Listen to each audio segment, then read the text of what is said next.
should be live any second now. It looks like we are. Cool. Let me get the various chat things ready.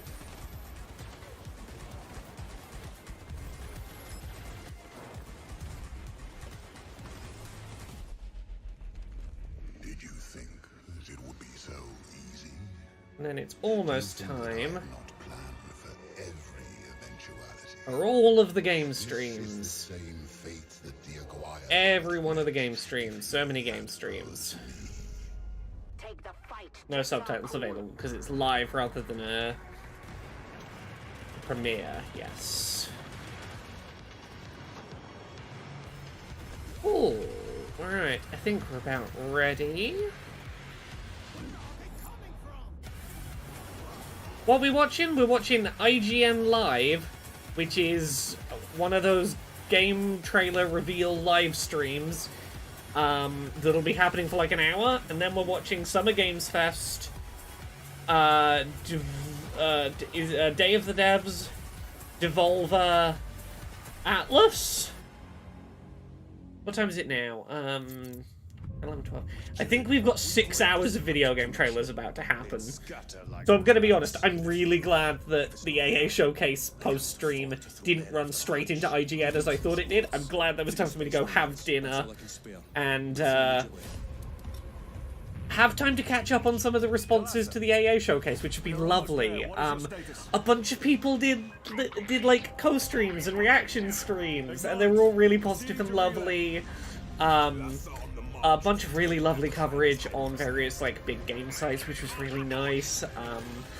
It's been really reassuring seeing the response to the AA Showcase this year seemingly like be a step up from last year's. Like the amount of people who've taken it seriously in like either in advance or in real time, rather than after the fact going, oh, should we have paid attention to this? I'm like, oh yeah. Saint Nobody says, I was thinking IGN Live was going to be just annoying hype beast with no actual reveals because Keighley got the big stuff. I mean, there'll be stuff, it just won't be anything particularly big, probably. It'll be somewhere... They'll probably be able to get stuff a bit better, a little bigger in scope than the AA Showcase got, but not as big as the Summer Showcase, the Summer Games Fest is going to get. It'll be somewhere in the middle of that range. It is indeed a busy night ahead. I have the end of a glass of Prosecco here, because my lovely wife Jane bought a bottle of Prosecco to go, congrats! A showcase happened. I'm like, thank you, Jane, thank you for getting celebratory bubbles. But now that I have a wine glass up here in the office, I will be drinking the remainder of my, whatever I happen to be drinking on stream tonight will be out of the wine glass. Because I want to feel fancy. / convince myself I can survive this. Yeah, let's turn the gain up a little.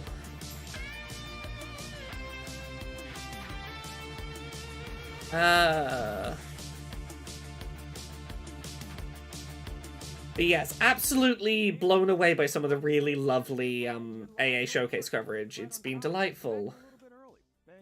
Oh, Karlovich, thank you so much. Sorry, let me turn this up. The audio mix is weird on the stream. And shows like Greedfall 2, Borderlands. Yes, Karlovich, thank you so much for the lovely comments. It's been several weeks of very stressful time, and I'm really glad that people have enjoyed it. It's always really anxious and stressful right up until it's finished airing, and then I'm like, oh, that was pretty good. People liked that. So I'm glad it was well received. Oh, okay, this is actually the start of IGN Live, I guess. Ooh, who are you? Your friend was a crow. Saint Nobody, I did see about me being confirmed to be a shiny. We all knew this, though. Look at me. Clearly I'm a shiny. This does look really... This looks real neat. What is this? Oh, I gotta remember to have my Steam Deck available to, wishlist interesting looking stuff.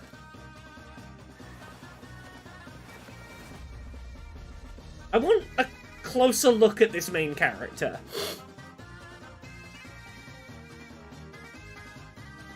Phew. Oh. Phew. The big catch. I'm intrigued by that. You know what? First game of IGN Live is something I'm intrigued by. And there's a demo. I'll download a demo for that. Oh, Trails of Iron 2. Legally, I cannot have any opinion on this game. Studio, and we're currently working on Tales of Iron 2, Whiskers of Winter. What was that last game We called? always planned for Tales of Iron to be a saga, so Tales of Iron Something that Catch? story, and we've gone with Tales of Iron 2 to expand that world and show more of the Radom. The Big Catch, cool. Yeah, sometimes I just legally can't say stuff about games, and I can't really tell you why. With Tales of Iron 2, we tried to It's expand fun. the universe, add in new cultures and races, such as bats, hedgehogs, catfish, owls, and more. The really exciting thing about all these cultures is they come together to develop a fellowship to fight the Darkwings. There is not a Big Catch demo yet, they lied. We've really tried to expand But the I have biomes available wishlisted. for the world to explore. The game takes Oh, it's called place in Tackle Box. Okay, it's much under a smaller separate name, scale, that's why I couldn't find the which led to demo. us having a much more imposing Viking-esque character in Arlo, who is son of the late Warden of Hey, the Johnny Desu! Let me try and find it again. Similar to the original, the new game starts with a dramatic death, plunging Arlo into combat with the Darkwings, an ancient enemy that have re-emerged within the Radom. Whether he's ready or not, the dangers the Darkwings pose are even steeper this time. Okay, installing Luckily, the our Tackle hero Box Arlo demo. comes with his own set of new skills, such as dangerous elemental attacks. No, they meant demo now, just... They didn't do the thing where you click on the store page for the game and then it says demo. It's a separate entry for some reason that's easy, that you could miss. Alongside the main quest, we've also introduced monster hunting. So the player will have to track down giant beasts that plague the land and defeat them in combat. In return, the player will receive rare crafting materials that they can use to upgrade their equipment, as well as craft new, powerful weapons and armor. I can say this. I can say I've played the first Tales of Tales Iron. of Iron 2, Whiskers of Winter is available later this And year you can on read PC, between the lines. I can't... Xbox, I and Nintendo can't Switch. have It's an... available I'm not to allowed to have an opinion on Tales of Iron 2. Make what assumptions you will of that. This is a very pretty looking trailer, isn't it? Sometimes I do secret projects, and at some point I can tell you what I did involving things. Have you missed much? There was a game called The Big Catch that looked pretty neat, and Trails of Iron 2 had a trailer. I'm gonna need your help. That is what you missed, Sapphic Soprano. Try to keep up.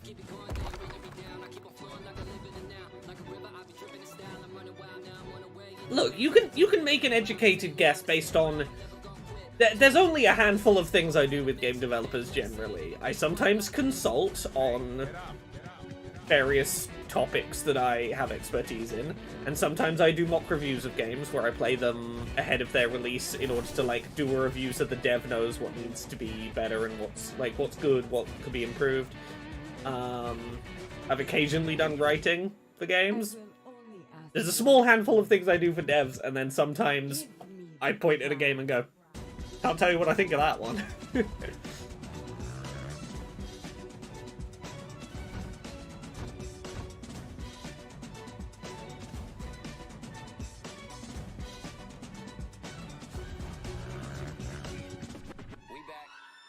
We Never Yield. This I'm intrigued by. The art style looks great. I'm into the character designs. The name is fucking rad. We Never Yield. Wishlisted. Oh, this is the new Untitled Goose Game dev one about just being this this little guy getting in the way, being a nonsense. Cracky, look at the size of this lad's marrow. And he's got a huge cut. Matt Berry sure is in this one. So, do you come here often? This game feels painfully British, and I am here for it.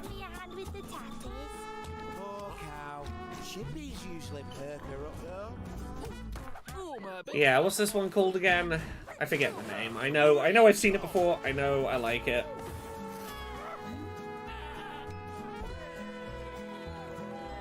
Thank goodness you're here, that's it.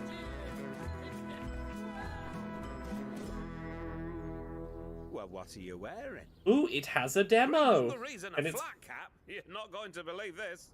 it's coming August 1st, that's pretty soon. Awesome looking indie games that'll be dropping in the not too distant future, right here on IGN Live's pre-show. Now, the IGN Live 3-day main event will be kicking off in a matter of minutes, so don't go anywhere. And as a reward for your patience, here are some more awesome new video game trailers. Enjoy. Hi there, IGN. My name is Dante, and I've been very hands-on with creating my latest game. Let me introduce you to my passion project, Deck of Souls. The volumes need to be a bit more consistently mixed, IGN. Silent Hill 2 pre-orders are live. Yeah. Yeah, we have a date and a demo. I'm downloading the Thank Goodness You're Here demo right as we speak.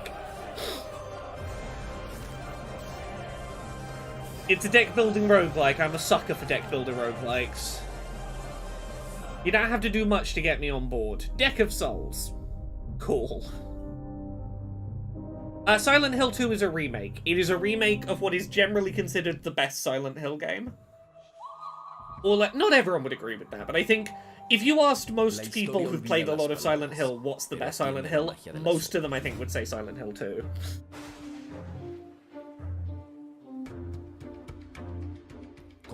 I like the shading style on the human character models in this.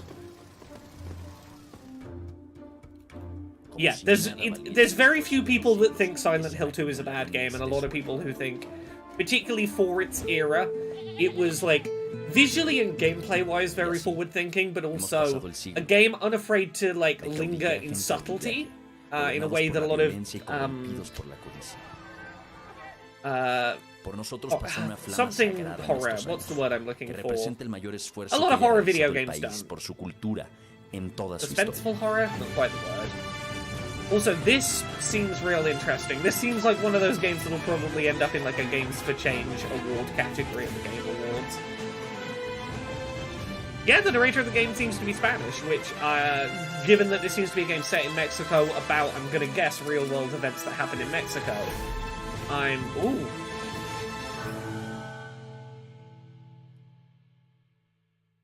Yeah, that seems like one of those games that's gonna be, like, Polygon's gonna have it on a Game of the Year list, and people are gonna go, I never heard that game released, but I'll check it out because Polygon said it was good. It feels like it's gonna be in that realm.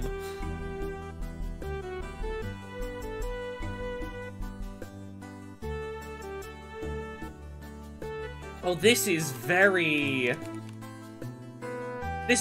very old Sierra reminiscent. Yeah, the color palettes have been wonderfully selected for this.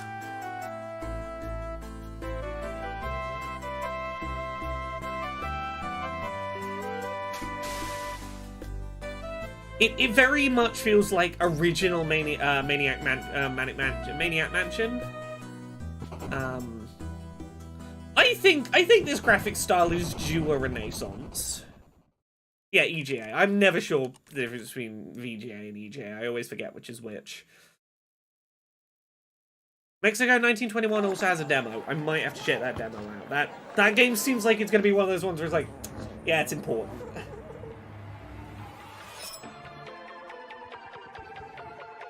Oh no!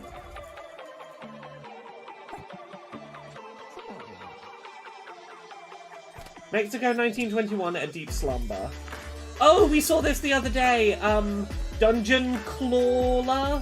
Dungeon Crawler. It's a dungeon crawler, but with a crane game, like a claw. I will remember this game's name. It's a slightly stretched pun, but it's a very memorable slightly stretched pun. I can't wait to have time next week to check out some of these demos. Like, next week, I am planning to do, like, some streams where it's just me checking out some interesting demos.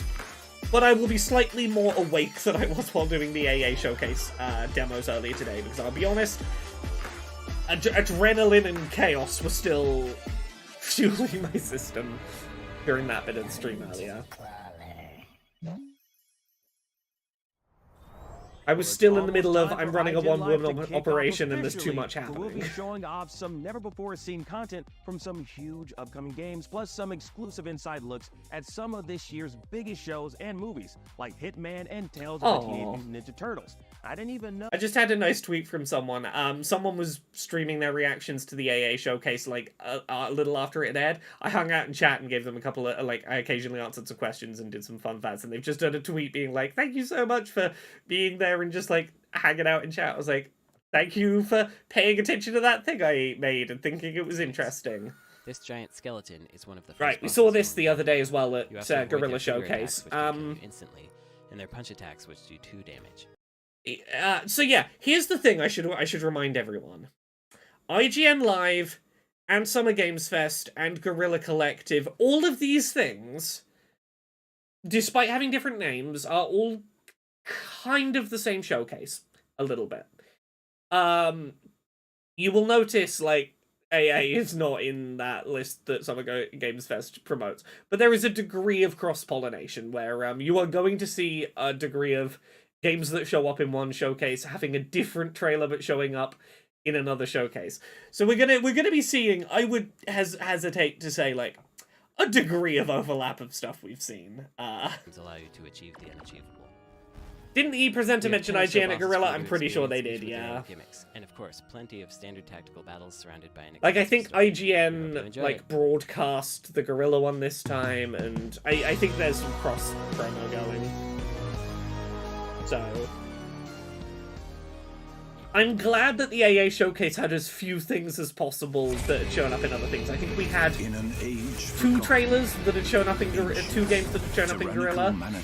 So this is why I want to get AA out early in the week, so that if anything from AA shows up in other showcases, most of it you'll have seen first at AA. A lone witch stood in defiance. That's my main aim, is that if you are going to see games from the AA showcase in other showcases, that you associate having seen the most of them first with me. Hee hee. Oh, I might need to turn the fan on in the office. I apologize. Apparently it's not that audible, but it's getting warm already, and I need to not overheat today.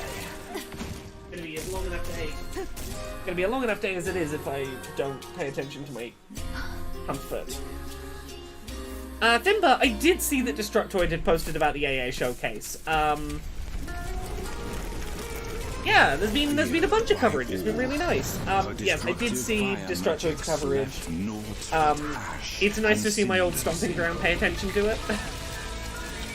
Plagued by sleep and I still think the Eurogamer piece is the sweetest thing. Last year Eurogamer were really I think it was the same. I think it was the same writer last year at Eurogamer. Anytime I was trying to promote this year's showcase, it was last year's Eurogamer piece that I used to be like, hey, look, it's important. What did Eurogamer say? Let me find it quick. We won't read the whole thing. But the headline is, "The Accessibility Summer Showcase is my favourite part of Summer Games Fest week," by Christian Donlan. But he said some really lovely stuff about Periphery Synthetic. I found out about Periphery... I'll read a little bit of his opening on Periphery Synthetic, a game that I had to make a trailer for the devs so we could get it in the showcase. Periphery Synthetic is a glorious thing. It's an exploration game and a playable EP, existing somewhere between Mirror Moon, Sound Voyager for GBA, and Outer Wilds. It casts you out across a series of different planetary surfaces and asks you to make sense of everything. It's a wonderful thing to try out. Sounds changing in pitch to tell me whether I'm ascending or descending, whether I'm turning back or heading somewhere new. I found out about Periphery Synthetic in this year's Accessibility Summer Showcase. It's easily my favourite new tradition of Summer Games Fest week. The games are always thrilling and playful, and by listening to developers explaining their thinking in terms of accessibility, it feels like the gap between audience and designer is smaller than at any of the other events.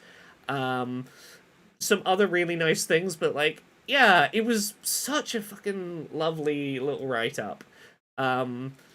Christian and Donlan, Welcome back to the IGN Live both Friday both Expo, years a has kick-ass just like showcase of some amazing really new made me games, feel good about the movies, and showcase shows afterwards. Just for you.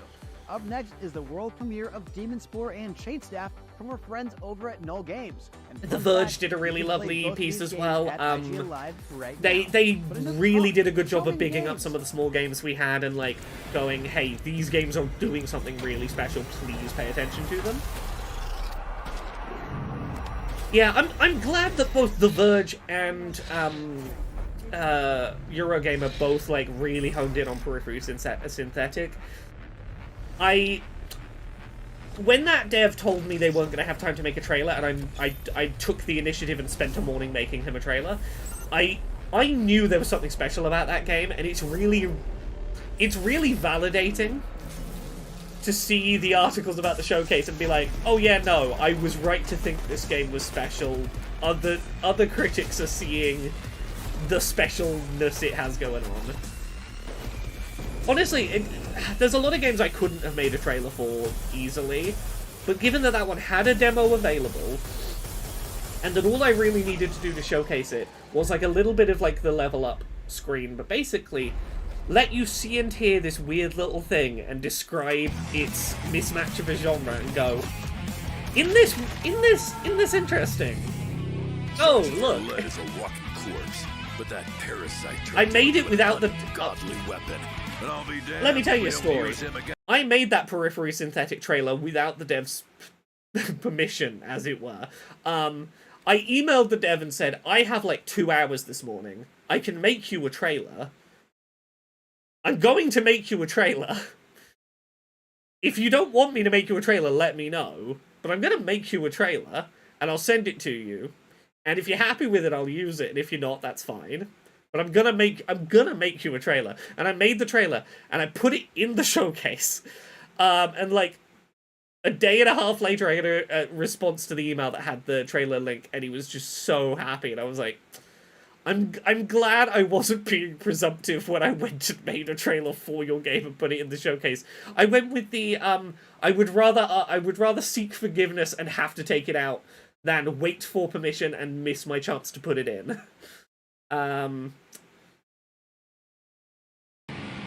Gelatinous Biscuit says, have you tried out No Rest for the Wicked?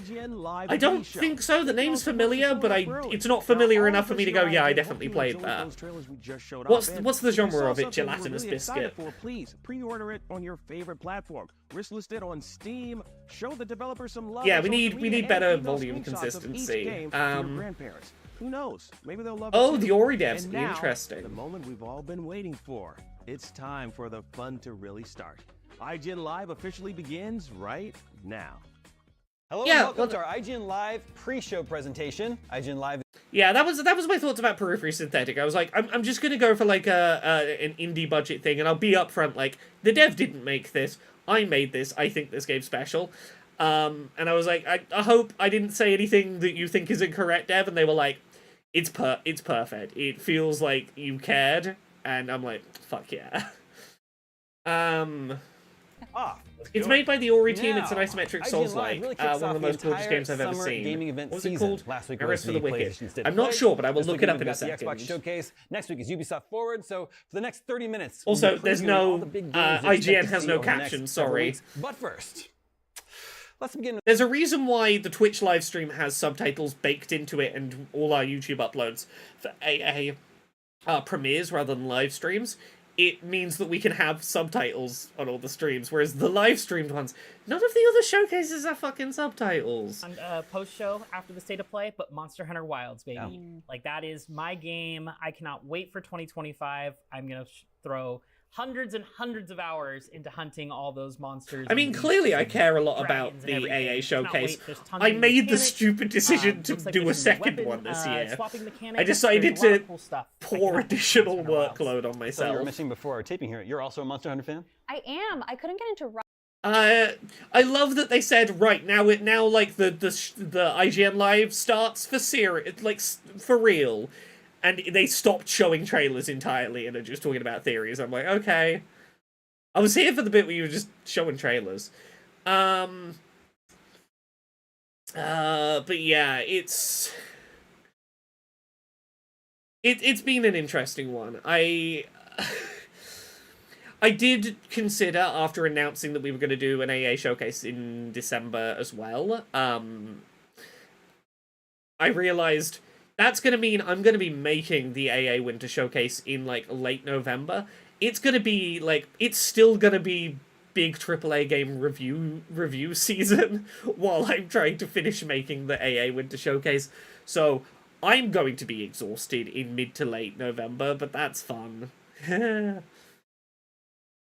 So excited. They're the best. Am I doing part a of the bingo game for card? me, and like, I don't care about my fashion. You know, we probably should do a bingo card for Summer Games Fest, actually. You know what? Let me get the bingo generator, ready.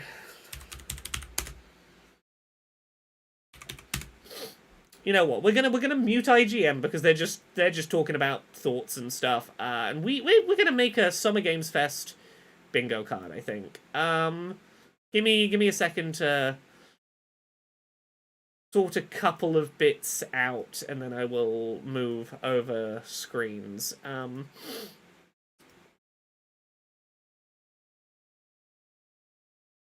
Give me 2 seconds. I'm going to put myself on screen while I move the bingo generator over, and then bring this back up.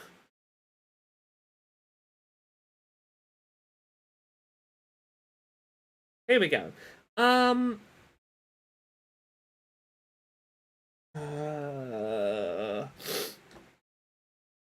Okay, so Summer Games. There's been so many fucking rumors about Summer Games Fest stuff. I'm trying to remember the things that were rumored. I'm gonna start with Borderlands 4. That's a consistent rumor I've seen doing the rounds. Lego Horizon. Lego Horizon seems fucking guaranteed.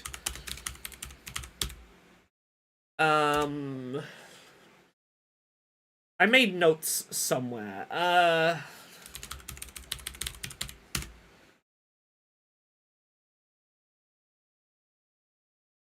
No, not Silksong. If Silksong's gonna be anywhere, it's gonna be Xbox.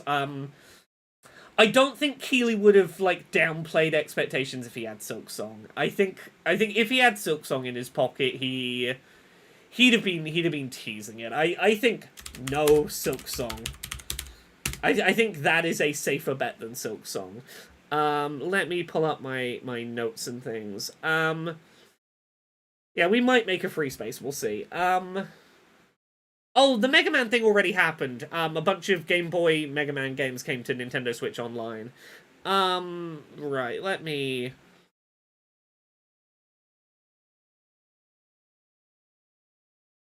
Summer Games Fest, Oh, Sonic and Shadow Generations, honestly, yeah.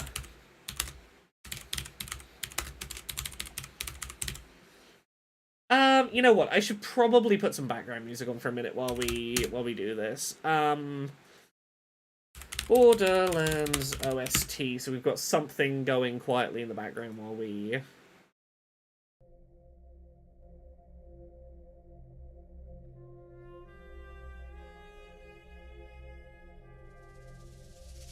If we're gonna see Halo 1, a Halo remaster, we'd see it at Xbox. We won't see it tonight.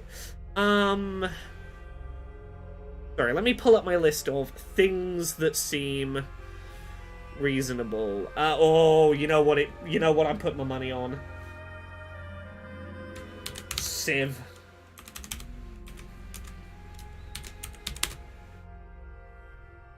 What Civ would it... What's the new Civ... It would be Civ 7, wouldn't it? Yeah, Civ 7. I've seen some people saying Plague Tale 3. I don't think it's likely, but I'm putting it on there for now. I'm looking through the list of things that were, like, floating around.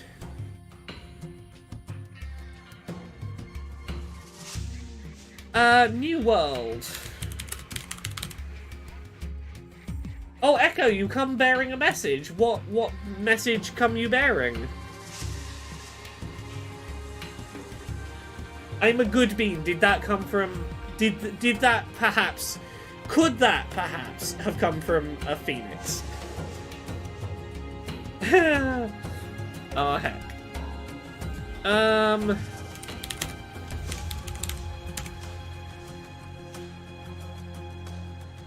What are the things I've seen floating around?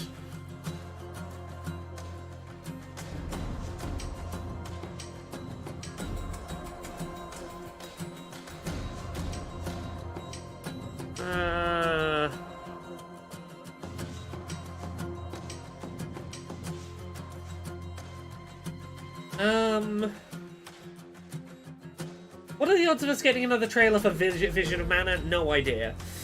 I would have said probably here or Xbox for Dragon Age, but given that they're doing a dedicated thing on Tuesday, I'm now not so sure. But I'll put it down. I'll pop Dragon Age on here.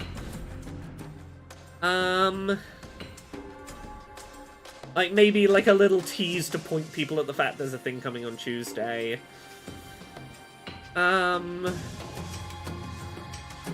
Oh, no, that'd be Xbox Showcase.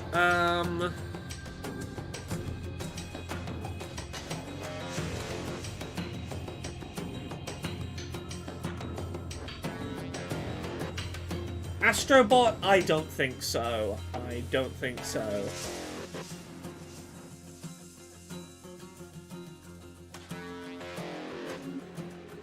Elder Scrolls 6 and GTA 6 surprise twin shadow drop, says Echo. Let me dream. Oh, the thing remastered was shown during the IGN thing, was it? Okay, I apologize we missed it. No, don't expect anything Deltarune. Honestly, yeah, Kojima feels like a reasonable thing. Ghostface in Mortal Kombat 1.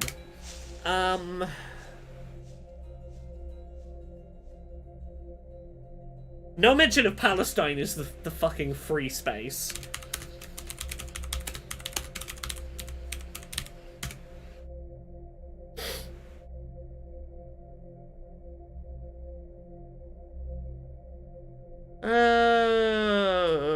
What is there? What could we see? You know, Last of Us Part 2 PC. Could, like, honestly, that feels like the right kind of size.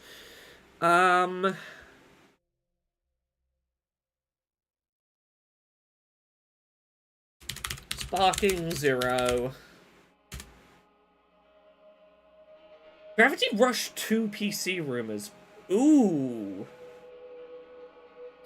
I don't believe you, but I want to believe you, so fuck it. I'm putting Gravity Rush in here because I want to believe. I'm desperate to believe.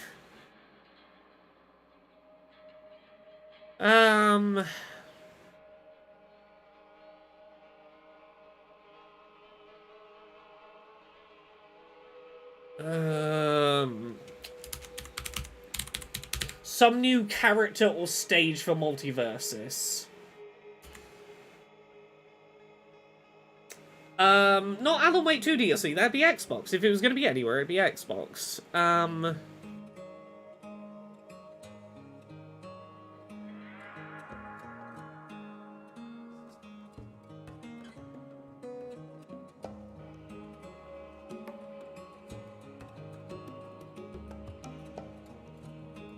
Maybe Visions of Mana. Honestly, weird Fortnite collab feels like a safe one.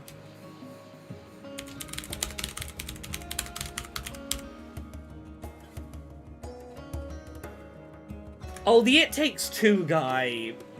Very reasonable. How long until this starts? Like half an hour.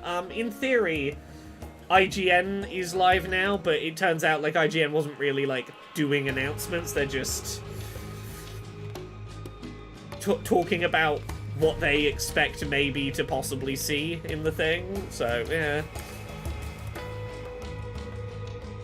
Sorry, give me a sec.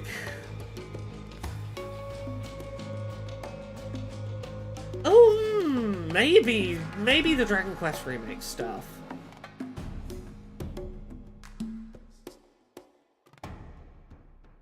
I think Korean MMO is a really safe space. Like, we will have to do the confirmation Google of can anyone confirm is this one a Korean MMO? But new Dragon Quest builders, I don't believe it, but I want to believe it. And you've got to occasionally put some wish, like, you got to manifest things occasionally. New Dragon Quest builders. Jane, I'm putting that on to manifest it for you specifically, and me as well, but like, this one's for you.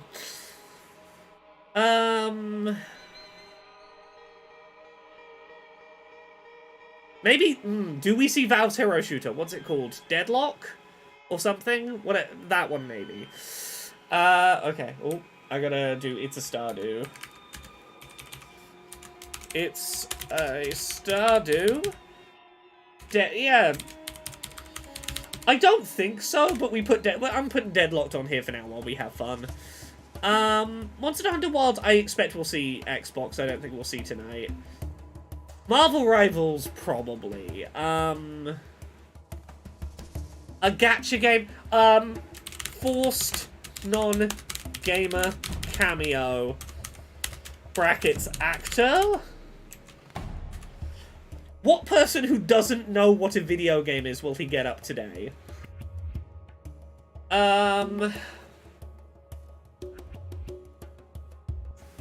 Is it a Dead Space this year, or do we think that bubble's burst? I think the Dead Space bubble has burst. I think is it a Dead Space? It was a flash in the pan.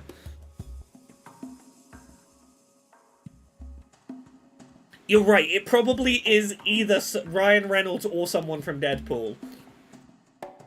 You know what? I'm gonna change that space to Ryan Reynolds or Borderlands actor. I'm going adventurous. I'm gonna 50-50 it's one of those two. Oh,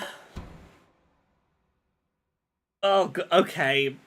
Someone gets on stage. I'm putting it on here. Someone manages to get on the stage who's clearly not meant to be there.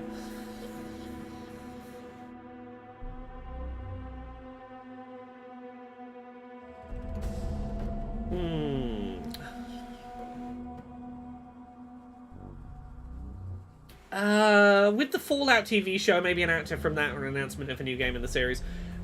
No, I think it'll be something that is actively trying to ramp up its promotion now. Todd Howard would be Xbox. Sonic 3 trailer. Now that is plausible. You know what? I'll put that on for now. I honestly think Square Enix is going to show up at Xbox. I think Xbox have got Square Enix on lock for this Summer Games Fest. Vash, I was gonna suggest it could be one of the Yakuza people, but I think it's too far away for them to be wanting to do immediate promo. They want to be doing promo when you are basically ready to go watch it, for that kind of thing.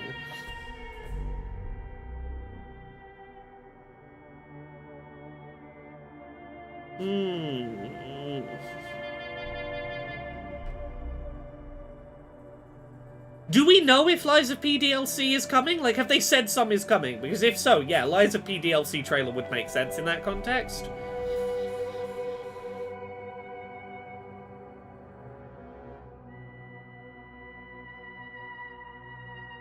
Shenmue 4 Kickstarter. Sleeping Dogs 2. Oh, okay, you know, maybe I go Lies of P. DLC. Now, if I do one more line, how much bigger does this grid get?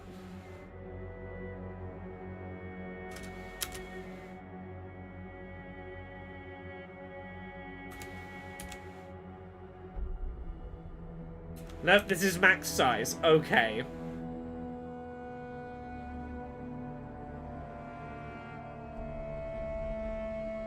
This is the largest size bingo card we get.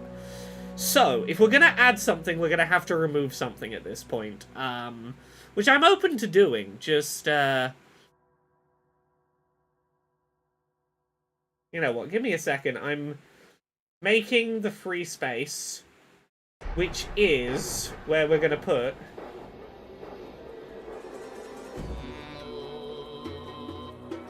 We're doing a really easy free space. No mention of Palestine is the free space.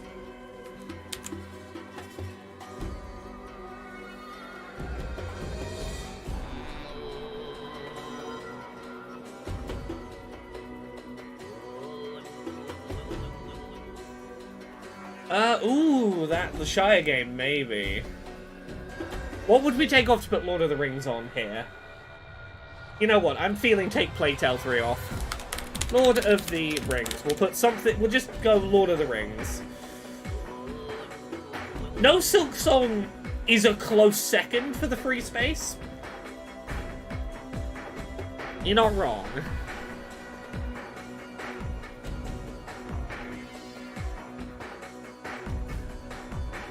Okay, what do we got? We got any other things that we're feeling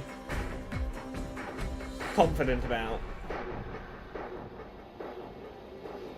How long is the runtime? 2 hours, because after 2 hours it's going to swap to Day of the Devs. So I would expect pretty much bang on 2 hours.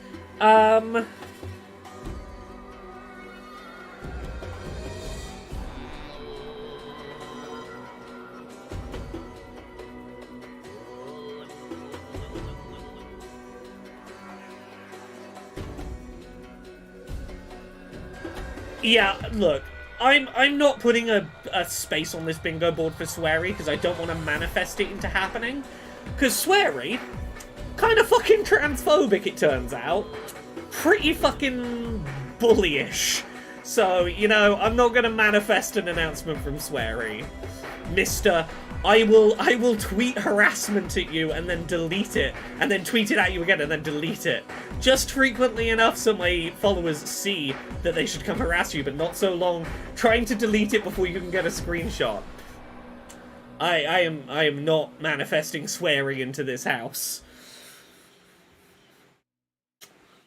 Sweary does make us sweary. Ooh, new IP from laid off devs. I do like that.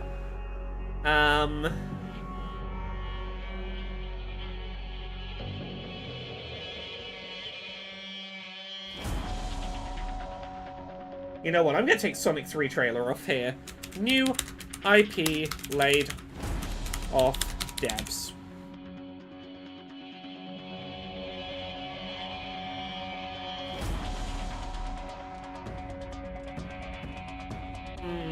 Arcane feels too soon. Oh, Slitterhead has already been revealed. Okay, yeah, that can go then. Okay, so we got a space to work with now.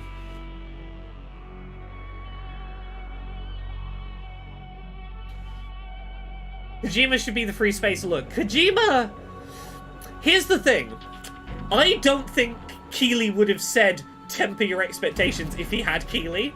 Because I think, as far as Kojima, because I think as far as Keighley is concerned, if Kojima is there, it's a big deal. I think the fact that Keighley downplayed it tells us there might actually be no Kojima.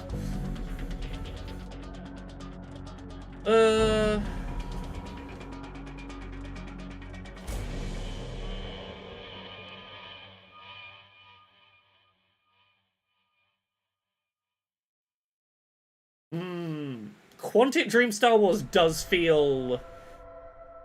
You know what? For the second, Quantic Dream Star Wars is going to go in there.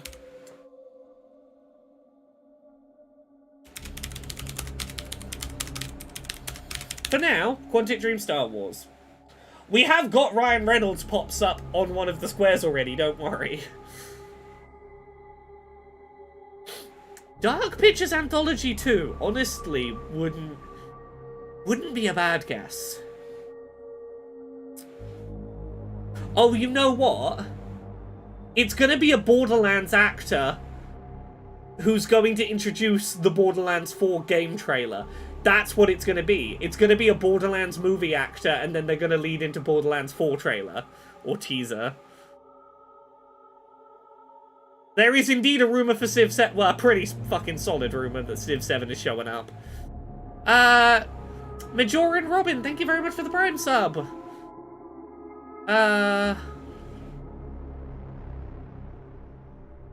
Look, if it was going to be... My gut says if anyone from the Borderlands movie ends up on that stage, look, I would like it to be like Cate Blanchett, but my gut says it would be Kevin Hart. Like, I feel like Jeff Keighley would get Kevin Hart on stage.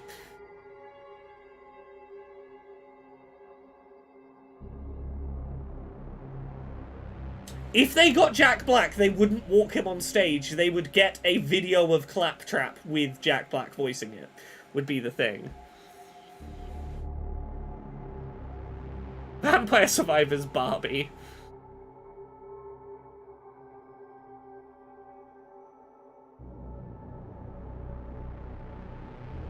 Right, Jamie Lee Curtis, she would need convincing. Cate Blanchett would never. Jack Black isn't an on-screen character, and they're not going to get the kid on stage. It's gonna be it's gonna be Kevin Hart, or as Crow King says, it would be Jack Black in a very hastily made like makeshift Claptrap costume. Oh yeah, no, that's the thing. Kevin Hart, you could get to show up for a paycheck.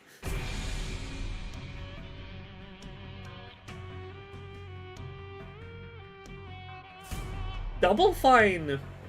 Double Fine's owned by Xbox now, aren't they? So they would be at the Xbox showcase. I'm gonna, for a minute, hop back to IGN and see whether they're actually showing anything. Oh, this is... Is this Quantic Dream Star Wars? Is this Ubisoft Star Wars? Whose Star Wars is this? I forget whose Star Wars that is. That's Ubisoft Star Wars. Okay, well that probably isn't showing up here. It will show up at Ubisoft's thing, I would imagine. There's too many people making Star Warses. I've lost track of whose Star Wars is whose. We're not even an hour in and I'm losing it already. Vash, I really do hope that Jamie Lee Curtis gets cast as Dr. Korea in the live-action One Piece. It would be superb casting. It's one of those, oh yeah, no, that makes sense. I see why you would want that role. Yeah, this is basically... I would treat this as showcase for publishers that don't have their own showcase. So, probably not PlayStation you're gonna see, but only because their Lego thing is mass market appeal and it's coming to PC at the same time. But generally speaking, don't expect like anything big from PlayStation, Xbox, Nintendo. You might get a little something, but don't expect anything big. Don't expect anything big from Ubisoft. Largely expect this to be like indies, EA, your other publishers, like your Quantic Dream and stuff like that are a little like floating in the wind.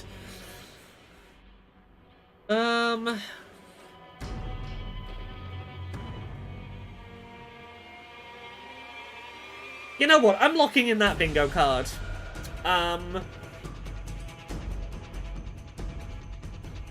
Oh, a self-referential joke about the Wrap It Up sign from the Game Awards. Oh, I know I was about to lock in the bingo board, but I do want to put wrapping up self-acknowledgement. What do we take off? New World. Take New World off. Wrap it up. Joke.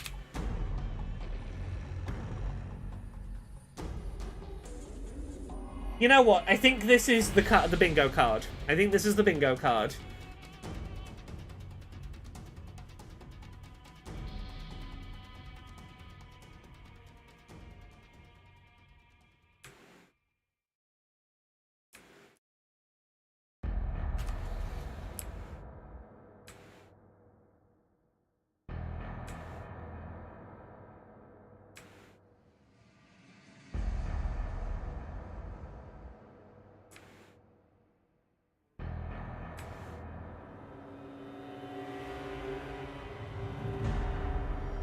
Yeah, screw it, we're doing it. Now, give me a second to make that bingo card official. Hello. I will be... I gotta find MS Paint to open it in, because I am a true professional when it comes to operating my bingo cards. Only the most professional image editing programs pour moi. And then maybe we let IGN have their sound back. What do you reckon? Do we let IGN have some audio? I reckon we give them a chance. We give IGN a chance to have audio. Direct really showed off a bunch of indie stuff that's coming. So there's a lot of cool, smaller things coming to Switch, and you know, it'll be kind of weird to have a holiday season without a big Nintendo I mean, we game skipped 20 minutes of I think it'll be okay. IGN. Hakeem, what do you think? We can give them a chance. I'm thinking something later on this year. Yeah. Because I mean, I don't think that would really affect sales if they just announce it this year. Oh, they're talking about Switch 2 stuff. So you think Why are they suspecting Switch 2 would show up here? Nintendo have said, we're doing a Nintendo Direct in June. It won't show off the Switch 2. We'll talk about it later. Don't expect a Switch 2 announcement tonight, IGN. Oh, okay. Like console, you can. We're not back. That's on really me. Need that now we're aspect of back. discounts. There's definitely going to be discounts during the Christmas season with bundles and such. Yeah. Where it'll be like $20 off, and you get Mario Kart 8 Deluxe because everybody needs. Rule Mario Spider. Kart 8, I don't know about that. Apparently, Kojima has been seen in LA. Yeah, I think it's. There are people saying they've seen Kojima around. They got to give us something though. They'll give us something. They'll probably give us some updates on the big games and them coming out, but I don't think we're gonna hear anything Switch 2. Sorry, audience. Sorry, No, IGN. The bearer of bad news. Nintendo have literally said what their plans I are. would love a Switch 2 this holiday. Yeah, I was hoping they'd announce it fall. We're not seeing Switch 2 today, IGN. Why is it up for debate? Okay, well, moving on from Nintendo. Yes, Miyazaki has been Games seen Fest too, is so also probably happening will soon. be We're expecting a Elden bunch of Ring. new trailers, announcements from that showcase. What do we know will be there? What do we hope will be there? We know one thing. They said the next iteration in one of 2K's biggest and most beloved franchises will be there. Our Summer Games Fest what could that bingo. be? It could be Borderlands, BioShock, Mafia, or Civilization. I feel like are the. Better be BioShock. That's what you're thinking. It's been so long since we had BioShock Infinite. Like, let's get another one. I love that series so much. It'd be perfect. Okay. It'd be great. I think it's Borderlands. I've seen some Borderlands rumors. Kind of funny because we have They want to cross promote the movie in a game. But not to It discount feels one like BioShock. a new Borderlands. It would be I think time. it's just funny because we got last year we got Dead Space and Resident Evil 4 remakes at the same time, and so like it's the industry just. Also, like, here's the thing: Ken Levine is making his own, not BioShock, but in space. I forget what it's called. Like, you don't want to release a BioShock right now to have to compete with, like, hey, we've got the BioShock name, just not Ken Levine. And Ken Levine's over here going, I'm Ken Levine. It's not called BioShock, but you know. Like, I wouldn't want to fight that PR fight. Feels like the wrong time to try and promote a BioShock. This Technicolored movie Judas, that Kevin that's the Hart one. is in. Let me go check out the games, see if I can spot him. And he's not, spoiler alert, he's not in any of the games, guys. There's no Kevin Hart in the games. His character is that he's... Unless he's in the new game that they're going to announce. There you go. Yep. There you go, yeah. Don't So, put Kevin the Hart likelihood in a is it might be Borderlands game. I mean, yeah, and the development period does line up. If you look, there's about 3 years between, and Tiny Tina's Wonderlands also came out about 3 years ago, so it You know what would be match smart? up, but I mean, I don't know, I just don't dream about Borderlands, or I mean, about BioShock. It could also be. You know what I would put, what I think would work well? A new Tales from the Borderlands style game, in all but name, a, like, Telltale style, narrative-focused Borderlands that you could guarantee having out, like, within the same month as the movie to cross-promote. Because I don't think, if they announce Borderlands 4 today, I don't think it makes it out by this holiday season. I think they do some cross-promotion. But I think if you do a shorter, narrative-focused choose-your-own-adventure Borderlands to hit around the time of the movie, and then by then you're like 6 months away from Borderlands 4 coming out, I feel like that's a solid marketing, like, road. I'm a big Souls fan, so I say this like begrudgingly because I'm like, man, I've put so many hours. Oh, into Elden Civ Ring, 7 and I was like, guaranteed I'm gonna is go back and do showing more. up. I'm gonna put myself Guaranteed through it Civ again for all 7 these new showing bosses. up. These new crazy things are gonna skewer me and throw me off of a cliff and swallow me whole. Yeah, I'm gonna play Shadow of the Retreat. It's happening. Yeah, exactly. 2K owns Judas. They'd be competing against themselves. Why would they do that? Dragon Ball Sparking Zero. That's me. That's more my pace. Okay. I'd rather play. Oh, Sparking Zero definitely shows. With one of my most favorite and a beloved anime franchises. Who's your main? I would have to say Gotenks. Gotenks? All right. I think if we see Dragon Ball Sparking Zero today, we totally get the trailer ends with an Akira Toriyama tribute. Discs, that's all I need. Oh, that's it. That's it. That's all I need. Like they totally try and get in a real fight. Yeah. Simmer down. If Dragon Ball shows up, they're not gonna say this is what they're doing, but unspoken, the aim is going to be get you to associate with this as, hey, don't you feel sad that Akira Toriyama died? Come play a Dragon Ball to feel a little less alone about it. Like, that's going to be the vibe if they do a Sparking... And we'll see you either on the show floor or right here. Sparking Zero trailer. IGN Live is presented by Lenovo Legion. If we stay on this stream, will it become Summer Games Fest, or do I need to go to a different stream for it to be Summer Games Fest? Have you ever been stuck on the same quest for just way too long? IGN strategy They did Sandland as well, but a lot of people see Dragon Ball and go, "Oh yeah, I know the Dragon Ball guy." You can even track your progress with handy checklists if you go for 100%. I'm gonna let me put myself on here. Do I need to go somewhere else to Summer Games Fest? Maybe.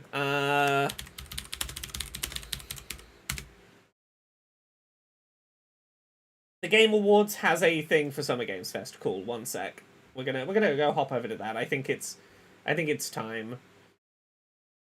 Yeah, I'm sure IGN probably was gonna do Summer Games Fest, but yeah, I'm going over to the official stream. One sec. There we go.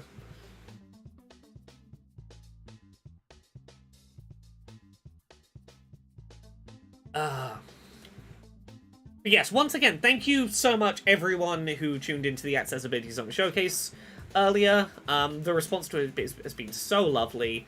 I am really glad that I've started to hear from some devs that there has been some really positive wish listing of stuff on that Steam page, which is really nice to hear. Yes, I'm very orange because of this stream. I could probably color compensate, but by the time the actual stream starts, I'd have to just revert it.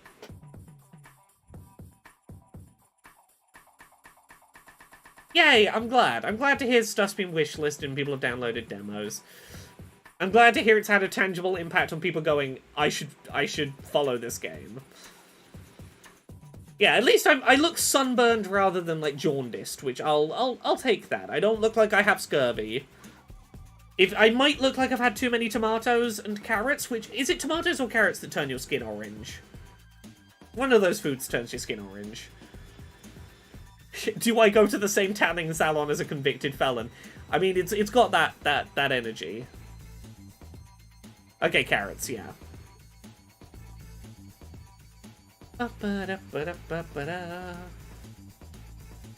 Well, this gives me like 4 minutes to finish keeping an eye on Summer Showcase coverage, because... Oh, Pixelated Pulse have written about it. Oh, so many places have written about it. That's lovely.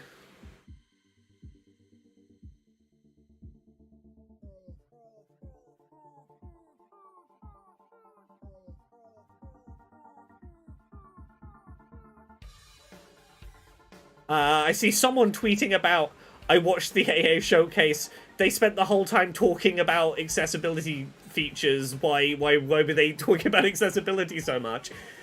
I wonder. I wonder.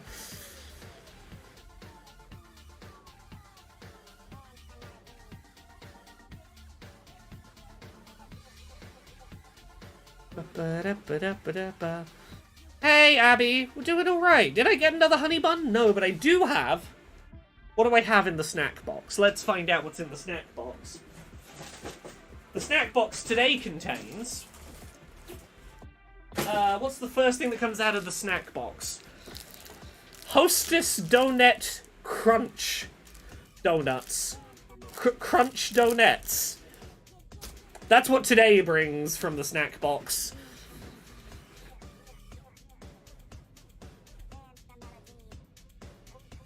I'm honestly surprised. Last year we had it in chat while we were live. We had people asking why so much talking about accessibility. I'm surprised it took until after the showcase for that to happen this time.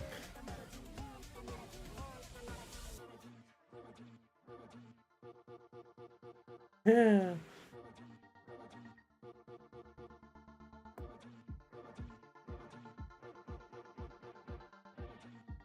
Nearly ready. Forgive me. I'm doing the thing where I'm keeping an eye on AA coverage while doing other things, because I did a thing and suddenly I'm now like, yeah, people talked about it. I should vaguely pay attention to that.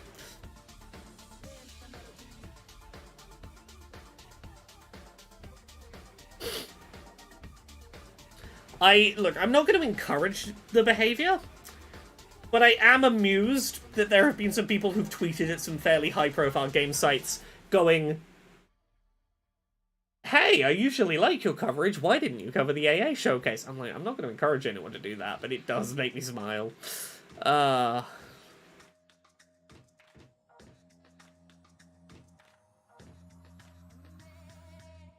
Hostess are the Twinkie people, yeah. We don't usually get their stuff in the UK, but I occasionally order just like a box of like some American junk food snacks. And these are just weird little crispy coated donuts. Do I have anything else? I have that bag of McCoy's, salt and vinegar McCoy's I didn't have the other night. And I have a very blue container of drink. What flavor is it? Blue Thunder. Whatever that means as a flavor.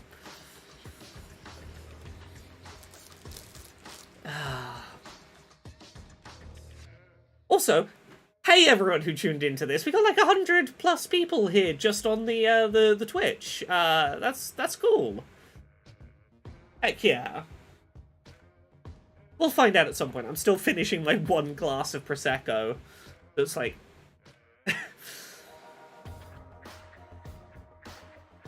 no Tetris drink, no. I don't think I have any video game related drinks.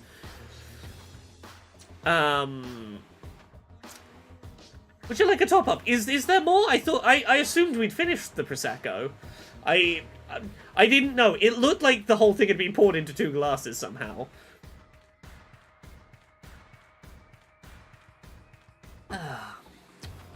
Well, this is about to start, so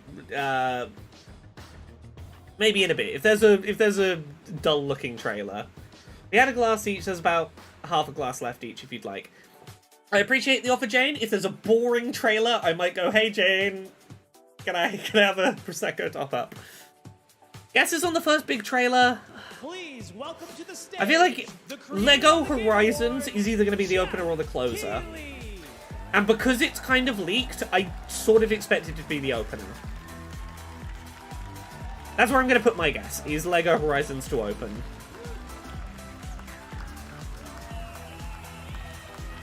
Oh god, that Fallout beer. That Fallout beer was...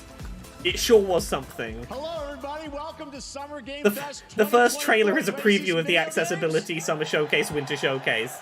We are so thrilled to be here with you. Steve McHugh, don't worry. I'll shit over those games, don't worry. From the YouTube theater here in LA. Now, if you're watching this show, first of all, welcome. I know everyone around the world is joining us for this special moment. And I know if you watch this show, you don't just play games, you deeply care about this art form and the health of this industry. The good news is that we have a lot of amazing games to show you from creators. Is that going to be his acknowledgement of all the layoffs? Is, I know you care about the health of the industry. These shows are most of what Keighley does. This has been a tumultuous and difficult year with company layoffs and studio closures, which have he said the word layoffs. But there's also something else happening. Yeah, for anyone who doesn't know, Keighley charges $250,000 for a 60-second trailer, and $500,000 for a 2.5-minute trailer. So, of the top 10. Keep that in mind as you watch all these trailers, and recognize, sure, Keighley had to pay for this building and this show to happen, but like... company games, but the other 8 come from indie, mid-sized teams, or solo developers. A lot of that is going in Jeff's pockets. It's pretty cool, right? And I get inspired. $250,000 is the entry price, like the 60-second entry price for Summer Games Fest. Yeah, as Jade says, meanwhile, I'm making the trailers for some of the games. I am not... Sustainability and success, and that's what makes this... I am certainly not charging developers $250,000 for a 60-second trailer. I'm going, oh, you didn't have time to make a trailer, I'll make your trailer for you for free to promote your game. Like Star Wars, Batman, and Harry Potter. Oh, yeah. But also smaller titles, including a few games made by... I unmuted you, Keighley. And first way to show you new... I unmuted you when you said Harry Potter. Yeah, there were rumors. Hogwarts Legacy's getting a remaster, despite the fact it only came out like a year and a half ago.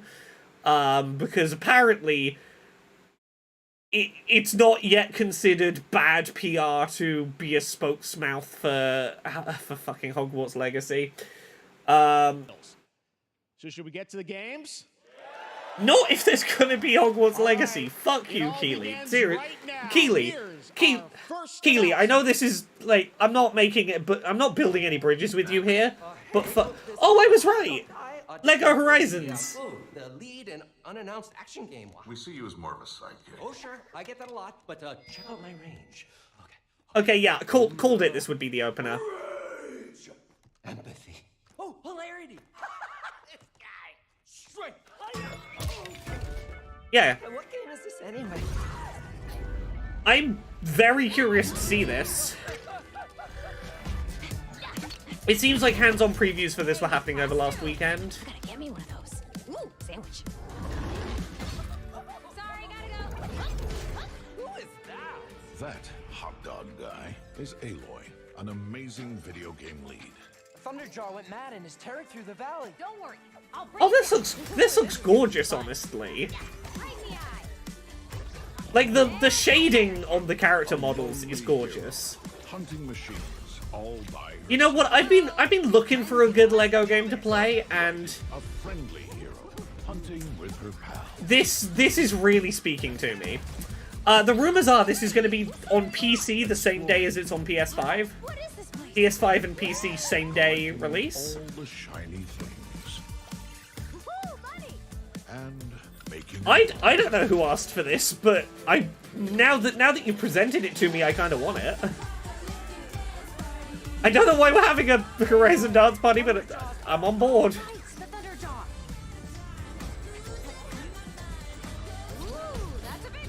Yeah. Okay, I'm calling it now. Borderlands 4 closes. Borderlands 4 does exist and it's the closer. Oh yeah, no, I genuinely don't know what the meeting, like, what led to this. My guess is, Team Asobi is, oh, it's coming to Switch! No Xbox! Fucking hilarious that that's not coming to Xbox. There you go. But yeah, PC and Lego Horizon Adventures coming out later this year for PlayStation, but also day one on PC and Nintendo Switch. Okay, Xbox and PlayStation both bringing their first-party shit to Switch. The Switch really seems to be the platform to get if you want, like, Nintendo games plus everyone else's. Banner Studios, the developers behind Chivalry 2. For their next project, they are proud to announce No More Room in Hell 2. The sequel to the genuinely surprised about the Switch announcement. But again, Nintendo and PlayStation and Xbox don't see Nintendo as a competitor. Is the first look. Yeah, Switch has such a ridiculous install base that if your game isn't hugely mechanically, graphically intensive, you'd be stupid not to put it on Switch. And also, like, Switch install base. A Lego game based in a cool franchise that, like, other consoles get to have, it's gonna sell a shit ton on Switch. From people who've seen Horizon and gone, oh, that's a cool thing, I know Horizon, and kids that are, like, parents looking for family-friendly stuff for kids, that game is going to fucking do gangbusters on Switch.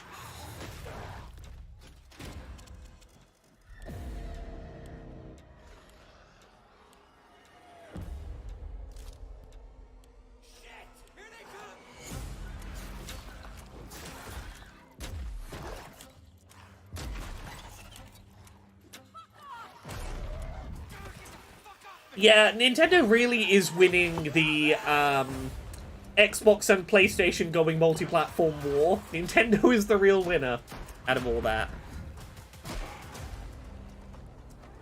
Oh god, Gravity Rush on Switch. I would give many things for Gravity Rush 1 and 2 as a collection on Switch.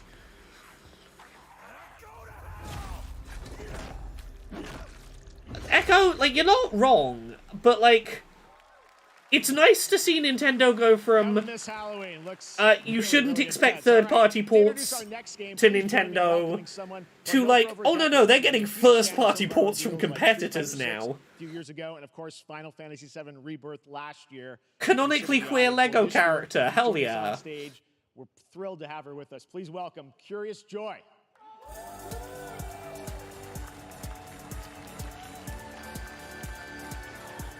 I'm gonna try a little splash of the blue drink and find out what flavor blue is tonight. To be here at Summer Game Fest. I'm here with you today to share some even more super fun trailers.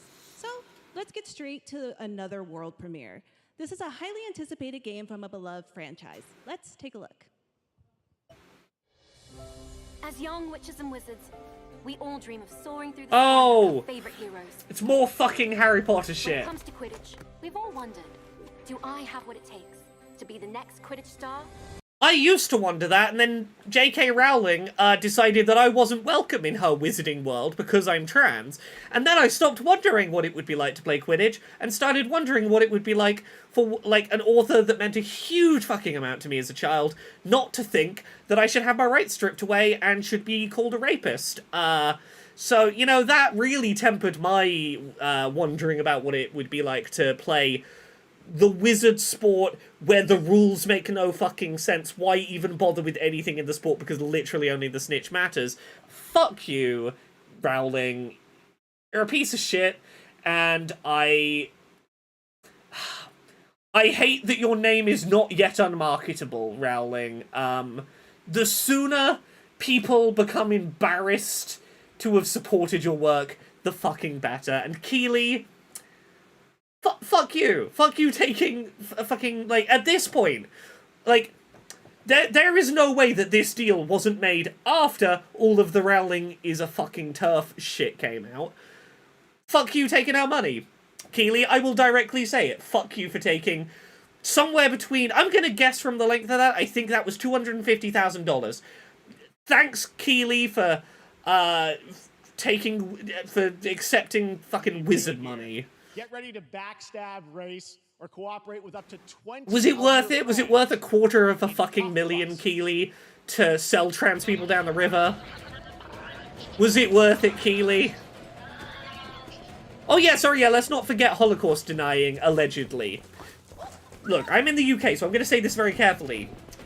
J.K. Rowling has done things that, sure, to me, in my opinion, look like Holocaust denial, such as denying that trans people were targeted and victims of the Holocaust, a thing that German courts have declared is Holocaust denial. Now, I'm not saying it's Holocaust denial, I'm just saying, to me, it sure looks like it fits the German court's definition of Holocaust denial, Rowling.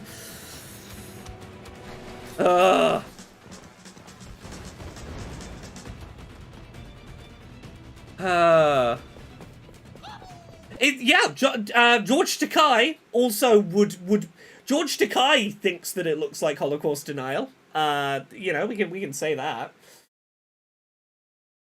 Why are we 1440? We don't need to be 1440. We can be 1080 for this. Okay, there you go. I got the Rowling shit out of my system.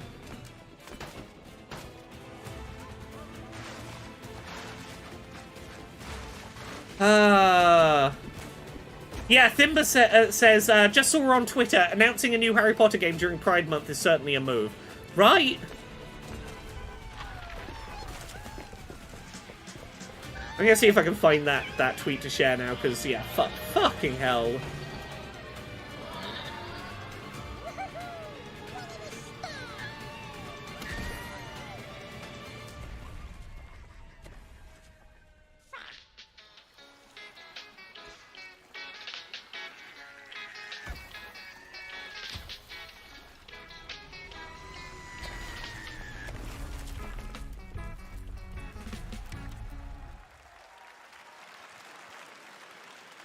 That's a fun one. Oh, so many mutuals of mine just uncritically sharing that fucking Quidditch game. I'm so glad to have that on stage. All right, next one of this year's most anticipated games is Star Wars Outlaws, coming out on August 30th.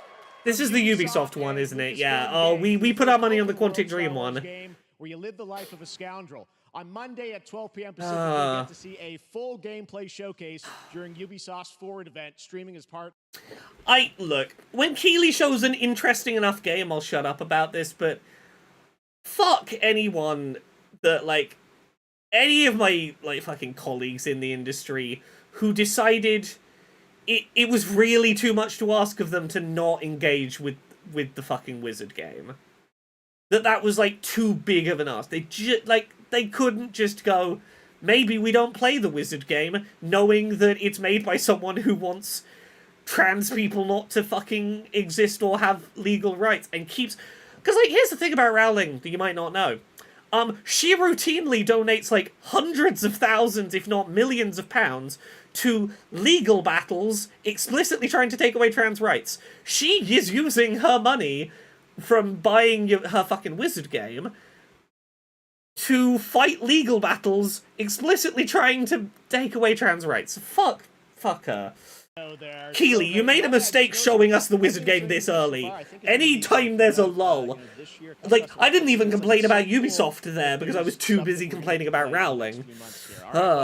Moving back to smaller teams, a few weeks ago I had a chance to play through this next game, and I have to say, it is really spectacular.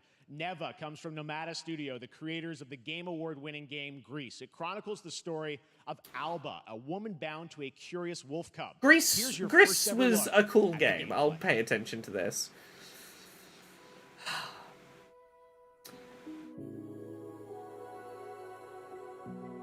Chat, I'm proud of you that none of you left when I started doing the Rowling rant. There's still 120 plus of you here. The numbers stayed stable. It is a good sign, the community I've built, that I can go, let's be upset about Rowling, and you're like, yeah, we know what we're coming to this stream for. Ubisoft asking, can we be 2 trailers after Rowling so everyone will still be busy shitting on her and forget about us? Well played. Honestly, this looks gorgeous. Gris was a fucking magical experience. I will play the shit out of this. Oh yeah, let's try the blue.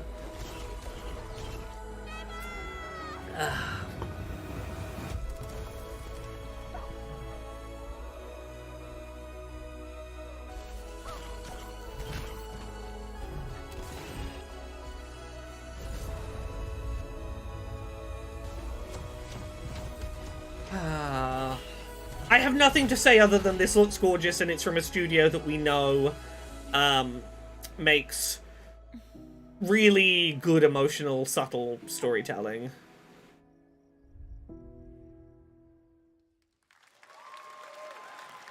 Trust me, that game is such a true work of art, especially when we get into some of the combat. It is tons of fun to play. And there's much more coming later today in the Devolver Direct, which will air directly after the Day of the Devs on this same stream. So we've got lots more fun. All right, next, it's time for our next game announcement.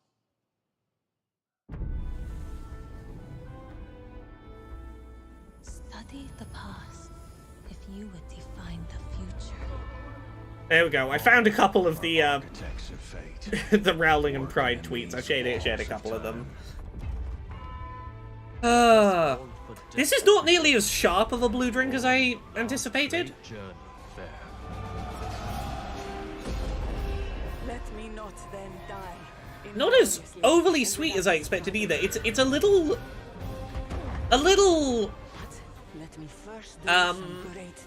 less intense, but it's very Blue Panda pop. It's like 90s Blue Panda pop. Oh, this is Civ. Yeah, of course this is Civ. Sorry, I know I'm talking over shit. I was doing my blue drink reviews. But yeah, you're probably right. This is probably Civ.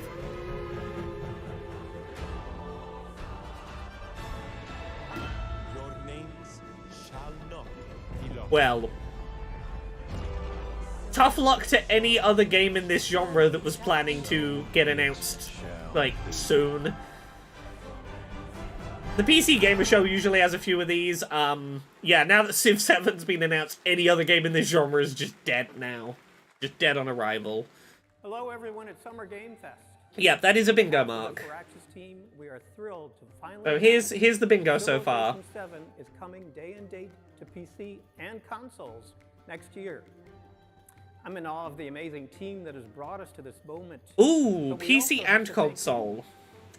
Again, this puts it ahead of a lot of ones in the genre. Over 30 years. There's a lot of them that are PC only. And we hope you'll join us later this summer for the full reveal of Civilization 7. Yeah, look, I know it's barely an announcement, but in this genre space, just saying the word Civ 7 is enough to fucking nuke any other competition you have.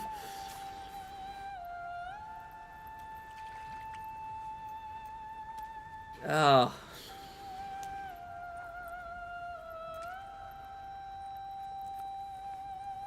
Oh. Yeah, this is Black Myth Wukong. Does anyone remember the really sexist shit this studio's CEO said in, job listings? Do you remember that? It's a shame, because the game looked interesting. Let me find the stuff. Wukong... sexist. I feel like those two words will be enough to find this. Black Myth Wukong developer accused of sexist recruitment in social media posts. Yeah. Let's find some examples.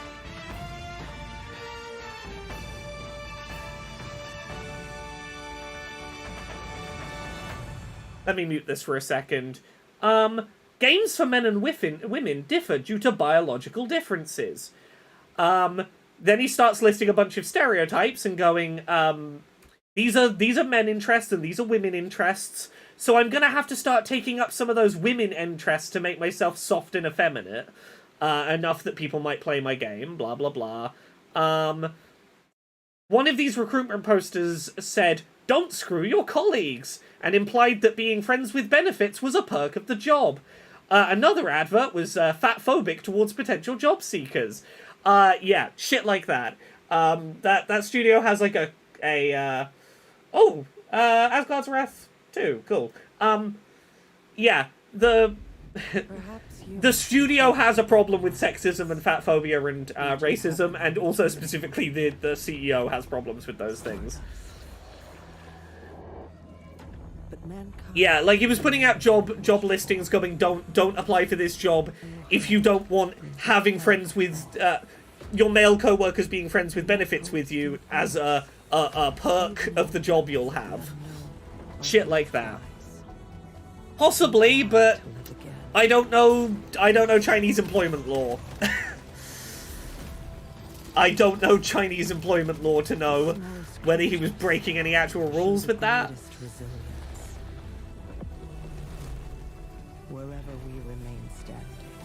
This looks kind of cool. What is this? Once Human.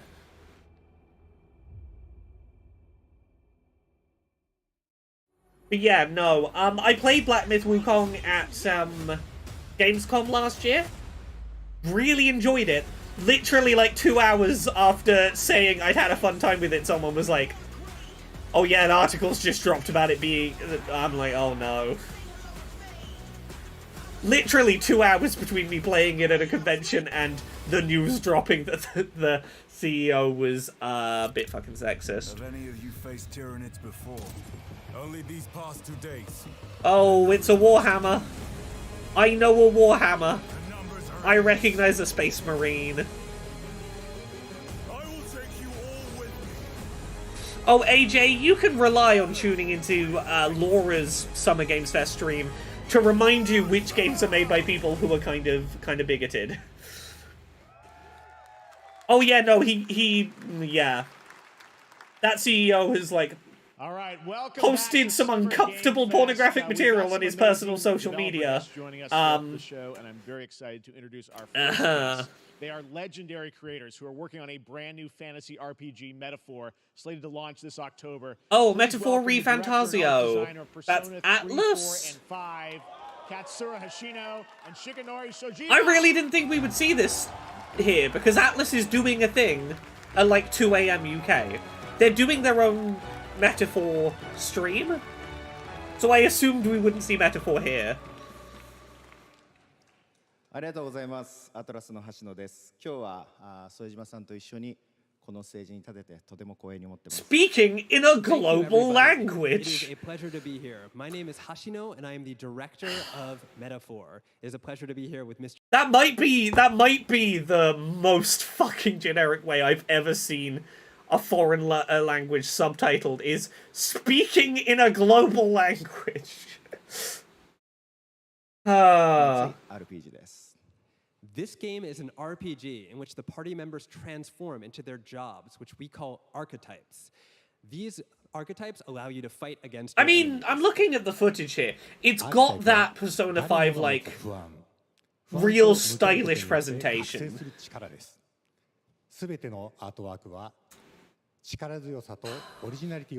Keely!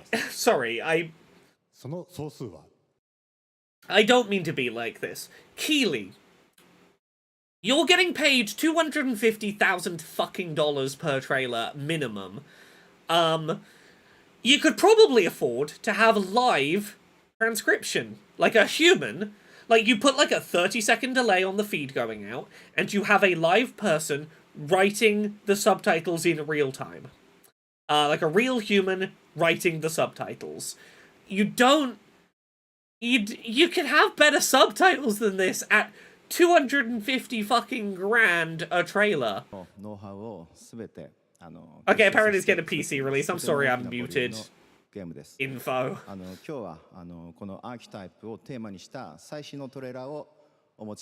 There's been no Monster Hunter yet. I'm kind of expecting it to be tomorrow at Xbox. All of our acquired expertise into this game to make it as exciting as possible.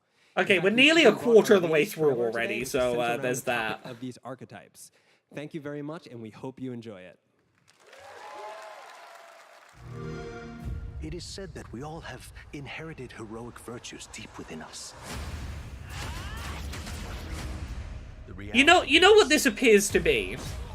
We put a Persona character we put a Persona character in the Fire Emblem art style into the world from SMT. Like, that's what appears to be going on. Also, really? 1080p? You can't handle 1080p? I'm going back to 1080. You can handle 1080. I believe in you. A great evil flows through this land. You have found a way to wield true magic. I suppose Digital Devil Saga, yeah. I don't know, I think people are going to lose their shit over this. Many more protectors and followers will gather to your side. Remind people that the same powers lie dormant within them. Look, Atlus has a problem with weird takes on gay and trans people. I live in hope of the day that Atlus releases a game I don't have to talk about with the caveat of there's that one weird gay or trans scene that I have to warn you about. Archetype whose existence was only theoretical. Persona 3 Reload fixed the biggest issue that game had. Like, they're getting there. I love, stylistically and gameplay-wise, all of Atlus's stuff. I just want them to release shit that I don't have to give caveats to before I talk about. I want to believe. I want to believe. Such an honor to have Hashino and Shojima with us on stage. Thank you guys, and for that deep look at the archetypes, such stunning visual designs. Now we're going to jump into the Arkhamverse. Batman Arkham Shadow is a MetaQuest 3 exclusive VR game coming later this year. As Batman, you face a new threat the mysterious Rat King and his Exactly. If even Nintendo could fix Vivian in the Thousand Year Door remake, Atlus, you got no excuse.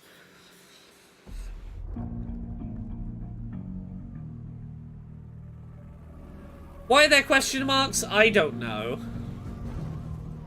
There's a new darkness overtaking Gotham, driving the city mad. Oh, you know what? I think these are manually written subtitles, which honestly makes the speaking in a global language way fucking worse.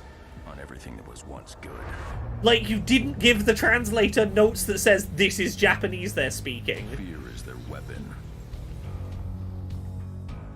But they're not the only ones who can use it.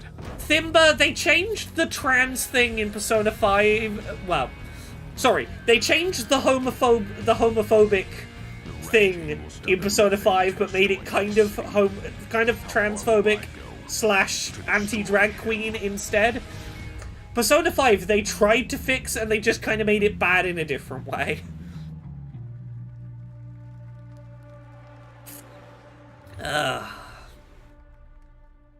Yeah, they changed it from gay men are going to force themselves sexually on teenage boys to drag queens are going to forcibly trans your teenage boys. Which, like, isn't better. It's different. Oh, no, I'm not even going to get into fucking Catherine Fullbody. But it's a shame, because I fucking love Persona 5. Legendary fighting game franchise. And that includes me. Because I have been a fan of this series ever since one of its first iteration and have been playing each one ever since. So, let's check it out. Apparently my body decided this was the right moment to get an eyelash in my eye.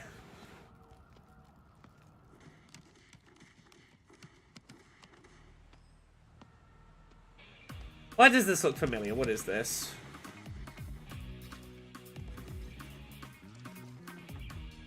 Oh, this is, yeah, Fatal Fury? Yeah, that's Terry Bogard. A character... Oh, that's Street Fighter 6. Yeah, that's, thinking about from SF6. Yeah, are we bringing Fatal Fury characters to Street Fighter? Okay, that's kind of cool. Also, can I just say, it was so... I love that Smash Bros. Has Street Fighter, Fatal Fury, Tekken... does it have any other, like, big fighting franchise hits? I know it's got Street Fighter, Tekken, and Fatal Fury characters.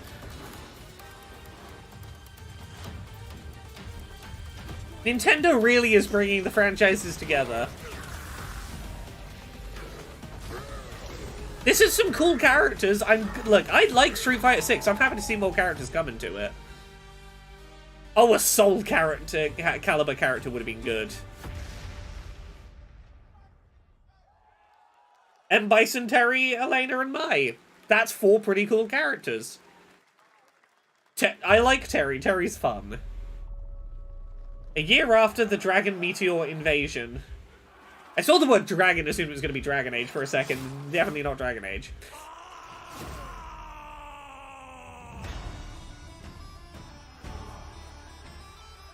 I'm trying to remember what shit we had on this bingo card. Bingo card ain't looking great so far, but...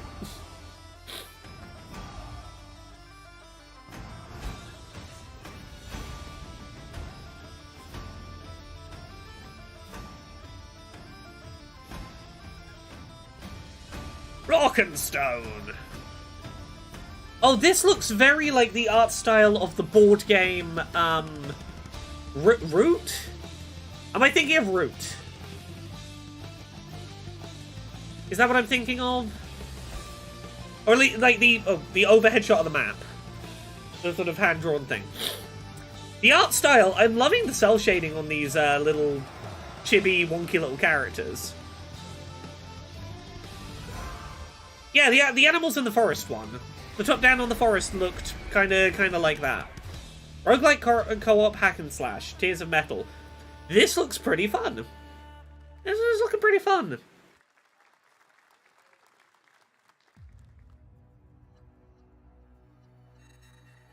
Oh, here we go. Sparking Zero! Guess we'll see. This will be when the true battle begins. Okay, that's on the bingo card. Oh, give me another Dragon Ball Z game that feels like a fucking Budokai Tenkaichi. Let me just do a button mashing, over the top, exaggerated Dragon Ball. I just want to feel like I honestly just want to recapture the feeling of Budokai Tenkaichi 3. Like, that's the one that I always think about.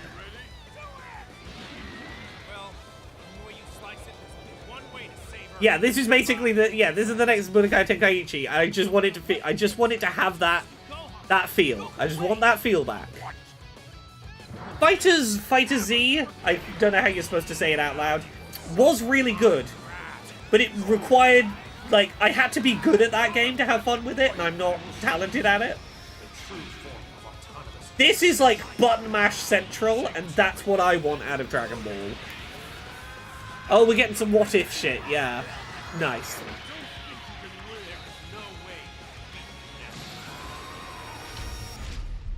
I just want it to be a big old button basher. Cool. Big old button basher Dragon Ball Z. There you go, Internet. We got your release date for Sparking Zero, October 11th. Release date, now hell we yeah. In the world of Delta Force Hawk Ops, a free-to-play tactical shooter available to play on all platforms. Here's a look at their multiplayer FPS extraction mode. Team, rally up. We've got a new mission. Operation Lightning Strike. The situation at Zero Dam is now... This game is just not going to be me. There was no Akira Toriyama bit, no. It's time to take action. I really thought they would, but Collect and decode the Mandel brick located at the tourist... Look, I'm going to be honest. I'm not super into this. Forgive me leaving for a second, chat. I'm going to go top up the Prosecco, I think. Have my other half-glass Prosecco, so I will be right back. Looks like someone beat us to it. We need to pick up the pace. Clean the balcony. On your mark. Balcony clear. Go, go, go. Secure the area. Shield down. I'm going in. Shit! They've got a flamethrower.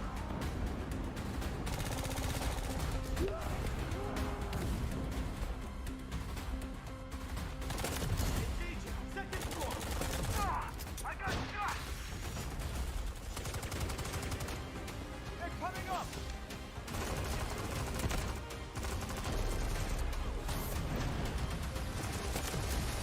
All clear. Prepare for decoding. That's all for mission briefing. The drill is over. Operation commences. Good luck.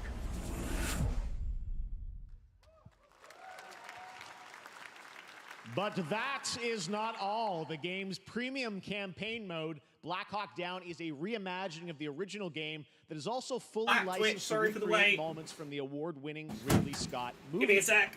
Here is your world premiere first look at that. I'm coming. gameplay.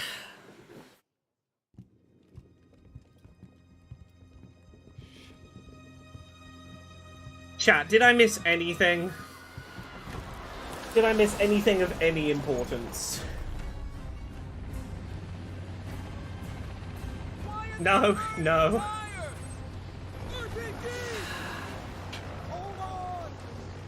Yeah, I think I made a pretty good gut instinct check that just wasn't going to be for me.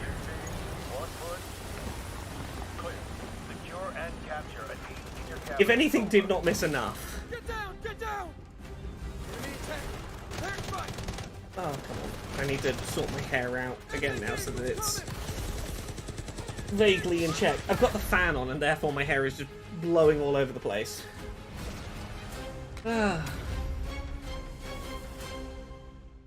Delta Force Hawk Ops. The most generic name I've heard all day. And now, I have an update for you on Fatal Fury City of the Wolves. For real this time. For real this time? Did she pretend to give us one earlier? Oh, is that what everyone thought the Street Fighter 6 trailer was going to be?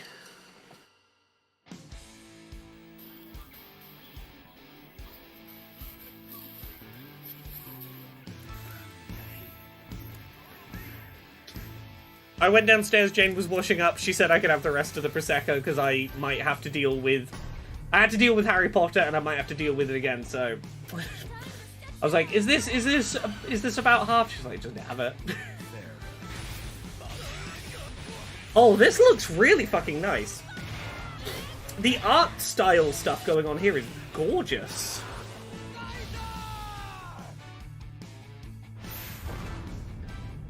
Ooh.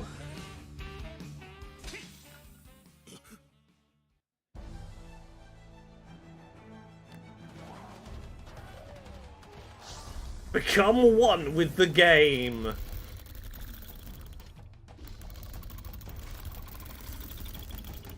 Okay, oh, this has modern control option as well? Hell yeah.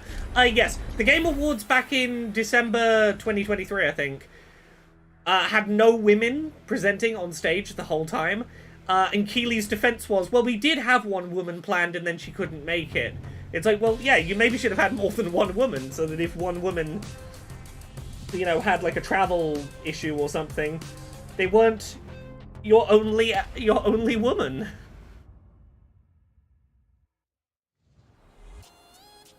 Ugh.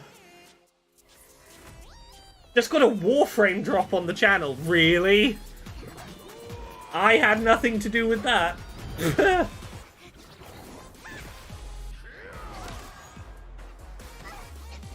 Oh, is Poison coming back? Ugh, my hair.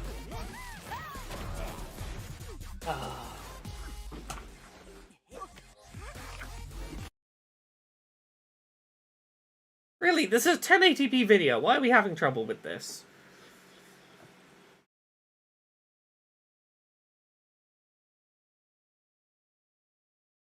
Okay, fine. 720p then, I guess.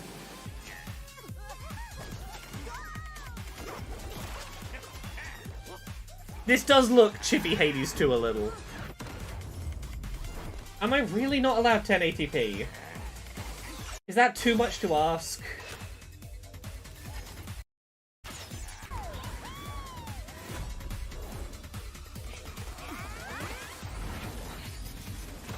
Oh, the second that transitioned to actual 3D models. They should not have tried to do the smooth transition from 2D to 3D. That did not do them any favors. Hard cut between them.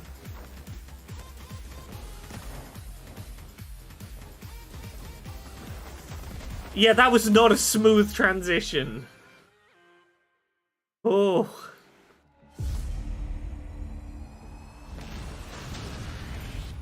Ooh, I see Gundams.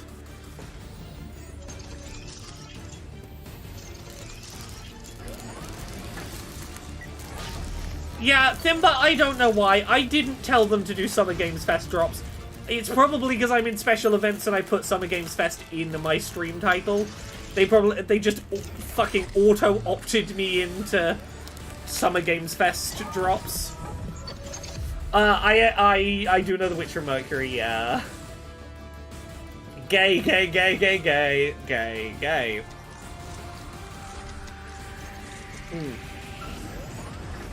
Having my little donuts now.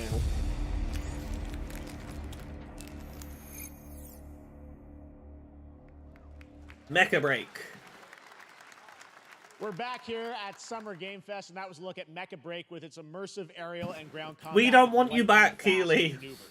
Next, Jason Blum and his Blumhouse banner have become synonymous with incredible horror films over the years, like Get Out, Megan, and last year's Five Nights at Freddy's. Well, now Blumhouse is entering the video game world in a... Remember Five Nights at Freddy's? Made by Scott Cawthon. The man who does not believe gay or trans people should have rights and doesn't think that women should be allowed the right to an abortion. Do you remember that, Scott Cawthon?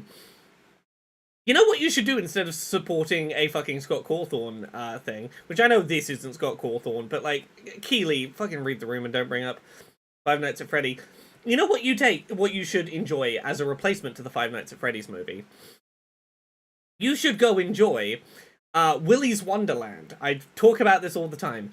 It is a Nicolas Cage spoof of Five Nights at Freddy's, in which Nicolas Cage is the main character but does not say a single word in the 90-minute plus film, and it is his greatest acting performance he's ever done. Nicolas Cage does a wordless 90-minute performance, and it's the greatest performance he's ever done in cinema. He's a fucking genius. It's knockoff, goofy Five Nights at Freddy's, and it is way better than actual Five Nights at Freddy's, so don't give Cawthorne your money. I'll save you, no matter what. Just go home, Viv. Amy! The local police department asked me to help with a case. Why would they need a game designer? It should have some developer mode. Oh, it's a horror game about horror games, I see. Okay. You can't put Sam Barlow's name in front of it, because now I kind of have to check it out. Sam Barlow writes good shit. No, it's all one game, because it's a game about a game designer, because of course you got fucking Sam Barlow to make a game about being a game designer. Of course you did.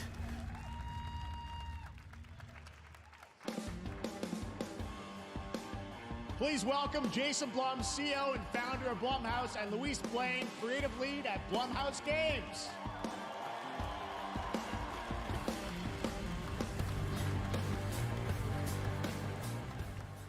Oh! Hey guys, so we got ourselves a Sam Barlow slate and the there. guy It's from incredible. Infinity Pool. So Jason, tell us a bit about why did you Okay, want to get into Blumhouse, games look. like this? What are we doing? I'm not a fan of your Five Nights at Freddy's shit, but like, you are getting good people making this game.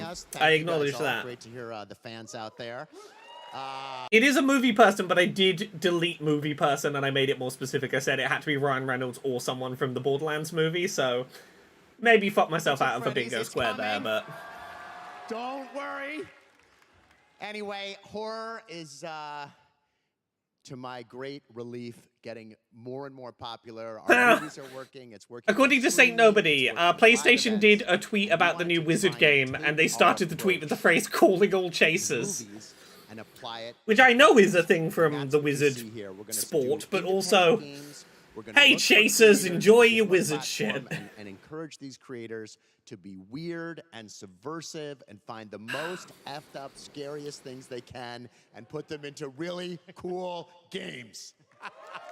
Well, they look great. It's a really diverse, cool slate. Luis, it doesn't reassure me about your horror property when the way you're thinking about it is, oh, let's find the most fucked up shit to put in it. It's like, that doesn't give me the confidence to, like, Sam Barlow, I'm like, you're doing horror for a purpose, with a meaning. And this man's just like, put the most fucked up shit in there.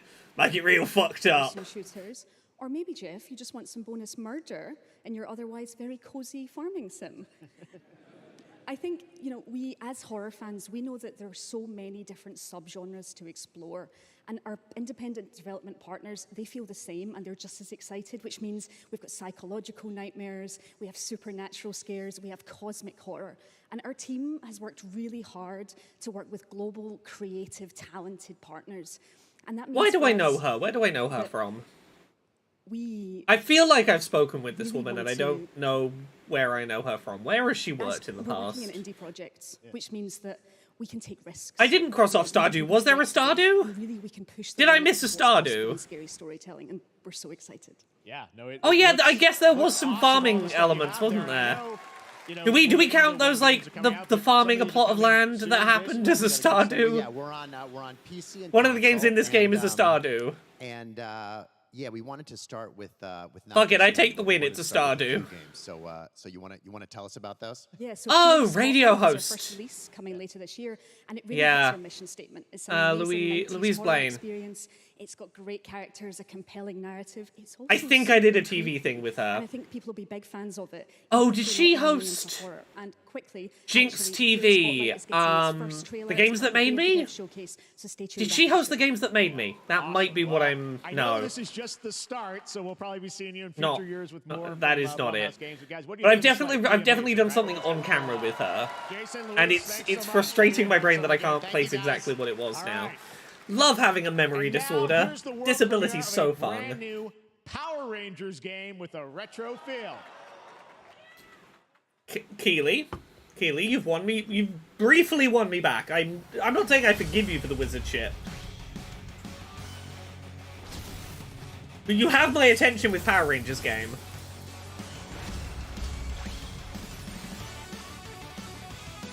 Oh, we're doing a proper new pixel art side scrolly Power Rangers game. Fuck yeah.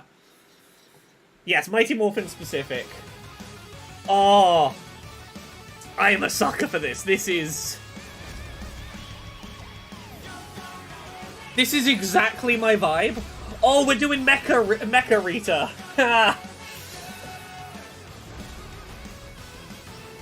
Yeah, we're doing the fucking Netflix reboot Mecha design for Mecha Rita. Okay, sure. I will play this in 2-player co-op with Jane. Oh, the sort of faux 3D sections. That Mode 7 shit is great.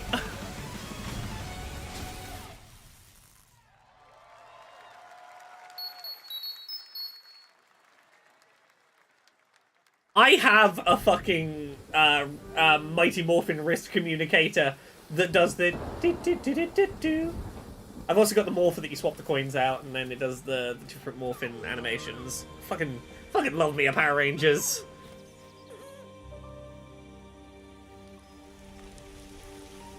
Every now and then me and Jane will play Power Rangers board games and I will just give Jane history lessons on the history of Power Rangers.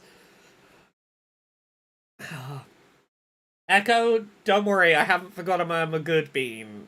Don't worry either, Fee. I know it's you, Fee. I haven't forgotten. Okay, I guess we go to 720p again. For a minute.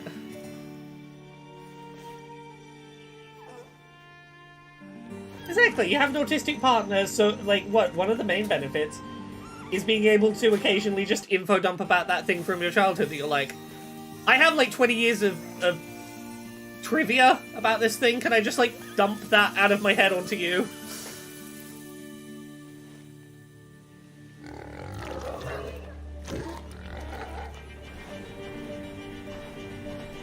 No, I don't think the deer dies, I think the kid dies. I think you go through the whole game assuming the deer's gonna die, and then it's the kid that dies. The kid dies to save the deer.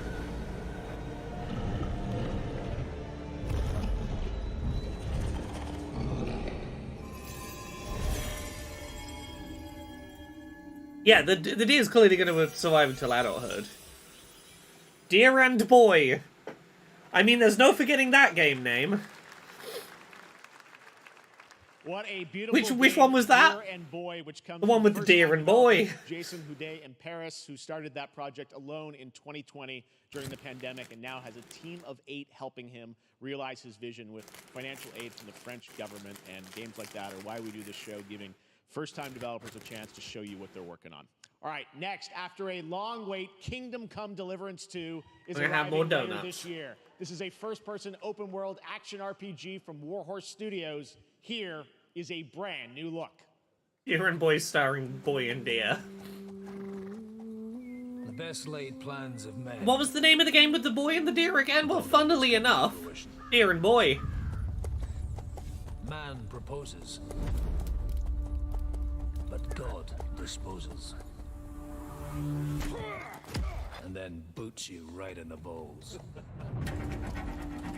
These 2 young fellas, I need to find them. One's a smart-ass Smith, and the other's a blue-blooded fledgling. You behave like a spoilt brat. How dare you speak? Gentlemen, praise be to our Lord Jesus Christ. No, thank you. I stopped doing that a while ago, sir. In this world. But in the end, we all face yeah. For what we should have yeah, it does look pretty fucking white, doesn't it? But lacked the courage to do. It's pretty dang white. The last time I ran away, I lost everything.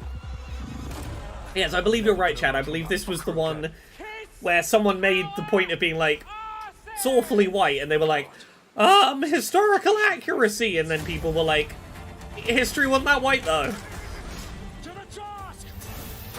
I believe this is that one, and it doesn't seem like they've made any. Apparently this one is going to be more diverse. If it is, I hate seeing it. Come on. Yeah, historical accuracy, but the original game let you make actual magic potions. Right, Adam Zero? Right.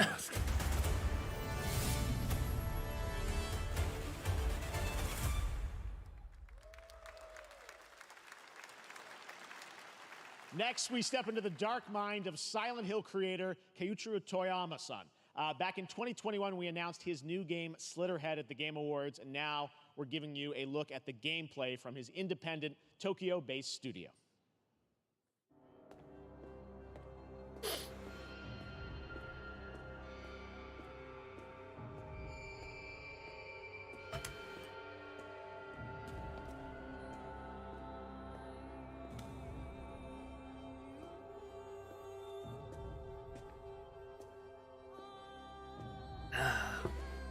I've got Kojima on the bingo card. I'm not feeling confident in Kojima, but here's the bingo card right now.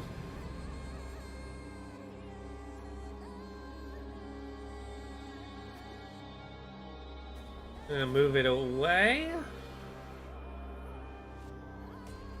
Maybe I misread when I thought I saw someone say Kojima was in LA, but I guess not. I will be swapping between bodies. Okay, we're doing Resident Evil 4 head bio things. Oh. Mantis Beast.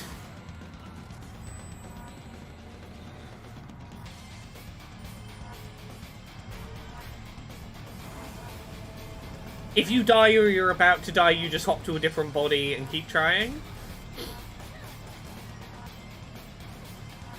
Grow Wolverine fingers.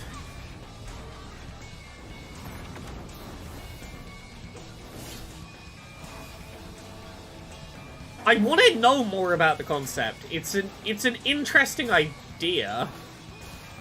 Yeah, definitely see the prototype vibes. I think it is a flesh sword. I think it's all flesh weapons or blood weapons.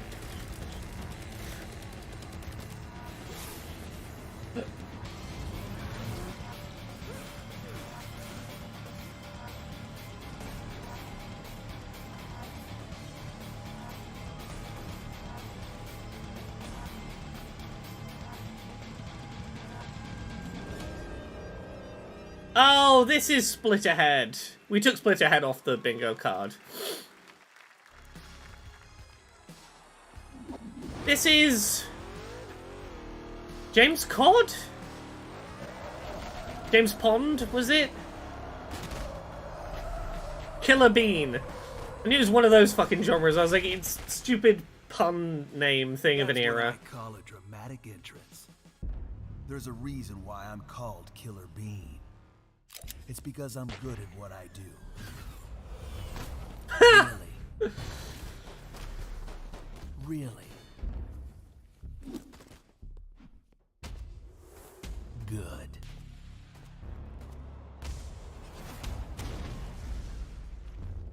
I used to be an You can see why James Pond was on the list of things I thought this might be for a an second. international organization powerful enough to shape the world. Until they lied to me and tried to kill me. Yeah, this is like knockoff weird parody Metal Gear. You're the gosh darn idiot who wants to take down the Shadow Agency. Well, it is sure nice to meet you. Before you die. Yeah, Max Payne Metal Gear, but with beans.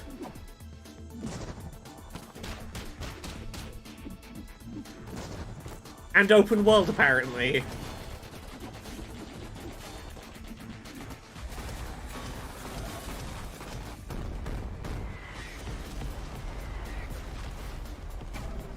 It's some weird, dumb bullshit, and I'm kind of into it.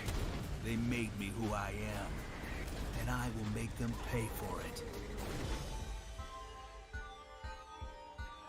Early access, I'm... nah.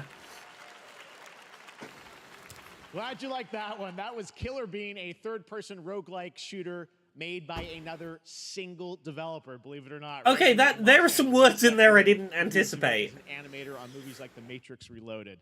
If it's a roguelike, maybe early access isn't the worst thing. To introduce their brand new game, please welcome from the Game Bakers, a small independent studio in Montpellier, France, Audrey Laprince and Emmerich Toa. Hello, Jeff, everyone. I'm very happy to be here. When we created our studio, Emmerich and I, we promised each other to always come up with something new. So after Fury and Haven, we're here to introduce our new game, Cairn, a survival climber. When I was a teenager, my dad prepared an expedition to Mount. The subtitles didn't have the name of the game. I was following them going, our new game, Cairn? And then they just skipped that word in the subs. Extreme conditions. This is something we wanted to explore in Cairn. Cairn is a game about what it takes to go beyond your limits. You climb a mountain to reach a summit never reached before. This is a game. Yeah, that's a human being subtitling this and they don't know what the name of the game is. They weren't given a cheat sheet, so they're just writing, this game is... And what you're going to see in the trailer is not from cutscenes. I can try turning it up a bit. Climbing gameplay. I'm trying not to have it so loud that I can't talk over it. Later today during the but that also... But now let's have a look. So here's the thing, if I turn it up too high, I start getting mentally jammed by it because there's too much audio. I have too much sensory input going in as an autistic person and I stop being able to tune it out and put new words out. So I will try at this volume, but I might have to turn it back down purely because I can't listen above a certain volume and then still talk.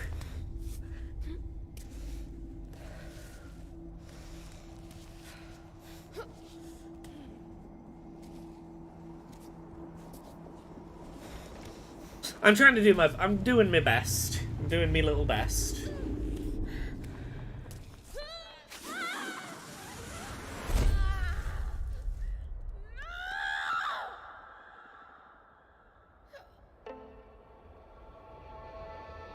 Yeah, it's really giving Jusant vibes.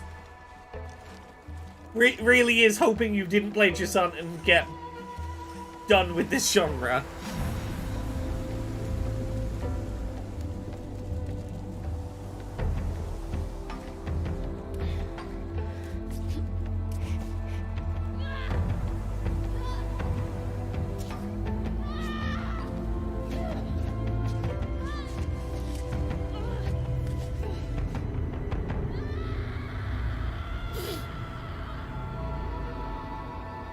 Yeah, can. I knew this word. I think it's a Scottish word, I might be wrong.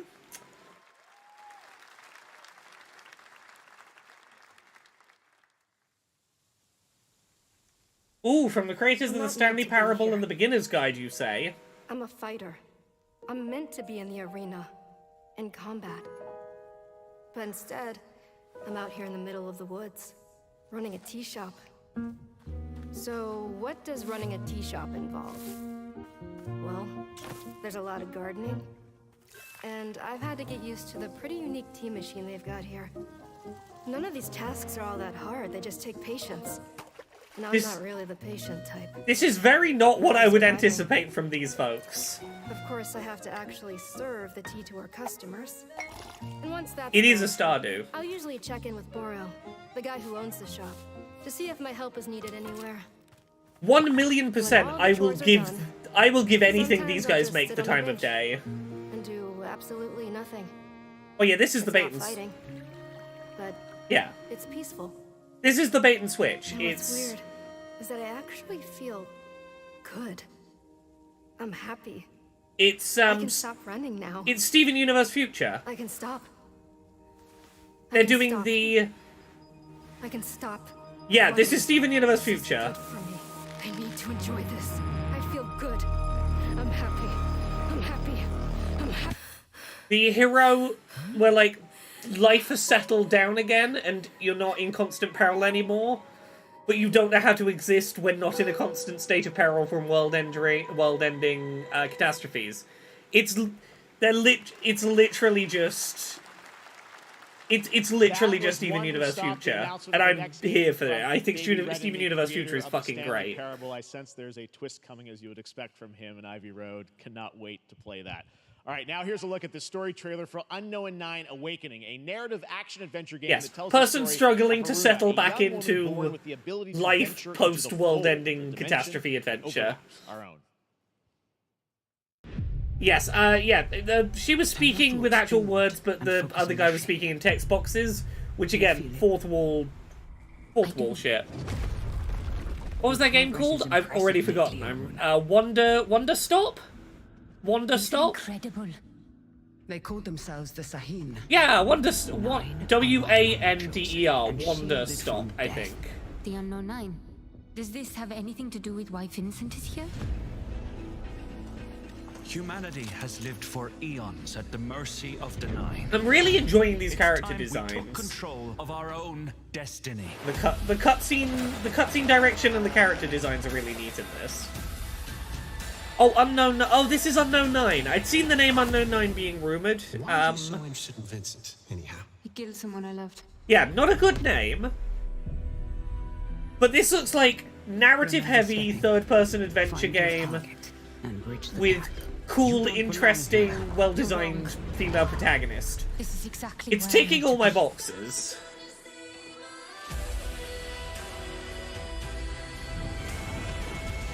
Indian woman with magic body possession powers doing a Tomb Raider.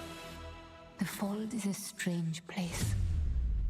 Vincent found Yeah, if only they'd be like a certain other showcase and like show you the game names more consistently.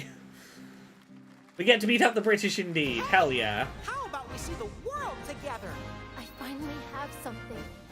Something that I want to protect. Oh, Monster Hunter Stories, the remake of the first game, coming to Switch.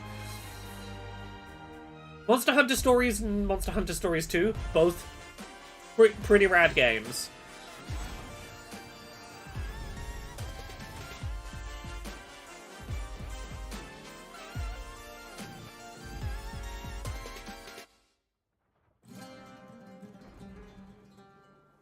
That's a cool mask.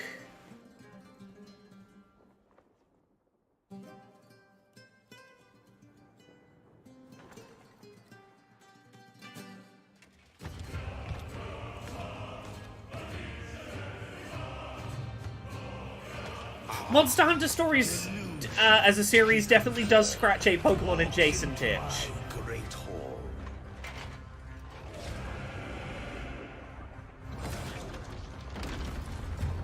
I'm assuming this is a Spanish colonialism Souls game. Feel honored to fight a legend. Yeah, Conquista Souls. On guard. To your greatest.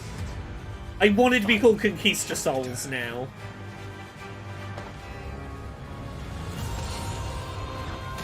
Oh, you harlequined? Please tell me that means style switching? You put a harlequin mask on and suddenly had a warhammer and are doing magic. More Souls-likes need style switching.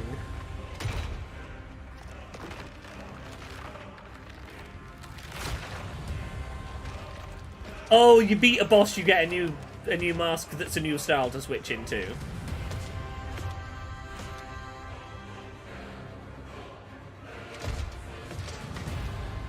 Oh, Stranger of Paradise totally counts. There is but one certainty in the cosmos. Change. And Toria, the last song. Anotria, sorry. The font was kind of hard to read. All right, we're back here live. Forgettable for more name, Summer Game interesting Fest. The concept, First I wanna see Descendant, gameplay. Powered by Unreal Engine 5 is a next-gen looter shooter with dynamic cooperative gameplay, including a grappling hook mechanic. It is finally set for release, and we're very happy here to debut. the new Not a game trailer I and care the about reveal this one. Of the release date. Ooh, there's a demo now for that. Previous one is there.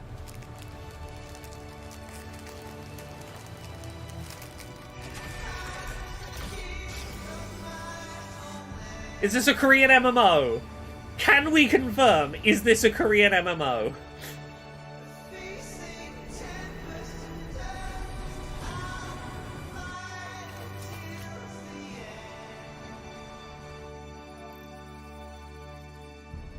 What, a Note Trio? Was a Note Trio a Korean MMO?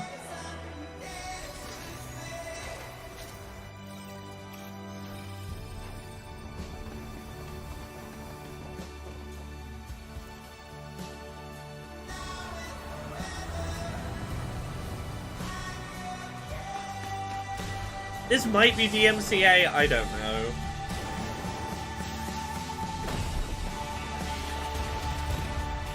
Chat will have to tell me which game it was that was the Korean MMO.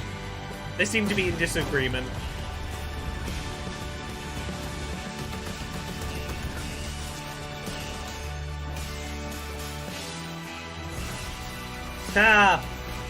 And Oak Tree had to delay their release by 3 months because the original release date was the same day as Shadow of the Erdtree. Much like Hades 2 getting surprise released and that Prince of Persia roguelike having to delay. I feel bad when one of those games steals your release date. Okay, game is Korean but it's a looter shooter. So I guess we're not considering this Korean MMO. This is Korean online multiplayer game. Not quite Korean MMO.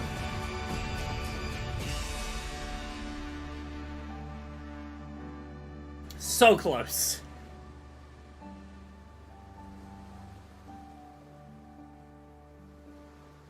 I mean, I would argue there's a massive multiplayer people who are online. Like a massive amount of online multiplayer people. You could call that a massively multiplayer online game. The first Descendant will be available across PlayStation, Xbox, and Steam. Wishlisted now and prepare for the release on July 2nd. Look, if that one box would make it a bingo later, we'll cross that box when we come to it. Took the world by storm and a couple of game awards. From Inner Sloth, here are Victoria Tran and Forrest Willard. Oh, this is going to be Among Us. We joked about it, we didn't put it on the list. What's up, gamers?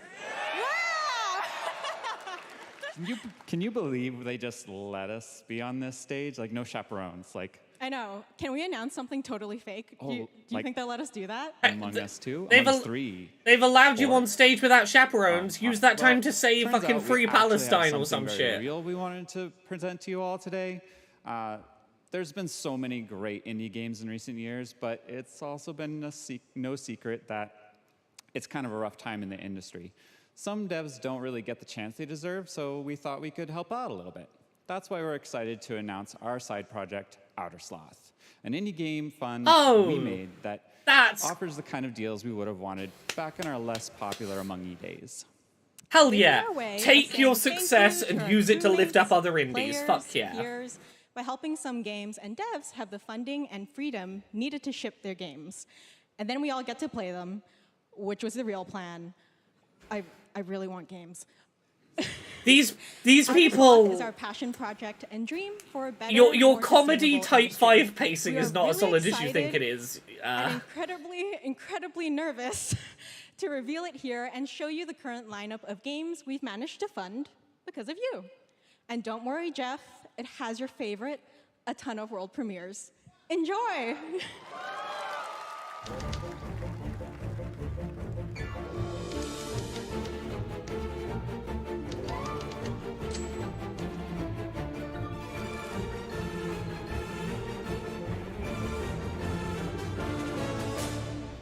Hi, I'm Ian from ShapeShot, and you may already be playing our first game.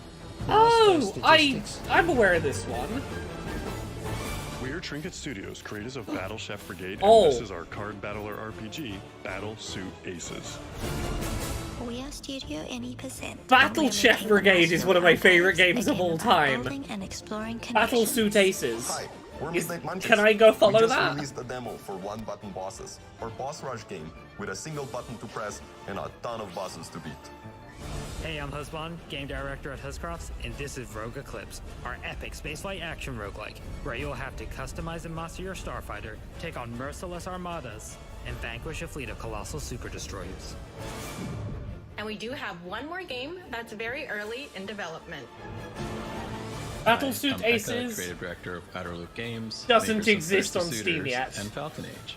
In our new game, explore the world in an upgradable mech and cook up tasty dishes Okay, for local hell yeah. communities. Fight off corpos, You got discover the, new Dosa recipes, and reunite with your strange loved ones for one Thirsty last meal. Suitors Project Dosa and is a Battle game Chef about life, Brigades death, love, devs and food new for the soul. games. You know what? That's two of my favorite weird little niche indies that you've picked up sequels from. Thanks, Victoria and Forrest. Oh, Those Battle are Chef all Brigade fantastic, was and I cannot fucking wait to play them. amazing. But all of those amazing indie games aren't the only thing coming out of Inner Sloth. Did you know that there's going to be an Among Us TV show? We're aware. Sounds like you did. Oh, I did Yes, put there's Among Us going on the to be bingo an card, Among didn't Us I? TV show. Check out this sneak peek. Did I, or did I take it off? I swear we had Among Us on the bingo card at some point.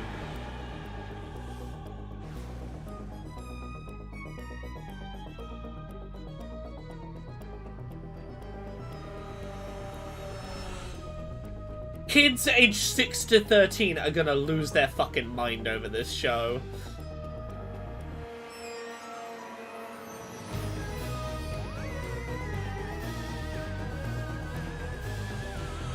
Like, I can think of at least 2 small children in my life who will latch at the chance to watch jump at the chance to see this.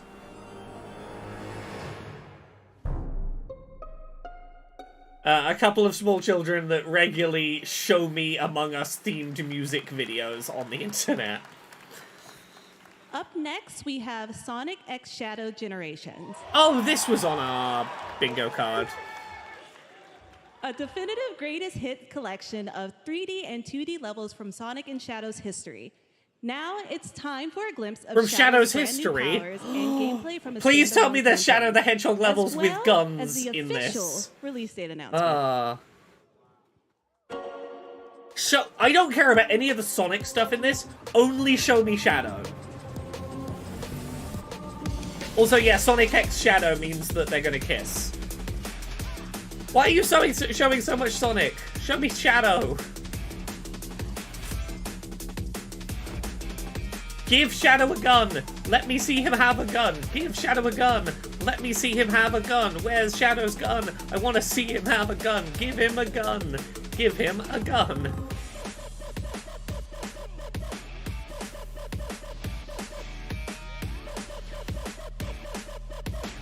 I want to see Chibi Shadow now. Oh. Where's Shadow's gun? Give him his gun. His iconic gun. Give him an NCR soundtrack as well. Yes, Jane. Let him listen to Foundations of Decay. Okay, you gave Shadow cool demon wings. That is an acceptable answer. If he doesn't have a gun, but he has cool demon wings, you're okay. The Year of Shadow, right? A movie coming in December, too. Exciting stuff. All right. In the upcoming online survival game, Dune Awakening from Funcom, there is one small decision that unleashed a chain of events which set the stage for the story the player will experience. It does seem like Shadow has a symbiote, yes. The only peace I find is a future that never happened. A scythe would fit those wings. One where I... Yeah, Shadow's the only one allowed a gun. We repealed the right to bear arms. No one in America is allowed a gun anymore. We take all the guns away. Shadow's the only one allowed to keep his gun. It created me. That is the America I would create if allowed to be president. No one is allowed a gun except for Shadow. He gets 2 guns. That might have been. What if my mother had obeyed her Right, orders Jane? and No given bear birth arms, to only a hedgehog girl? arms. Everything would change. Dr. Yue exposed before his betrayal. A world where my father lives. House Atreides surviving the Battle of Arrakeen. It's a Dune game, but Sardaukar deployed to a cis girl is born rather than trans girl Paul. A war of because hey, fun fact, if you've not watched across the Dune, planet. it's really easy to read it as a trans metaphor. Oh, you gotta drink the blue juice that will kill anyone that's not a girl. Oh, are you willing to risk drinking it? Oh, Paul, you drank the girl juice and it didn't kill you. It always kills men, but it didn't kill you, the girl. Trans girl Paul. Except for this one. This one leads to you. And look, I know that theory, like, that doesn't hold up to scrutiny, but, look, there are certain scenes in Dune where I'm like, Dune Awakening coming at that would make so much more sense if trans girl Paul. Now it is time to see the announcement of another new game from a brand new development studio.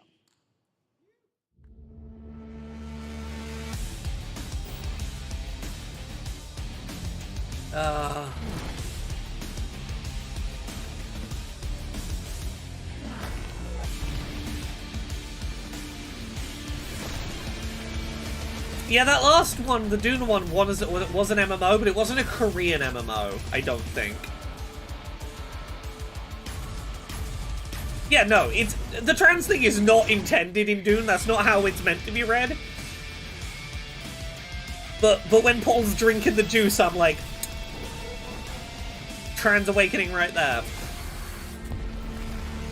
It does look very anime Helldivers. What is this? I want this trailer to reveal itself to be a Vampire Survivors DLC.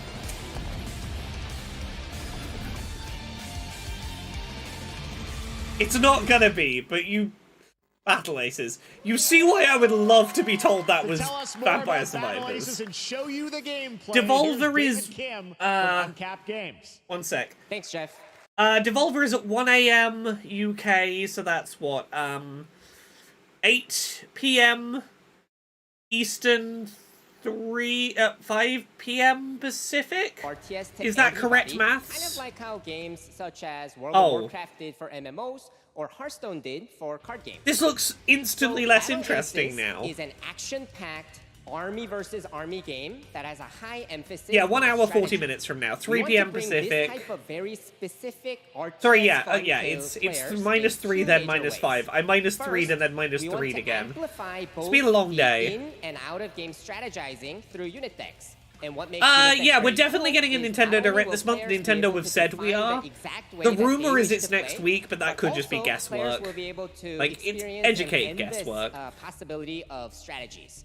Second, we want to eliminate the tedious clicks required to play an RTS as much as possible so that players playing this game are experiencing only the fun parts of playing an RTS game. So, I'm intrigued by your words. Learn words. more about Battle Aces, I wish you would explain yourself. You said a very interesting premise and then didn't give an example. Please, make sure to visit our website at playbattleaces.com. Thank you. The deck-building RTS hybrid. Huh, okay. Right. Our next premiere unveils the exciting new destination for a game that shadow dropped at the Game Awards last year, the Finals, with its unparalleled destruction wrapped in the world's most deadly game show. Now, after dozens of updates and 2 seasons, we're unveiling where contestants I don't even remember what genre the Finals next is. week on June 13th. I remember nothing of it. Sharpen your katanas and welcome to Season 3 of the Finals. Oh. I think Switch 2 will be revealed in calendar year 2024. I think it'll be very much like the Switch 1 layout. They will reveal it like September, October. It'll release like March 2025, would be my guess. How much longer is the Game Awards? It's 40 minutes. Then there's an hour of Day of the Devs. Then there's Devolver. And then if I can be asked to stay up later than that, Atlus is doing a thing at like 2 AM.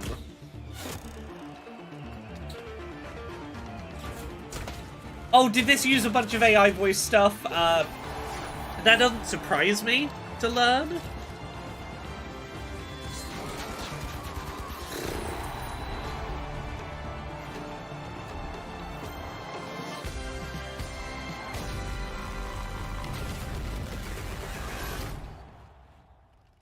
Oh, the logo looks familiar, but yeah. The finals in Kyoto. All right. Uh, Please welcome Nix the multiple Wary, Game the- Awards winner and a dazzling One Game sec. Awards performer, if I do say For so. anyone waiting for Mega Man news, the Mega Man thing already happened. Nintendo quietly added a bunch of Game Boy and Game Boy Advance games, Mega Man games to Nintendo Switch Online. Like, that's what the Mega Man thing was.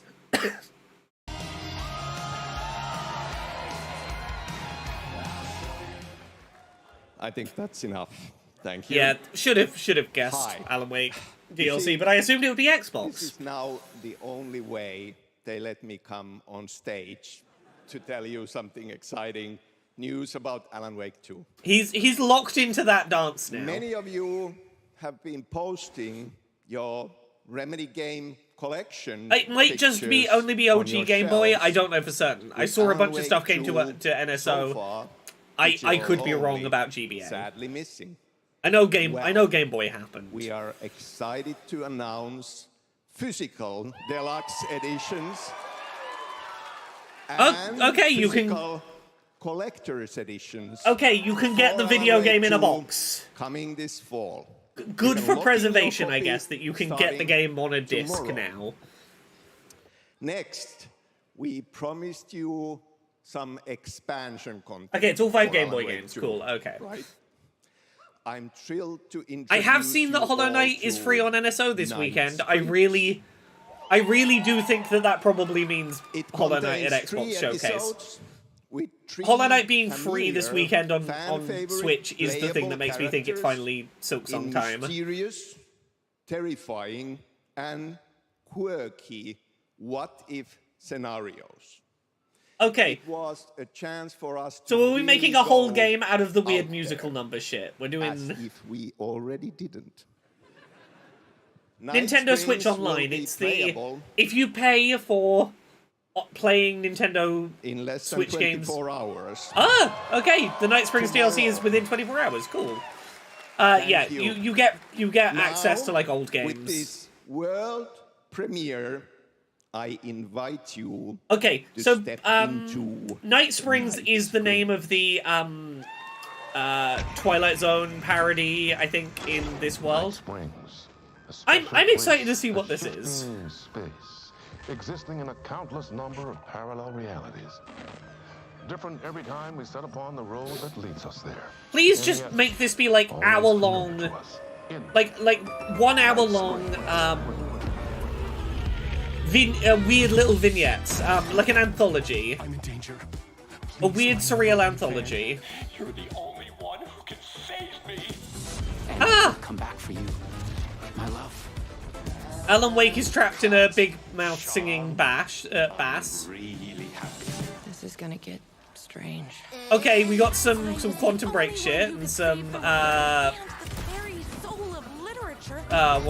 what's the other one? Control, that's it.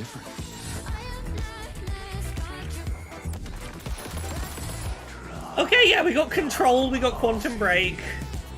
I have a shotgun. Well, I gotta. Wait, that's a real shotgun? Okay, honestly, this is great. I couldn't have asked for a better. Night Springs. Did they just say this is exclusive to the deluxe edition? Oh, that's kind of shitty. I can't just buy the DLC. If I read that right. I might have read it wrong, but I'm pretty sure. Fuck it, I'm rewinding. Maybe I misread. Yeah. Who can ever truly know how deep? Night Springs, Alan Wake 2 expansion, exclusive to digital deluxe edition. Night Springs. Rabbit. Let me turn the subtitles off. Digital and physical formats, yeah, exclusive to deluxe edition. I was right to read that. Oh fuck that. Please tell me I can like spend like a $5 to upgrade to the deluxe edition to get the DLC or whatever. Cause that looks like a fun, weird little, like a silly little nonsense adventure that I would really enjoy. There's an upgrade. Do we know how much the upgrade is? How much are they charging me for my 3 little side stories? Andy H, they announced at the start of that trailer that they're doing a physical version of Alan Wake 2. £12. Do we know how long those stories are? Cause like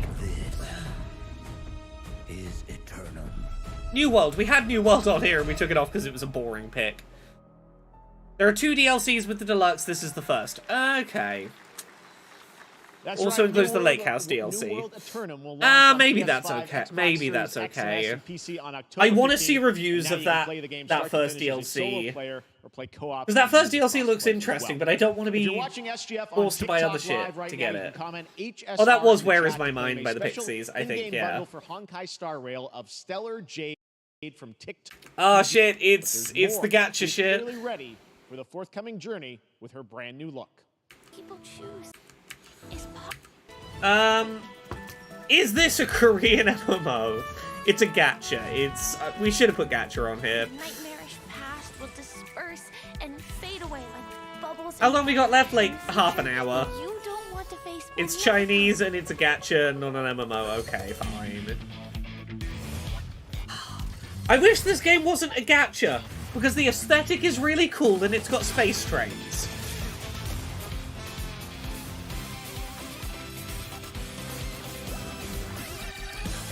I love this kind of anime shit. Like, this is my shit. I love anime bullshit. But because of the gacha, I just can't. Just can't do it. Because in the end, We will wake from our dreams.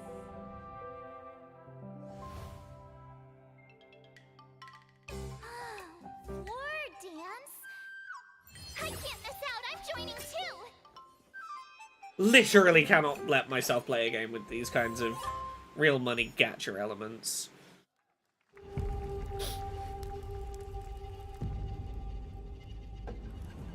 Chew! Chew!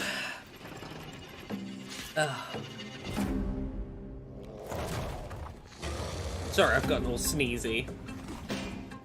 My gacha allergy is acting up.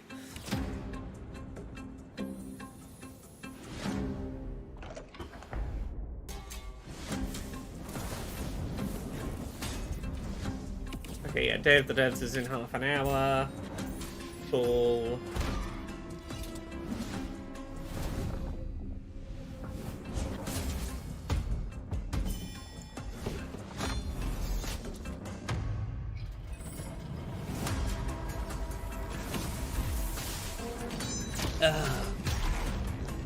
Digital Deluxe Alan Wake upgrade is £12 on Xbox. Yeah, but I don't want to have to upgrade to a Digital Deluxe. I want to just buy the one DLC I want.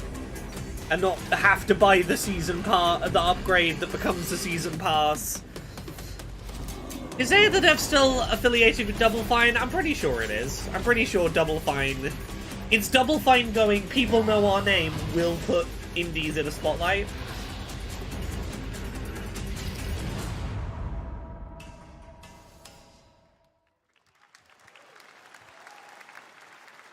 There you have it, the unforgiving fantasy FPS dungeon PvPvE adventure. Dark and That's Darker too many is letters, now Jeff. live on both Steam Jeff, and that's too Epic many Games letters. Store today. So play it this weekend. All right.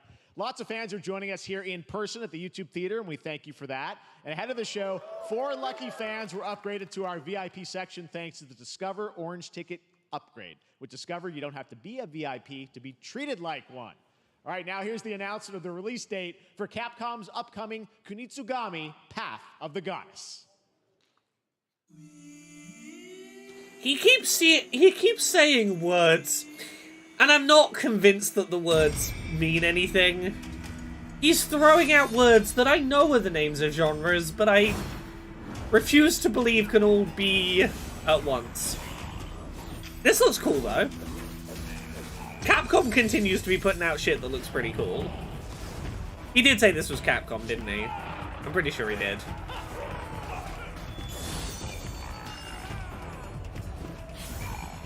I don't understand what was happening when we were just a water orb for a bit.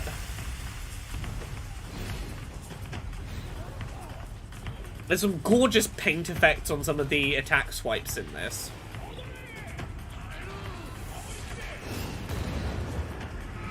We'll see. I will wait and see when they announce what the microtransaction situation is. Sometimes you just gotta beat a orb. Blue-haired woman protagonist, you say? Enter the overgrowth. Hyperlight Breaker, hell yeah. Blue-haired anime protagonist games, I am here for them.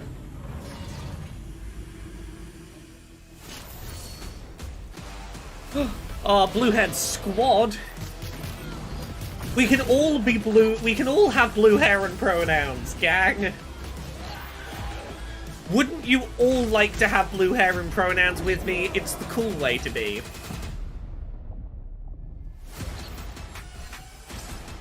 Blue hair, pronouns, and co-op.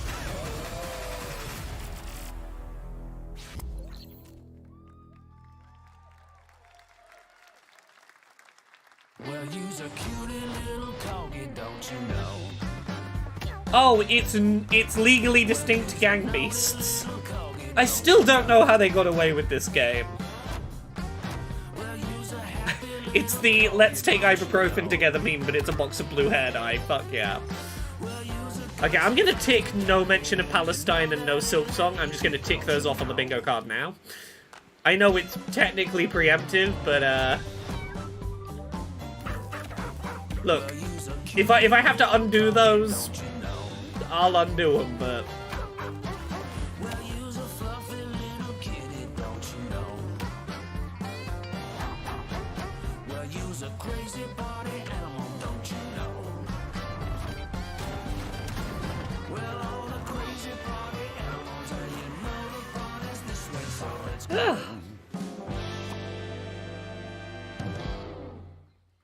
how much money does this game have to be making that they can constantly have Game Awards adverts with nothing new to announce, just wanting to remind you that it exists? So we wanted to take this time to oh, it's any of these completely unfounded rumors and allegations and reassure you what's that his name? Big Sur Corp and the city of San Vanceredo Tim Robinson have never been better. Things are going great here. We have absolutely nothing to hide from the citizens. Are you gonna start telling us about that game you play on your computer where you hatch the egg?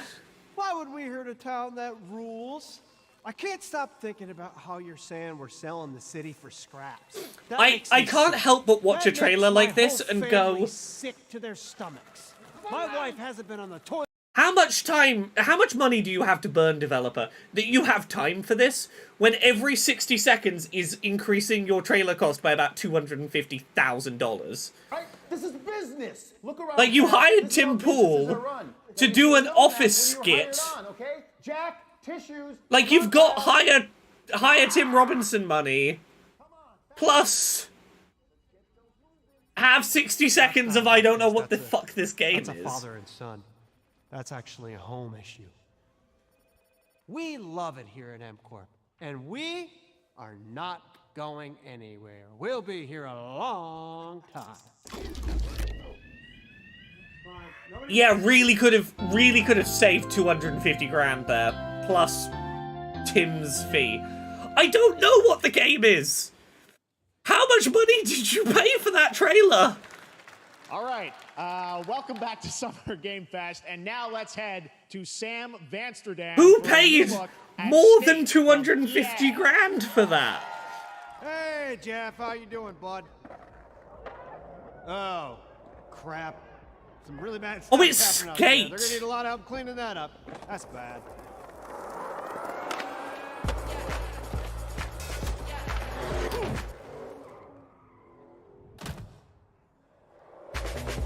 Okay, there's an actual website and it's great. I'm sure it is, but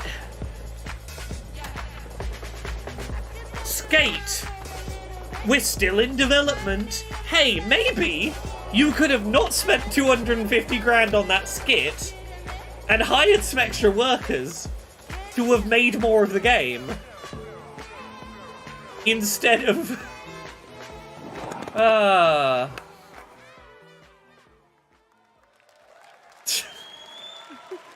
You could have saved about half of the money. Very exciting that people will finally be able to play skits You could have on just console spent in the 250 near grand on the future. Our gameplay next trailer world and not premiere is another an indie 250 sensation grand from on the Japan that is skit. adorable, deadly, and has over 25 million players worldwide. Ugh. That's right, I'm talking about Power World. I mean, just look at the giant depresso. Cheer up, buddy. It's Summer Game Fest. Is Pal World a Now, Korean here's MMO? the first major update announcement. A whole new island is coming. That was way quieter of a response than I think that they were hoping for.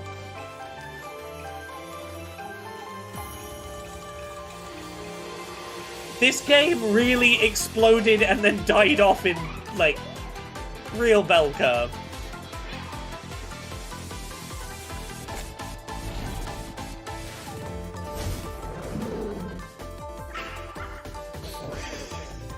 I played, like 9 hours of this game and was like, this game is, like, would be literally unhealthy for me to play. I, as a disabled person with addiction and compulsion and, like, lack of exit ramp issues with games, just cannot play this.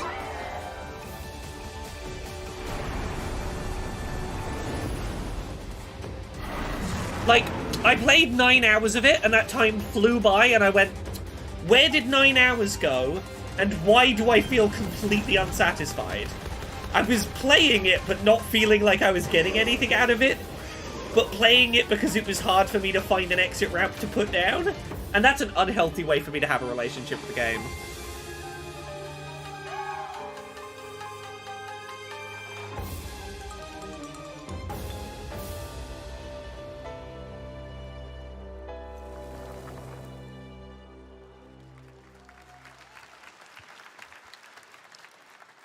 That was high on the Steam charts. Congrats to Pal World on the new update. Next up, we've got a big announcement. Pal World was Valorant. high on the Here's Steam Andy charts, Ho Jeff. and Anar Gilfison from the Valorant dev Sure. team. Oh, Jeff. Thanks, Jeff. Hey, everyone. Since 2020, we have been fortunate to serve players in their pursuit of what we call the Valorant moment. The big plays and clutches you make while all eyes are on you. Millions of players all over the world have earned their own Valorant moments on PC. And today, the stage is set Valorant to welcome moment. a whole new group of players. Sounds Let's like take when a the look. WWE try and in real time commentate saying that things are, oh, that's a WWE, WWF moment. That's a WrestleMania moment. It's like, you can't decide as the devs that something's a moment.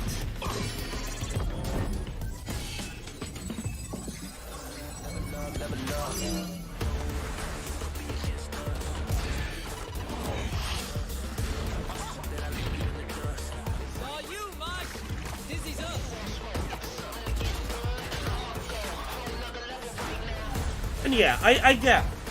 Sorry. I'm being facetious, I get how World still has an audience, I know. Tynanwood, thank you very much for the 37 months of sub. I made it in time to say, holy shit, this has been dire. They really did open with LEGO Horizons, and then really not have anything in the middle. Jeff, you weren't lying when you said that it was going to be kind of a nothing showcase, but also, some of those people paid $250,000 fucking dollars to be in your showcase, Jeff. You probably shouldn't have said, oh, some people paid to have their games in it, but it's like, it's kind of a shit year this year.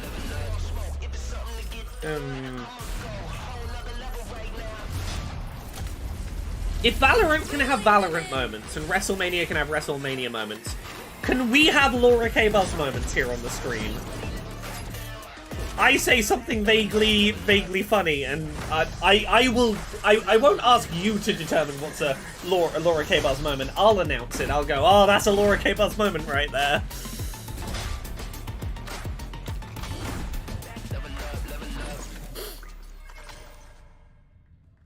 Valorant, more like, I'm gonna rant about that. Oh, that was a Laura K. Buzz moment. That was Valorant's core tactical gameplay. Everything you just saw was captured on console and Oh with yeah, the if there's a controller. train on screen, that's a Valorant definite is coming Laura to K. Buzz PlayStation moment. 5 and Xbox Series X and S this year.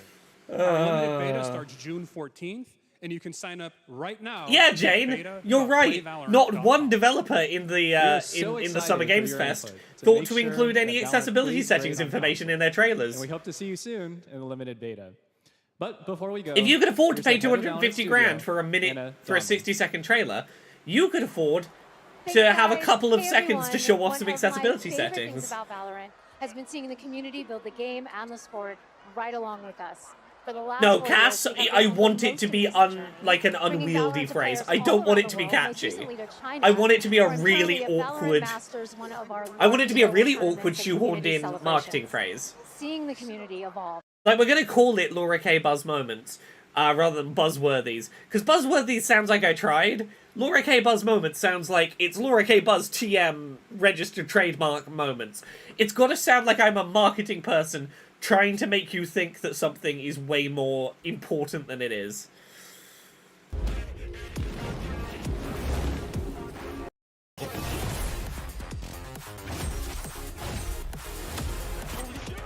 Yeah, the cringe is the point.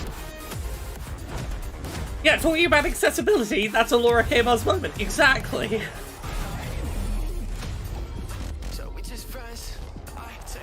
This is way more Valorant than I thought we would get. Keely, you really needed to hit exactly 2 hours. Because the problem is, you need to hit exactly 2 hours so that you can roll straight into Day of the Devs. And I can see why. This to me says Valorant paid extra. Like, there's some lack of clarity about which games got into this for free and which had to pay 250 grand per 60 seconds. This is an advert coming after a game trailer. This, guaranteed, is a paid one. Like, this is not a Keely invitee. Valorant, I'm gonna guess the Valorant devs spent about $500,000 on getting this much time in Keely's showcase.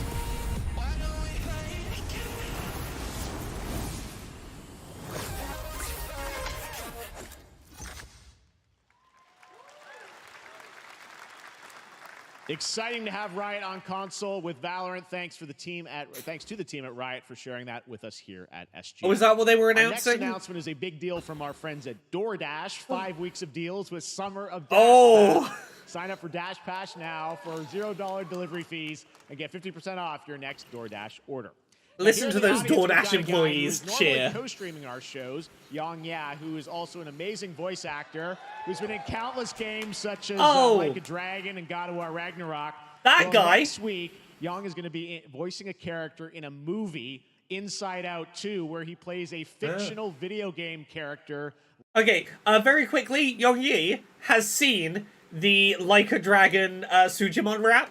He has heard the Sujimon rap, and that brings me joy. Eternal fate. Lance Slashblade? But he's a video game character. Why is he here? Yeah, I always thought Riley had a secret crush on him. I never saw the appeal. I long I to really- be a hero, but darkness. I really thought Sonic or Borderlands would be the video game movie thing we got. We were all banished here, deemed unfit, worthless. Don't you dare say that! You do not deserve to be thrown away! 1 second, Lance. Don't you remember his power move? I'm coming for you, Riley! Oh, yeah? Watch this! Come on! No one is totally worthless. But I am a warrior cursed with a feeble attack. I wish this trailer wasn't happening, if I'm honest. This would have been a really fun thing to not know was coming and get blindsided by in the film. That would have been a really fun, unanticipated moment, but thanks, you just couldn't avoid going, here's a cool moment from the film out of context. Plus a chance to win $5,000 Samsung credit for U.S. residents. Oh, we're really just in the not even pretending not to be adverts segment. Chicken does look a lot like... Keely, as someone who's put together a showcase, if you have to include these, put them in the middle. have a point where, like, oh, this is the sort of denouement where people can go take a bathroom break, have a cup of tea, know that they're in the advert zone, come back before anything, like, and build back up. You want to be building toward a crescendo at the end. You don't want to be floundering in clearly advertorial town this near the end. Like, you've got 13 minutes to build to your crescendo, and you're doing movie and buy a TV and DoorDash ads and mobile game ads, and like, you're killing any pacing you had, and you didn't have much. Naked from the waist down, so Get out of the f***ing bed, dude. Get out of the bed. tell me about yourself. I think I'm an excellent candidate for the job because your swordplay. Tell me about your sword. Yeah, but we didn't put generic movie personality. We put Ryan Reynolds, a Borderlands actor, because I wanted to be fancy and specific. Pillaged a few villages. I'm not a lawyer. Yeah, it's Crimson. It's the Hemsworth. Which is why you'll have the job. Congratulations. What's the parking like? There's more where that came from. Oh, I hope not. Guys, maybe everything isn't a squad activity. Yeah, this is another one they clearly paid for. And at this rate, this is probably another $500,000 one. This is fucking $500,000 we're watching. It's for Clash of Clans or one of its spin-offs.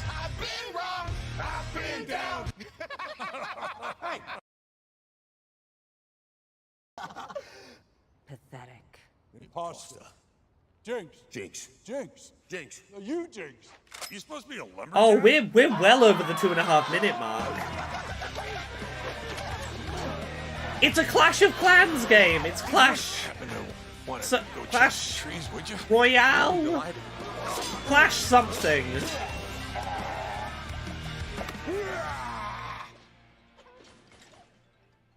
Jane in the Twitch chat says, just think about all of the Olive Branch GoFundMes this could have funded, right? Good boy. Here. Any of these development studios could have dropped $500,000 on someone's, like, Escape from Gaza fundraiser and thought nothing of it.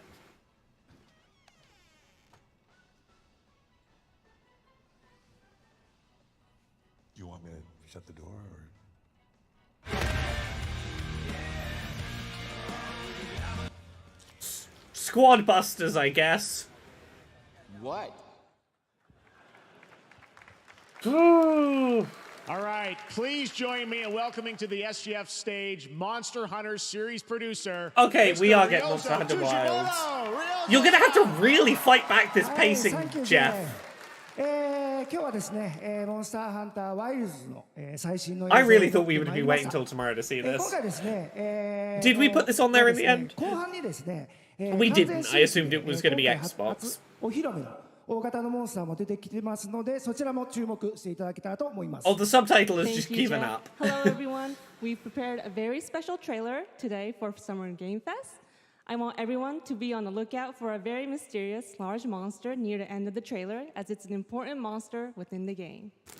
Oh, are you going to show us the box art creature for this one? I'm having my last tiny donut. PlayStation 5、Xbox シリーズ XS、そして PC で同時発売となります。また今回はですね、プラットフォームの垣根を越えて一緒に遊ぶことができますので、そちらも楽しんでいただけたらと思っています。As you'll see, we're working to deliver They've got a 10 gaming minutes left, experience so this I don't think is the final immersion in thing. action. I hope players look forward to playing with their friends across different platforms when the game launches simultaneously in 2025 on PlayStation 5, Xbox Series X and S, and PC. はい、最後になりますが、Now, will it come to Switch successor? Go on. Tell us it's coming to future Nintendo hardware. We're working on a port for Nintendo hardware. またですね、ゲームズコンではですね、初のプレイアブルの Oh, it will be playable at Gamescom. 出展も考えておりますので、そちらもぜひ楽しみにしていただけたらと思っています。Lastly, there will be a new trailer for Monster Hunter Wilds at Opening Night Live at Gamescom in August. I mean, they got fucking Monster and Hunter our first public hands-on Rise playable demo of Monster Hunter Wilds will also running on debut at Switch. Gamescom. Thank you. Oh no, we won't We probably won't, but I live in hope that someone will say the words Nintendo Flatwood. We have a port in development for Nintendo hardware. I want one little vague acknowledgement. Cross-platform multiplayer is cool, though. I like a good bit of cross-play. Why are you here? You can't do this alone. We need to shake them off. Follow me. Yeah. Here it comes. There's too many of them. Watch out for that glove. Oh, Saint Nobody, there's no world in which Jeff would allow someone to pay for ad time but donate the production budget to, we spent our budget on stopping genocide. No way Keeley lets anything that political in.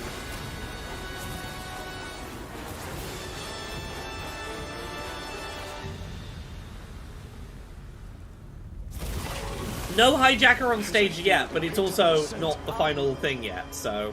You find someplace safe. Although, to be fair, it's usually the Game Awards that gets hijacked, not Summer Games Fest. Because the Game Awards has people coming from the crowd up to the stage to accept their awards, which makes it much easier to crowd sneak.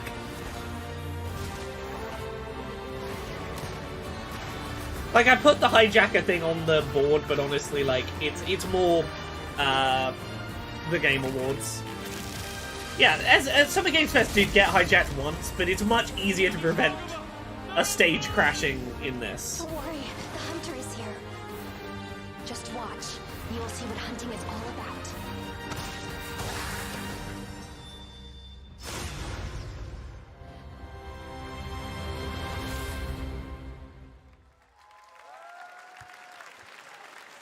Look, if we get any Pokemon news in Nintendo Direct, we will see at most I would expect like a tease for Legends ZA, but I wouldn't expect much. Phantom Blade Zero from S-Game wowed us all with its blazing Yeah, you get to have your fast weapons in the combat and stylish cutscenes. art.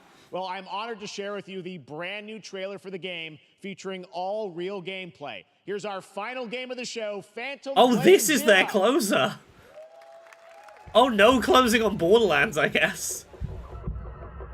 When is the Nintendo Direct? We know officially there's one sometime in June. Rumors are it's like Tuesday next week, but that could just be educated guesswork. There's nothing to actually say that. Yeah, this is the closer. Well, not a very successful bingo card. There's our bingo card. Needless to say, not particularly successful, but Don't go up there. time to close the bingo card because we didn't do great.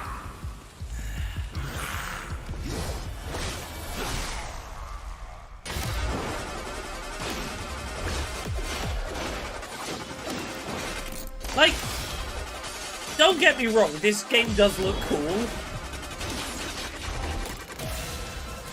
I really feel like the move would have been open with this, closed with Horizon. Like, Lego Horizon was your big, oh, that looks way cooler than I would have expected. Like, you open on something cool, gamer, you close on something that people kind of know is there but really wanted to see. Yeah, Keeley said not to expect one more thing this year. He did announce it was going to be mid, but, like, I think you even, like, you know what you do? You don't drop the Civ trailer midway through. Like, you could get away with this if it was like, you open with Horizon, you move that block of adverts that was right near the end, you move that to the middle instead, and you end on Monster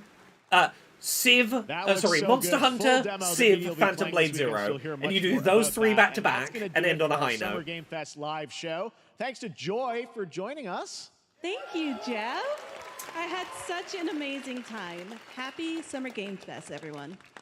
The brick separator as a melee weapon is much more, so good. Stay tuned, because Day of the Devs is coming up live right now on the stream, featuring an hour of indie game reveals, including the next game from Cappy, and that's followed by Devolver Direct. Now keep checking SummerGameFest.com. Day of the Devs is for usually other pretty event streams fun. this weekend, and we'll see you again live this August. Yeah, now 20th that in Germany for that's the thing, Gamescom Vash. Opening night live. Now that E3 is dead, he has no competition, so he knows he doesn't have to try. And that's the thing. he doesn't have to try anymore because he's the only game in town, except for the Accessibility Summer Showcase. Seemingly the only showcase not endorsed by Jeff Keighley. But you know what? I'm proud not to be endorsed by Jeff Keighley, given that Keighley will take wizard money.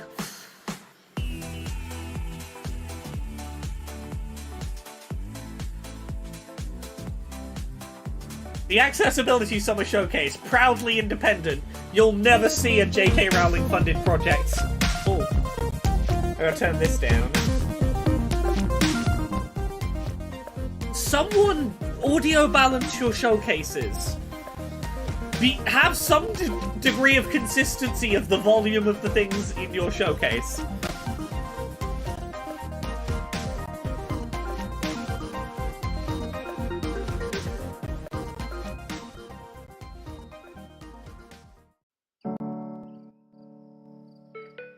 I can guarantee you right now, official announcement, the Accessibility Winter Showcase will not have a single game in it that is in any way tied to J.K. Rowling. You got official confirmation here. No J.K. Rowling games in the Accessibility Summer Showcase 2024. I don't give a shit how accessible Hogwarts Legacy is. It ain't getting in the AA Showcase. I gotta turn this down.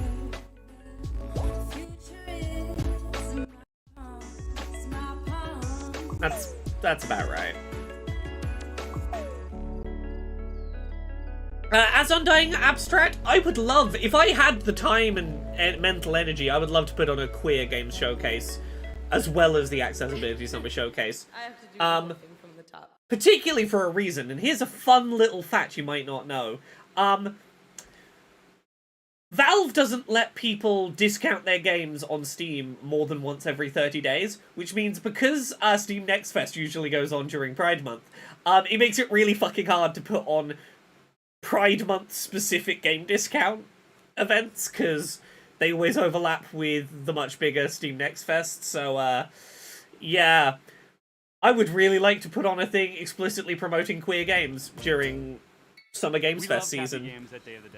They've been So, making incredible games for look, 20 maybe years. if I had So, more time and money on my hands, if I had more budget, maybe you know their incredible puzzle if someone wants to give me, $250,000 to be my showcase budget, just one game's worth to be my from Summer Games Fest to be my showcase budget, I'll put on a queer games showcase as well, explicitly focused on queer games during Pride Month during Summer Games Fest week. Today to be able to give you a first look at what we've been up to at the studio since releasing Grindstone. Introducing Battle Vision Network. Is the audio, like, slightly stuttering and crackling a little bit for anyone else? Like, just slightly hitching? Yeah, okay. Cozy, color-matching puzzle gameplay with deep turn-based tactics to test players' fast Yeah, it definitely seems to be. Can I get that to stop? paced online battles. It's a 1v1 puzzle battle in the galaxy's most watched sport. Yeah, yeah, it's on the Day of the Dev stream itself. Yeah, it's not me. Okay. We're just gonna have to deal with it, which is not great because my sensory shit is not having a good time with it. I cannot tune out the mild issues. Which is a shame because this game looks cool. Oh, it's from the Grindstone folks. Grindstone was great. Over several rounds, take turns launching attacks by creating color-matched formations with your units. Vertical matches create attackers. Horizontal matches create defenders. The rapid-fire matches last a couple of minutes. BDN isn't just about dominating the match. I'll try and turn this up a little. BDN teams spend a season vying for the title of champion, and the player community ultimately decides which team takes the crown. Choose between multiple teams, bursting with personality and characters. Each with its own. Lord Zorano says, how is it that the Accessibility Summer Showcase put together by 2 people has better audio production than the presentations by organizations with hundreds of employees? Jump into yeah, there's no crackly audio in the AA Showcase, was there? Each with game-changing abilities. and discover endless new tactics and strategies. It seems like this is a multiplayer game, captains front each team, which makes me less Captains run the interested. playfield with big Okay, the Gaming personalities Awards and show outside is coming power June in the form of 25th. time-turning special abilities. I still want a queer showcase during. I still think there's room for one in Summer Games Fest week. In the everyone's paying attention to the games right now week. We're also inspired by the theatricality Wedge the and queer spectacle thing of in Europe. where everyone, Cabby's regardless art of teams LGBT outdone status or not, themselves is with already looking for fantastic game roster of trailers. hand-drawn and I would like to hand-animated run a thing. characters, fashion-forward collectible outfits. I think there is value to live capitalizing season-based on the game mass with new market twists, attention new on games characters, to fresh rankings, and sneak narrative other surprises things in front of emerging every audiences. season. Also excited to feature a phenomenal soundtrack by our frequent collaborators, the incredible Jim Guthrie and Sam West. Yeah, I'll be honest, I'm not taking in any of this trailer properly because You'll be able to play BVN on mobile, PC, it's and either console, be and you'll really get more focused on the details. stuttering or just pay So zero thankful attention to the trailer Dev's at all. chance to So introduce Battlevision Network. I'm grateful to our awesome partners Netflix. Wishlist the game to join the fun. Our next title comes to us from the Game Bakers, a small studio in Montpellier, France, who claim to make games the same way. this is that why kids you do a do, YouTube with a lot premiere of rather love. than a live Their next dish broadcast. comes to us piping hot, fresh from the oven. It'll take us to dizzying heights, which quite frankly give me the heebie-jeebies. So hold on tight, making its gameplay debut today. This is why I trust YouTube premieres for AA. Jeff put out a poll for his showcase asking what people rated it, and most people are rating it D. Summer Games Fest, the thing itself is done. We've got Day of the Devs right now. Hi, I'm Emric from the Game Bakers. Maybe you know us for Fury or Haven. Fury was Is it our too early to class say? I Haven think an they fixed RPG, the audio. but both were games about freedom. No, it was too early to say. Free to love who you want. Today I'm I presenting ruined our it. I next game, fucked it up. Karen, I acknowledged it. the final part of our Freedom trilogy. In Cairn, you play an alpinist who's climbing a deadly mountain. I must say, I do like the Put your idea life of this at game. risk to reach a summit that nobody reached before. Tears of the Kingdom really did instill You're in me a obsessed love of by this ascent, and you are climbing to free yourself doing from a your own big chains. a rock climb. Cairn is what we call a survival. But those, climber. yeah, those janky You have to limb climb, movements are a little but also unsettling. survive in the mountain. The climbing is Does very realistic. changing quality help? I don't think so, You but can we'll climb try. absolutely everywhere. I don't think the issue is with us. I think the issue is they are having dropped frame. Like wherever they're broadcasting this element of the stream from is dropping frames.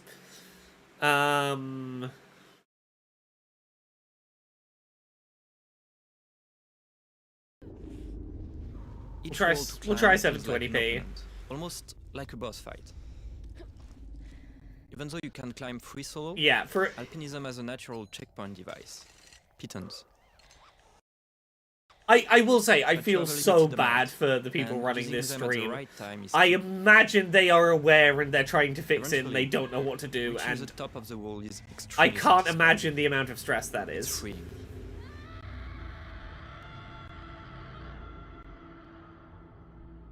Thanks for watching, and wishlist the game to stay tuned. A two-person team in Canada has been developing this next game in absolute secrecy over the last. It's fine. We're gonna try and as a push through the fellow audio. Canadian, I called dibs on introducing it. You may also recognize one of the developers' voices from their wildly popular YouTube channel. From Nanopark Studios and I Am 8-Bit Presents, prepare yourself for... wait for it. Okay, chat. Guesses on which YouTube we're about to hear?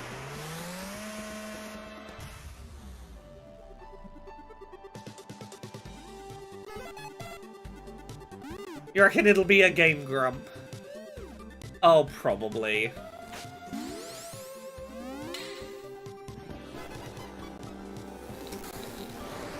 Hello there. My name's Brandon. And I'm Danny, and we are here to show you our game, Pedal Runner.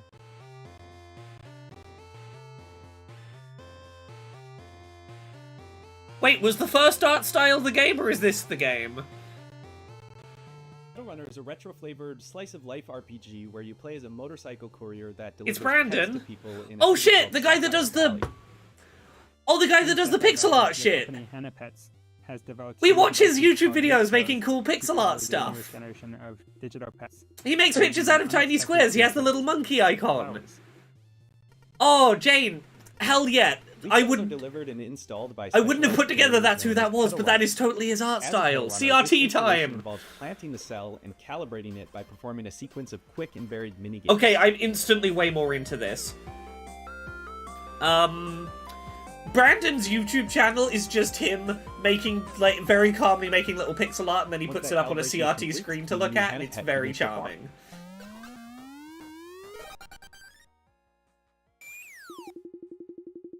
You'll play as Callie, who's a new recruit in the Pedal Runner program. So being new in town and with a bit of a yeah, I assumed when they said, like, you'd hear a YouTuber's voice, I thought they would be voice acting a character. But no, you're gonna hear him talking about the game because he's one of the devs. That's why I got really confused. I thought they were bringing in, like, a YouTuber to be a stunt voice actor. Kira is unique in that he's an older... Yeah, I wouldn't have recognized him visually. And now obsolete handheld model. So with that outdated tech, Kira has some quirks, like his battery isn't always reliable, I love watching this guy design little worlds and character designs and practically indispensable. Doing his little pixel art world building shit. I'm so glad he's making a game. Of Sapphire Valley. Along the way, mysterious occurrences will begin to surface, and we will encounter. I wish it wasn't bugging audio as well. Sensation. I'm excited enough about this that I will push through the bad audio. Oh, this is so his style. Oh. So, you know, it's got motorcycles, robots... Yeah, Jane, do you know what his YouTube account is called? Because people should go check it out. Hope you have fun playing. And thanks for checking out Pedal Runner.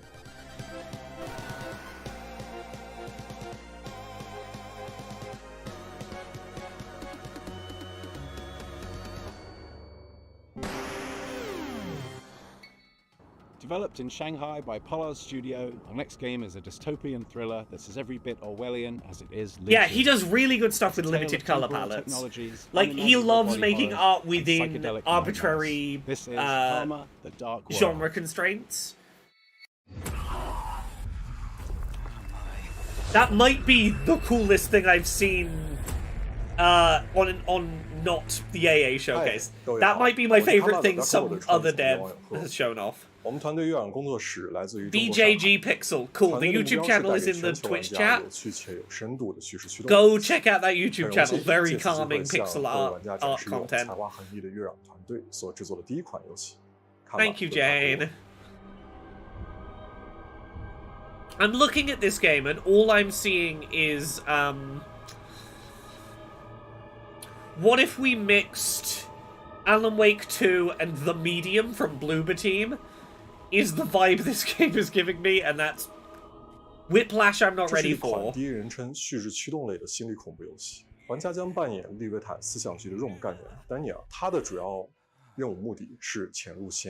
this looks like The Medium. This is so The Medium. But that was very definitely the Red Room, though. Yeah, it's Twin Peaks asshole way, control-looking elements.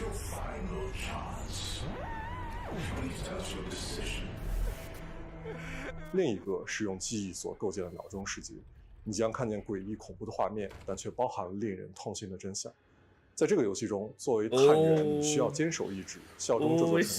small corridor. The medium width corridor.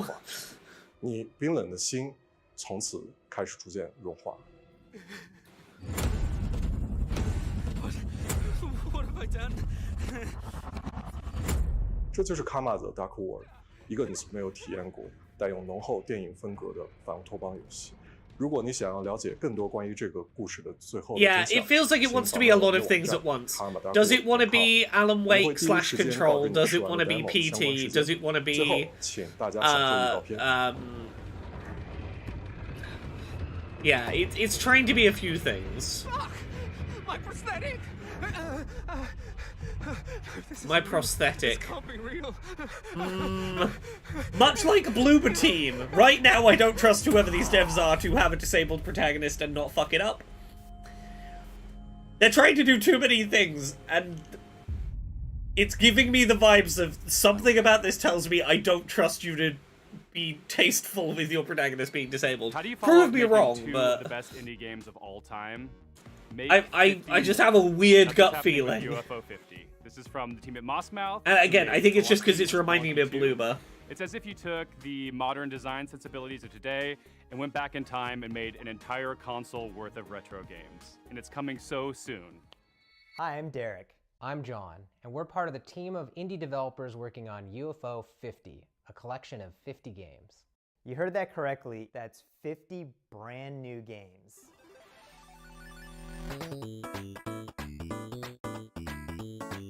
I like this idea. Is a collection of retro games that never existed in a sort of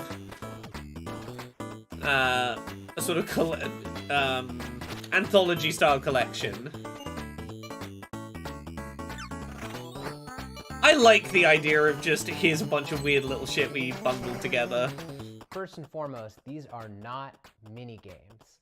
Some of the games are smaller, like arcade style games. Some of the games are miniature, but not mini games. But every single game is a complete experience from its opening title screen to its ending credits. There's a story that connects all these games too. We invented a fictional company called UFO Soft that developed these games for a fictional 80s game console. This company's history spans from 1982 to 1990, and the games get more technically advanced as the years go on.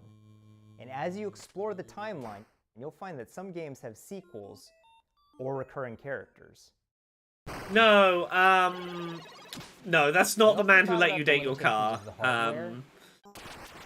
We devised a strict 32-color palette as well as audio restrictions. Oh, I like this. We've had two games back to back that are working within semi-realistic retro aesthetic constraints. Where we didn't limit ourselves is in the game's designs. We were happy to build on modern game design and genres, and we strive. You've got to fit within some retro aesthetic constraints, but design-wise, you could make modern feeling stuff. It's also to provide 50 fresh experiences.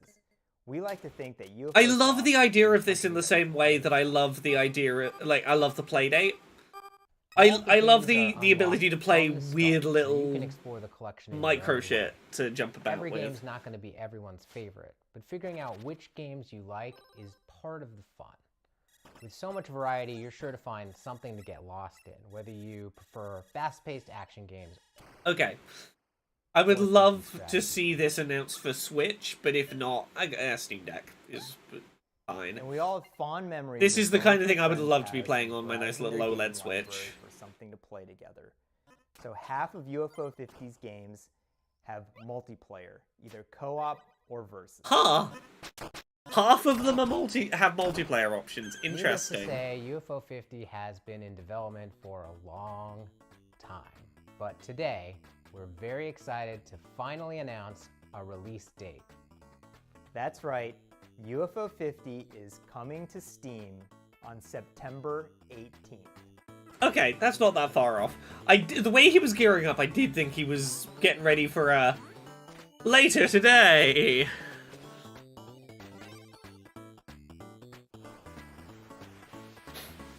Please find our Steam page and wishlist the game so that you can be notified. I will wishlist this. This looks neat.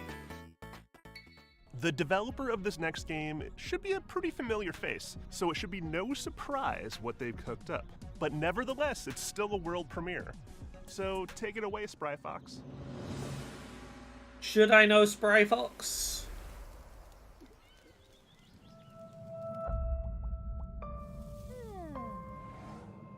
Where is everyone?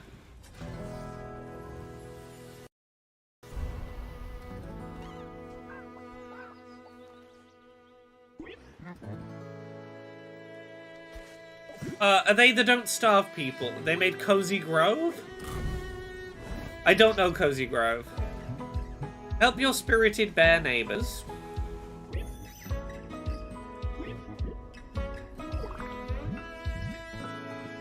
Gather, craft, cook, and more. Hey, Day of the Devs, don't assume I'm gonna, like, given who this game is from, it should be no surprise what kind of game they're making. Day of the Devs, don't assume I know who this is. Give me context as to what they previously made that I won't be, therefore, surprised what their new thing is.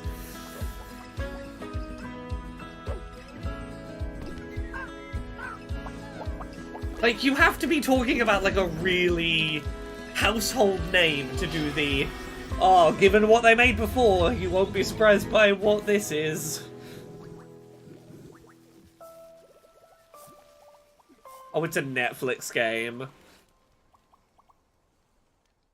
Hey, Netflix, stop paying transphobic comedians to write transphobia comedy specials, please. Hi, everyone. I'm Dave Ettery, the co-founder and studio manager of Spryfox. And I'm Jamie Antonise, lead narrative designer of Cozy Grove Camp Spirit. We hope you enjoyed the worldwide premiere of Cozy Grove Camp Spirit. We're really grateful to be a part of Day of the Devs alongside so many creative and inspiring developers.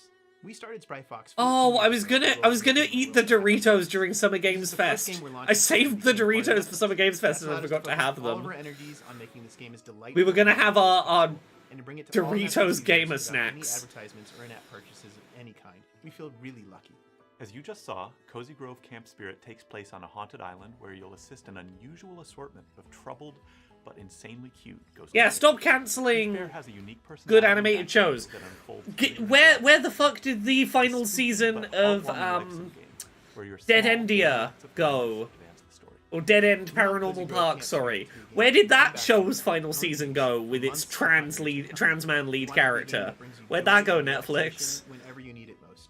And hopefully it'll be a game with a story that sticks with you forever. Those are Devolveritos now.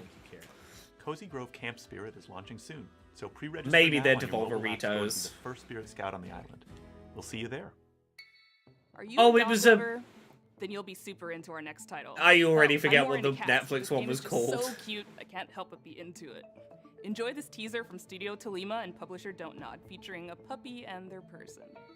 Hey, hello everyone. My name is Ben. Hello, I'm the Don't Nod. founder and creative director at Studio Tolima. Sequel to Cozy Grove, We're a okay. small indie studio based in Brussels, Belgium, and we are working on our first title, Koira.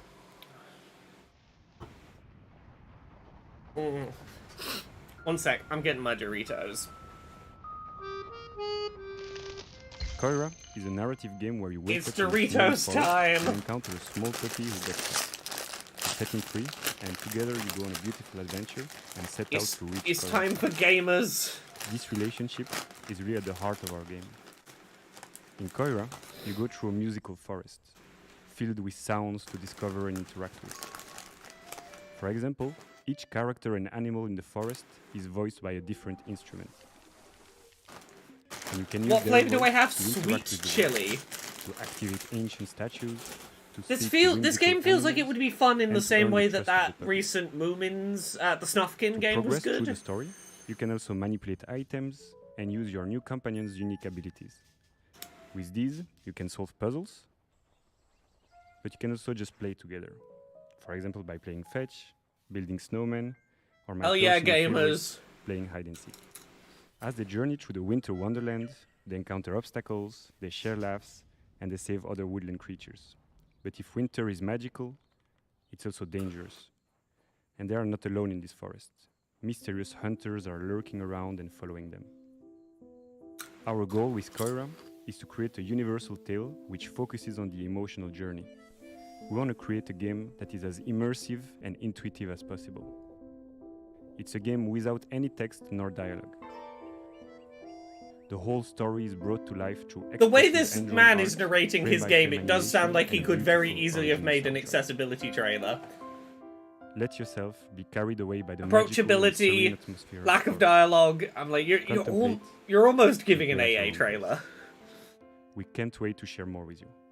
So if you'd like to be one of the first one to hear about what we're up to and our upcoming demo, please head over to our Steam page to wishlist the game. Thanks again, and we look forward to sharing more with you.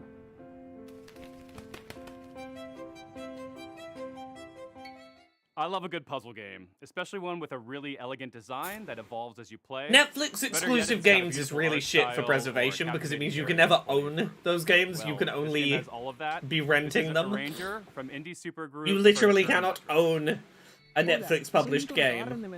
Terrible for Hace un tiempo hice un juego de puzzles multiplayer preservation. llamado Ethereal, junto con Tommy Batista. Desde entonces hemos estado trabajando muy duro en una aventura mucho más ambiciosa, junto con nuevos amigos, David Hellman, cuyo arte expresivo seguramente recuerdes por Braid, y Nick Sander, que con su humor y creatividad probablemente te ha hecho soltar Ah, una Mr. risa Braid y un Artman. canto. Con nuestra visión creativa compartida queremos traerles algo que se sienta fresco y ligero. Ojalá les guste este nuevo vistazo a Ranger, a Role Puzzling Adventure. Oh, I've seen this. This looks cool. In Arranger, you play as Gemma, a slightly chaotic young woman who's looking to venture out This is one I'm beyond kind of the overly into. cozy confines of her hometown. Always been a bit of a misfit, which isn't helped by the strange way that she moves through the world. As she moves, objects on the same row or column move with her. And if she gets to the edge of the gameplay grid, she loops I around don't know to that the I other will side. have the spatial awareness to play this, We but I use this love first set the of idea. mechanics in a wide variety of interesting ways throughout the adventure. Never hesitating on any one idea for too long. Keep things feeling breezy, playful, and respectful of your time.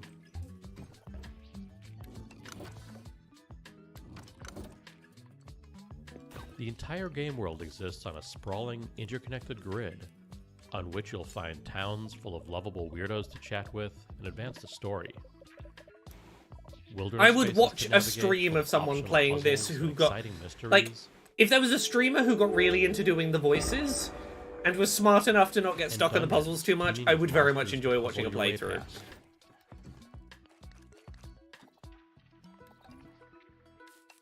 Or through. Told through expressive comic-style cutscenes. We follow Gemma on her journey of self-discovery. Heading out beyond the walls of her town, she soon discovers I would like a to get beautiful, into this, but I inspiring would world, be constantly like ready for the but place also where I one ruled by fear, where I hit a my limit. strange, immovable force called the Static. Can she disrupt a culture of stagnation and find a place to fit into it? Find out. in a new type Oh, of role so puzzle much of the game art in this looks when great. Ranger launches on July. It's coming to 25th. Switch and it's coming in There's July. never been a bigger red herring. I than could, the I developer could, I named could do that Cozy as a Game together game. Pals, because Between the their two of idea us, if one of us cozy gets stuck on a puzzle, the other can twisted. suggest Here's your world suggestions. premiere first I look would at the very co-op that first with you, release Jane. From Blumhouse Games. Oh, this is the one we saw before, the horror game about being a game dev. Are you okay?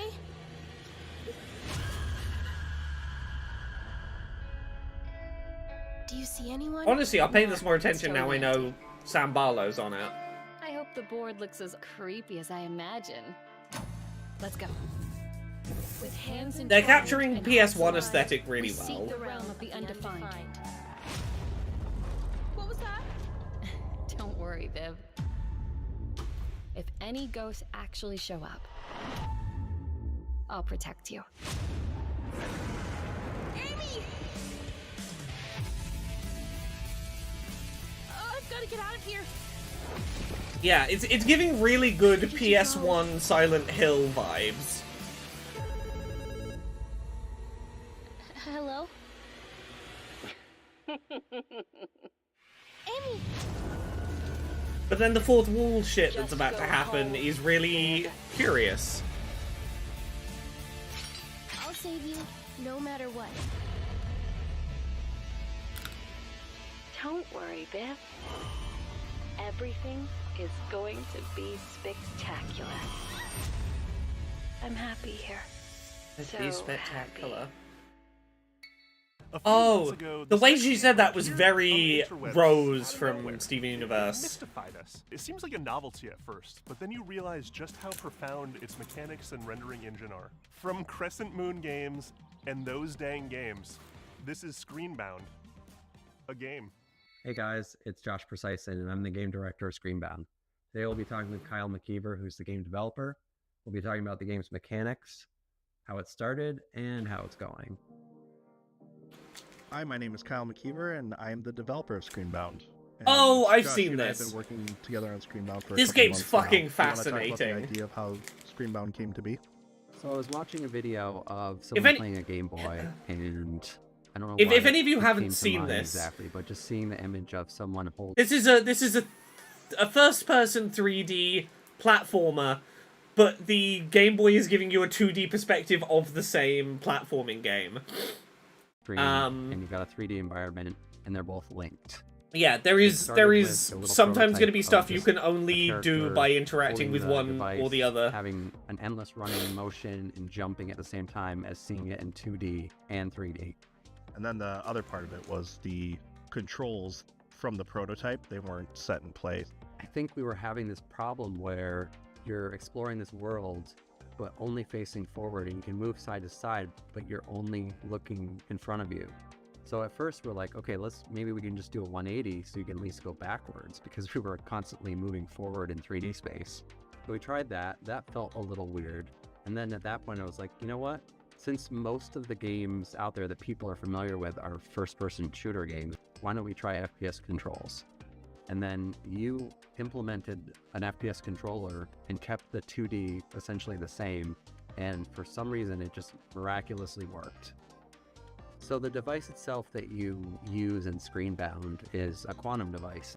How that works in the context of the game is that the 2D world that's presented on the screen is actually projecting an environment as a 3D world, which is also how it works in the level editor, because the level editor is 2D, and once you finish your level, or you're finished working on it, it actually builds the entire 3D geometry out and creates a 3D world.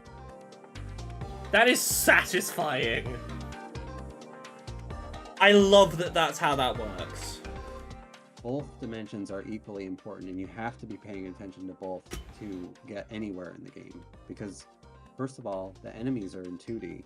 So if you're walking along in 3D and you're not looking at the screen, you're going to die probably within 5 to 10 seconds, because you're going to be hit by an enemy. You're going to see some distortion effect on the screen, and that's where like the two dimensions meet, and you're going to get pushed back and you're going to lose some health from your battery bar. But immediately you're going to realize that you can't play one or the other dimension. You have to be paying attention to both. When I'm testing and developing, Yeah, having a massive blind spot right in front of your field of view and that's how you die. is such an interesting way to force you to engage with the other mechanic. It's pretty clear cut though, because everything translates fairly one-to-one. If there's like pixelated grass in the 2D world, there's going to be grass in the 3D world. Same with trees. Yeah, all that stuff crosses over, except some of the puzzle elements or some of the things you only see in 2D or you only see in 3D, like the fan. Yeah, you kind of solve puzzle elements more so on the 3D side, but then you survive threats by focusing on the 2D side. And yeah, that's pretty much it. That was a good trailer. You answered my Next technical game questions takes what about you this might weird, consider a interesting dream idea. job and adds a heap of dread. You play as a zookeeper tending to animals, except something is terribly wrong. Developed by an international team at Clapperheads, this is Zoocosis. And I promise you've never seen giraffes like this before. You think they're cute? Yeah. I don't. You've all been to the zoo, Oh. and each of you... Don't has be your so mean to favorite the animal. hippos. But do you know what happened here at night behind closed doors? I'm Valentin Shukin, the lead game designer of the Zoocosis game, and I invite you to become a night zookeeper.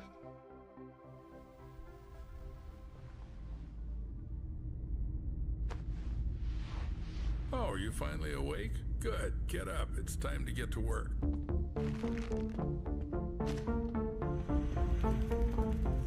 Hurry up. Here, one sec. You have nothing to worry about. Okay, we're about half an hour away from Devolver. What was that? There's something in the works that you're not... And I'm gonna be honest, I'm probably not gonna stay up for Atlus tonight. I think Devolver will be my finishing point. We aim to create a dark atmosphere resembling the works of Hans Giger. Oh, sorry for the goose Laura jump scare. Who raises a goose? Who raises a goose? This is our mobile veterinary station. Here you'll be mixing medications for our animals. Are they sick? Well, they can be. We need Me and Dodger, to apparently. With our little goose farm. The mutation, the parasite, and the Oh, infection happening to the Focus on Me animal Play. The kind of, Plucky like, Squire, I'm guessing you're reprogramming their thinking of? biology. I fully believe we'll see it in Devolver tonight. I think it's gonna be one of the big... Like, I think release date for the Plucky Squire is probably one of our big Devolver things tonight. The giraffe head acting like a large anaconda, slithering with its jaw unhinged, try to bite you.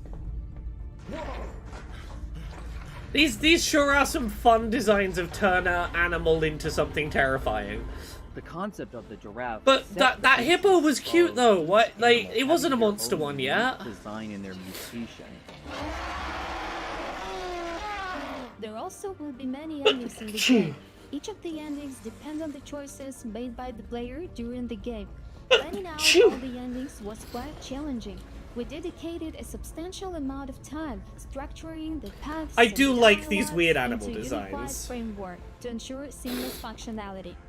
Every zookeeper is entitled to a service card. Oh yeah, it's gonna be very Volvi centric. You'll get one in the morning. Look, my guess of what Devolver's doing with Devolver Digital, if any of you are people who've seen the Smiling Friends episode about Gwimbly that happened a little while ago, I feel like that is probably what they were aiming for with Devolver with Volvi. And I don't know whether they'll have had time to pivot away from that, but my gut instinct is it's going to be something in that realm of animated segments with the mascot that get weird and that's the surreal. game. Except not quite. You can see in While Waiting by Optilusion. Like, I Games, wouldn't be waiting surprised is if always Volvi was an trying to option, do his but iconic not the victory whole dance story. or whatever. And that's what I like about our next title. It's more than meets the eye. See what mischief you can get up to while waiting. Hi everyone, I'm Don. I'll say I thought that was going to be the direction, and then that Smiling Friends episode happened. I was like, oh, maybe they don't do that now. Introduce our Ooh. While waiting.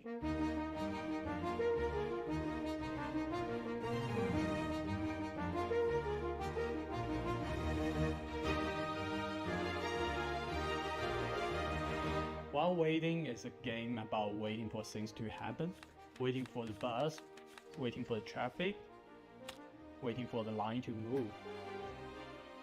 Oh, this looks fun. Follow our main character Adam as he waits his way through the various scenarios of everyday life. Maybe you want to be a well-behaved kid. And Yeah, look, maybe I watched the Atlus thing about Metaphor at some point, but or perhaps if it's not going to be starting till like 1:30, 2 a.m. UK, I'm not staying up for Metaphor Refantasio. For people who really want to do something, you can find your own way to kill the time. We also have prepared a list of meaningless challenges to help you with it. If they're too hard, or maybe not your cup of tea, that's okay. We also have a very helpful fidget button, specially designed for you. Just press it. Explore over. Hooray! This game recognized I don't have the patience to wait and put a button I can just click and click and click while I'm ADHDing. Definitely not try any other. Oh, devs, you understand me so well. Don't worry about Adam though, he's a tough little guy. Get to know his family, his friends, and his victims as you follow Adam's life from birth to death with every mundane thing in between. Oh! But do okay, remember, the ducks are okay.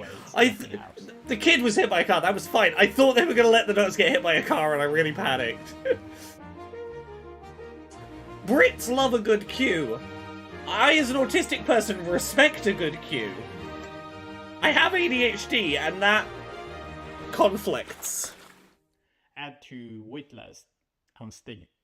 I contain multitudes. I'm British, autistic, and I have ADHD. My relationship with queues is respectful, Cyberpunk 5, overstimulated, Ghost and Tribes, understimulated. With this game, Toronto-based developer Rocket Adrift really captured something unique. Psychroma. That's a pretty cool name.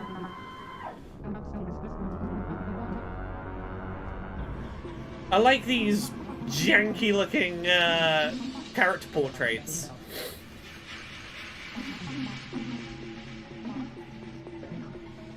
This reminds me of,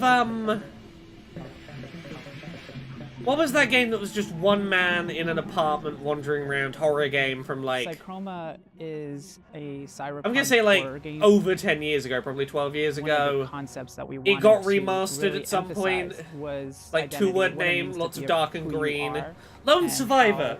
how And horrific Zero, it you would got be what I if was that going was for. stripped from you. You see why this is reminding me of Lone Survivor a little The bit. protagonist has amnesia. There's You something don't know Lone who you Survivor-y are. here. Fucking well done for getting that Lone Survivor was the thing I was trying to It remember. seems like it should be the one thing that can't be taken away from you. We wanted to set the game into a kind of cyberpunk future. We were really interested in the paranormal concepts and the more grounded future technology. Cyberpunk has a lot of themes that fit well with the story that we wanted to tell. The idea of what makes humans human. Look, I have no proof of impact this. Who you This are game and what you're feels dealing very with, this kind of dystopian queer, very future. specifically very trans. Like, I would be That's kind of disappointed if horrific in this game itself. isn't trans in some way. And I don't know why I think this game is trans. In our main character, Hayes, we also decided to make them non-binary and biracial. What did I say? That Called it is non-binary what, protagonist. creates a rift in their ability to like connect with other people. Literally So Psychroma fucking was a nailed great it. way for me to explore that part of myself, and, like not being black enough for the black community, and obviously not white passing. And I've never really been able to explore that or really talk about that openly until Yeah, it's now, I think. it had real vibes of cyberpunk exploring. We like to write from our own like perspectives, and I transhumanism feel from that's a really helpful for my certain identity kind of hasn't been player that's respected looking kind for of that in their perspective. narrative-driven games. The interesting way to explore It really is cyberpunk. amazing to see people interact with the media you made. The studio's previous game was Raptor For anyone Boyfriend. else Fuck out there yeah. that's looking to make impactful indie games, it's gonna be hard. But Look, when the I tell feeling you a that you game get is like when you is gonna get do that trans game shit, into you listen someone's to me. hands, I there's see it nothing else coming. like it, and No for one me, believed me it's when I so said worth it. that the additional Catherine in Catherine Full Body, that Rin was gonna have a dick, and that was gonna be why the main character was all shocked and terrified in the key art. No one believed me. I fucking nailed it. Not quite in the way you'd expect. I got good Games, narrative this is trans building star. relationships. สวัสดีครับชื่อธนัท บุษยางกูลครับจากกรุงเทพมหานคร and I'm here to show you probably the most stupid game you'll see all day today. It's a silly adventure game where you play as a house on a date, and it's called Building Relationships. Ha! I need to sit and download a shit ton more demos tomorrow morning.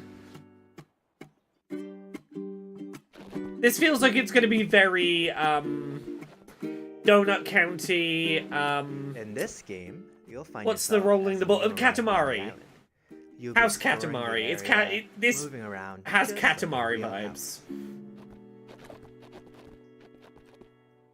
Here's a bunch of wacky structures you can meet, like Mint, who's a friendly apartment, here to help introduce you to the others. Or Millie, who's this tall windmill that might... Decimate, it might have step released on you on if you itch ask and them now becoming a nicely. Steam. Sometimes that happens. You'll also find these chesters hiding around the island. They're not looking for a date, they're in a very complicated polycule, but they'll help you unlock new abilities like jumping and wave dashing. If you're looking for a break, there's a bunch of fishing spots around the island, though the local wildlife might not be what you expected.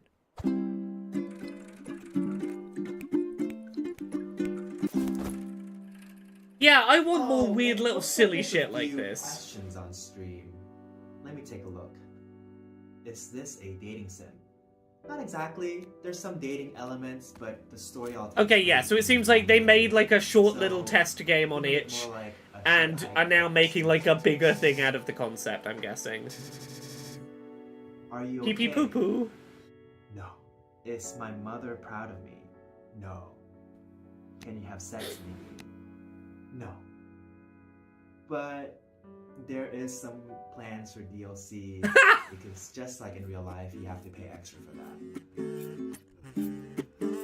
I hope that's real. I would buy the house sex DLC. Building relationships. which is I now want to unstable. buy the house sex DLC. Because then I could... What am I doing? That would be perfect Ponquisition Last summer, fodder. Day of the Devs featured. Hello, I Unlimited played Gaming House that celebrates Katamari, the but there's everyday house and sex turns it into something DLC. therapeutic. It became an absolute hit, and we're oh so happy to world premiere their latest DLC.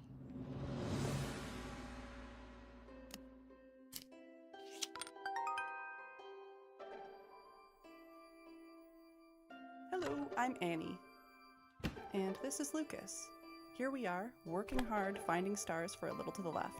It's a game where you solve Oh, puzzles this by game. organizing I household wish I items. liked this game more than I do. There are different ways And I've been to told illustrate it's been really into improved. This idea for our new DLC. So I played like a demo for this originally, and the problem is that like there would be like in my head there would be multiple logical ways you could organize the things, but then I would organize them like alphabetically, and the game would be like, no, that's not the correct one. We wanted to sort them by number of holes or something, and I was like, yeah, but that's not the way I find it satisfying to solve them. And apparently, like the actual finished release game like does improve a lot of that, so that there's a lot more like valid solve conditions, but. The thing I also don't like that you can't turn off is the cat that sits and fucks around with you while you're trying to like organize shit. I'm like, no, I want to turn the cat off. I just want to sit and calmly organize shit. I don't want the fucking cat to. It might not have been alphabetically, but like you know what I mean, like that sort of thing. I want to turn off the cat that fucks things up. I don't have the speed and reaction times to deal with that. I just want to calmly organize shit. Delve into ancient ruins, and thanks to a strange time Right, loop Jane? affecting the island you're on, I was looking you'll for a have plenty of similar time to explore thing, and it every just inch. didn't give it. Hello again. My name is Dwight Davis, and I'm the sole developer behind Hello Again, which is a game about being trapped in the world's coziest time loop. Yeah, I just want to turn the cat off. I could probably live with everything else in A Little to the Left if I could turn off the In cat. Hello Again, you play as a diligent postal worker who is assigned the task of delivering a package to a remote island. One shipwreck later, you awaken stranded on the island and trapped inside an unexplained 12-hour time loop. The three core pillars of Hello Again are exploration, conversation, I and do like a puzzle weird little time loop game. This is a dense game with lots of strange locations and phenomena. I love weird. So a lot of your I love weird experience time consists of loops. Walking around, Just dense filling little your time journal with loops. observations. In Stars and Time, Minute, As you explore, you'll discover that everything runs on a clock. The From Outer weather, Worlds? the tides, to the ancient Is that what it's circuits called? that power It's the not ruins the Outer littered across the island. Wilds? I always forget which one's which. As you play, Wilds, you'll also okay. unearth a forgotten story about the people who populated this island thousands of years ago. Since the islanders have no idea that they're bound to a time loop, you can use your ever-expanding knowledge to help and or manipulate them so you can reach your goals. Yeah, typical time loop shit.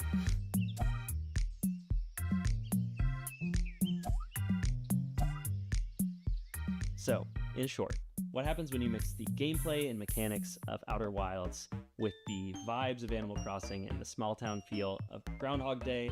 The answer is Hello Again, coming in 2025. So our next title, Tom Yeah, the Post sure. Girl, is a narrative adventure game by Zurich-based studio Oopsie Daisies, Those- and aptly named. those as were some Tom, pretty our good main reference character, points has for someone that plenty likes a of good Oopsie time Daisies loop. of her own in this game.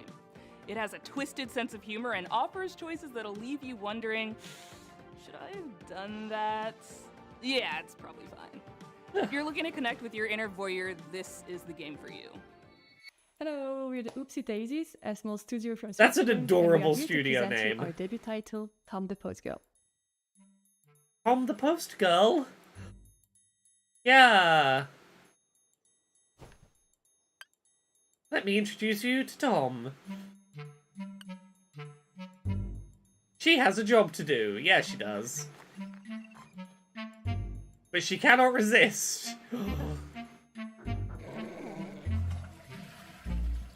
She has to peek.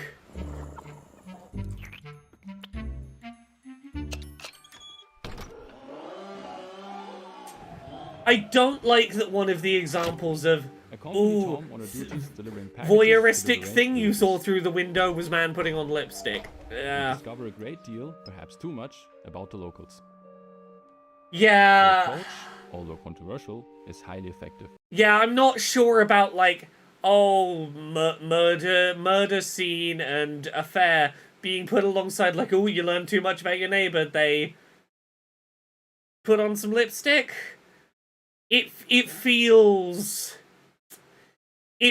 like it's looking in on gender variance from the outs. Yeah, like shit like it feels like it's putting gender stuff on an equal footing with a lot of other things, and that's a weird. We then used her curiosity and like, I can't prove it's transphobic, but like, I would be cautious around these devs. Very strange, unique, hand-drawn. Yeah, not. Yeah, it's giving not the ideal thing to put in a trailer during Pride Month. Exactly, right?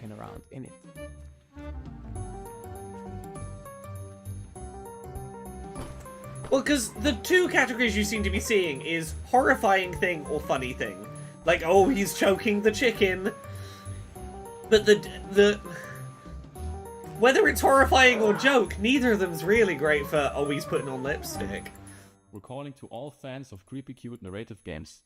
If you're curious to follow the development of Tom, make sure to start. Like, I look at this dev team, I'm like, and of course, wishlist the game. I don't trust you to not just kind of think a man in lipstick's weird. This next game is based in Jakarta, and it's full of lots of life stuff. Happiness, sorrow, music. It's called After Love EP, and it's awesome. Hello, my name is Sasha, and I'm the lead narrative designer of the upcoming narrative game, After Love EP. That art style, ooh, coffee talk and what comes after. This looks very Florence, but with, what is the art, what is the art giving me? This game is about a musician in Jakarta who hears the voice of his girlfriend after her death. Come on, Nama. Yeah, this artist style, oh, Amori. That's definitely one of the things this has made me think of is Amori. City of Jakarta. This game was the golden child of my best friend, the late Fahmi Hasni, who sadly passed away in March 2022. And I know how much he loved this project, and he would want the world to listen to this story. So we are more than honored to pick up the torch and continue his legacy. Fahmi loved Jakarta very much.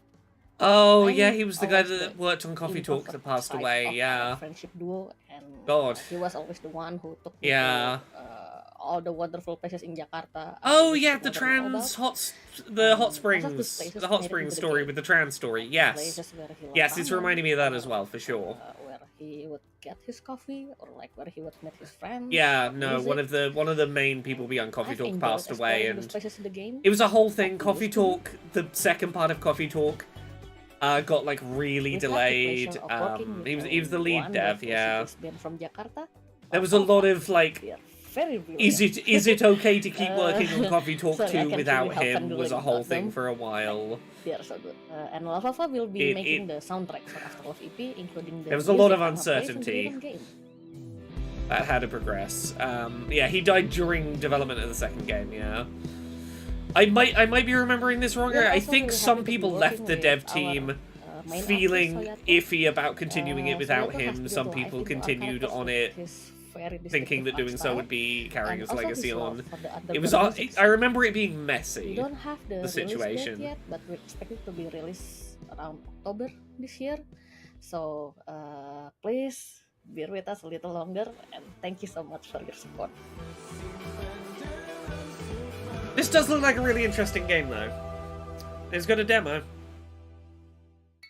We all need I'm gonna go download a bunch more demos in the morning tomorrow. European developer Caligram Studios aims to please with their upcoming game Phoenix Springs. In this neo-noir adventure, I've really enjoyed the you'll first search for Coffee your Talk. I lost haven't played the brother while second. navigating a We streamed the captivating world first with one, and of it was the a most striking super color lovely time. palettes I've ever seen. Hi, I'm Jamie Oyser, co-founder of Caligram Studio. Yeah, I'm not going to say who made the right or wrong choices. Just I remember it was a lot that was happening. Makes me promise not to go to the Also, Oasis. this art looks gorgeous. There's a real You play as a felt Irish like marker reporter pen who on search for a brother leads her to on the high stock eerie paper. desert oasis Look named to this Phoenix art Springs. style. It is a beautiful place to explore. Like it's real Copic marker on decent paper. The air is clean. Aesthetic. Secrets are kept. But should I stop looking for answers? We call it a modern point-and-click game. It feels like one of the classic of the 90s that we know and love.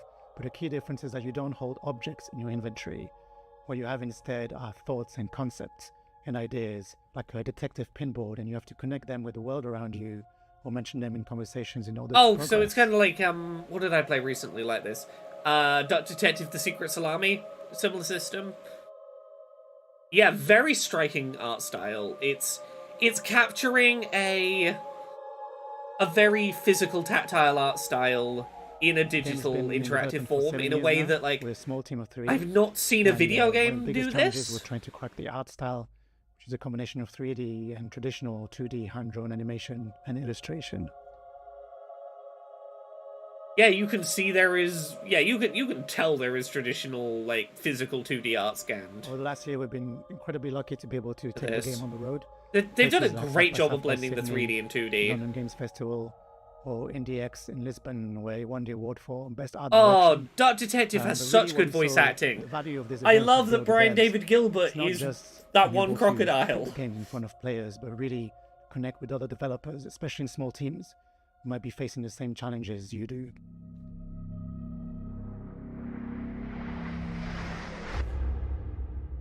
I will never stop looking Yeah, they have for answers. nailed The game is a set very to release distinct on look. September the 16th, 2024 on Steam, so you know what to do.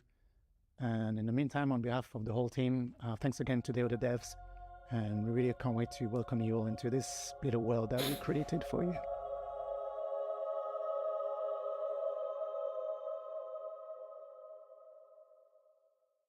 Road 96, Lost in Harmony. I don't remember what that one was called. Someone in chat will know. Developer Digix Art out of France has had a pretty prolific run, and we're so very proud. Ooh, something to new world from the Road premiere 96, their very folks. next game. Hell yeah. Spoiler alert, it has a lot of water.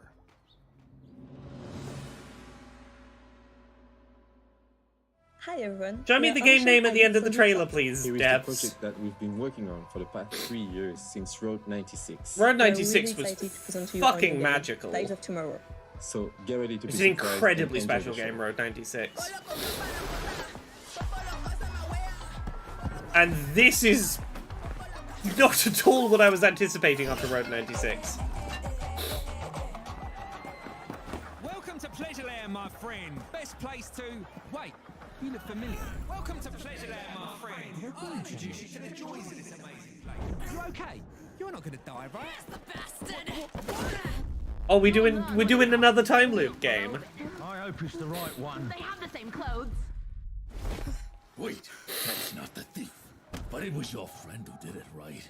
I made the mistake. You want to talk to me? Get on your knees first. Are you just getting flashes of the future? Your friend escaped with my Ozen. And now, you'll pay for it. Oh, you're sharing your memories with the other person. Shape the story of your friends. Oh! Is this a co-op game in the vein of, something like, A Way Out? Are we doing co-op story but the choices you make are showing up in the other person's half of the playthrough. Devs, our mission has always been to Aw, celebrate the please tell me creativity, that's what it diversity, and is. magic of video games. I love We shit strive like to that. give I a love voice co-op to games emerging where and you're underrepresented having talent and to simultaneous connect but players different with developers experiences and their games. that are For more than 10 impacting each years, other. We featured hundreds and hundreds It's like of doing games at the in-person dark picture events, stuff and our in digital co-op is showcase really has been cool. watched by tens of millions of fans globally. Better yet, it's all been completely free. Free admission for attendees, free to watch our streams, and free for developers to participate. It's common for developers to pay many thousands of dollars to It be is. involved in other showcases and events. But Day of the Devs has never charged developers to participate, and we never will. Neither is This is only AA. possible due to sponsorships and charitable contributions from people like you. We want to continue doing Day of the Devs forever, but we're not going to lie, these events and shows cost a lot, and fundraising is hard. We're so enormously grateful to everyone who has supported us all these years, but for Day of the Devs to continue, we're going to need ongoing support. So please, if you love discovering new games and supporting emerging developers, If you would like for us to keep on shining the spotlight on creators, And especially if you are in a leadership position at a studio, publisher, or platform, And have budgets that you can tap into. then please consider donating to Day of the Devs. without your donations, Yeah. without your sponsorship, Hey, without hey, Day of the none of Devs. this can I continue. see you. And remember, we're a As someone that also 501c3 put a call out for like, nonprofit hey, organization. hey, So financial all support contributions allows are this tax showcase to keep deductible. going. Find out more and make a donation. Head on over to dayofthedevs.com. Or email sponsorships at dayofthedevs.org. thank you so much for your continued support.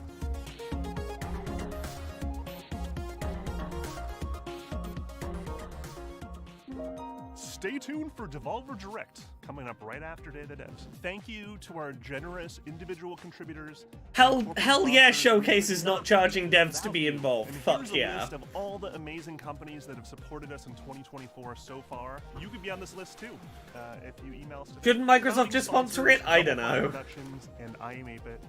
And our 2020. Oh, Xbox did financially support it to some degree. Bone Devolver Digital. Hey, any of these sponsors want to come sponsor AA next year? Netflix games, Nighthawk Interactive. Throw some cash at us. We'll PlayStation, do big Pop budget Agenda, shit. Sabotage Studio, Studio MDHR, Summer Game Fest, UFO 50. That is a decent number of.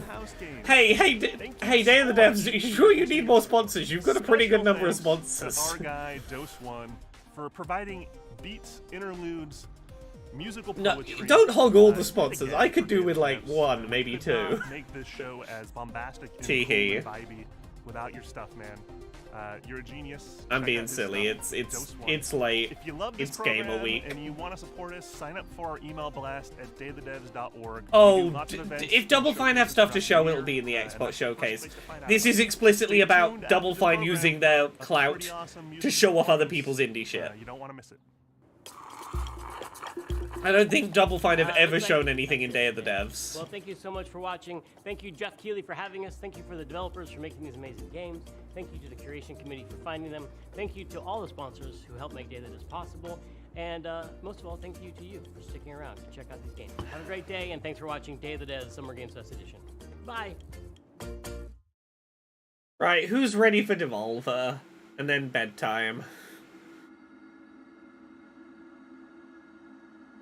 It's nearly time for Devolver. Time to find out about Volvy. You thought I was taking a bong rip for a second. No, not at this time of night. I'd fall asleep on stream.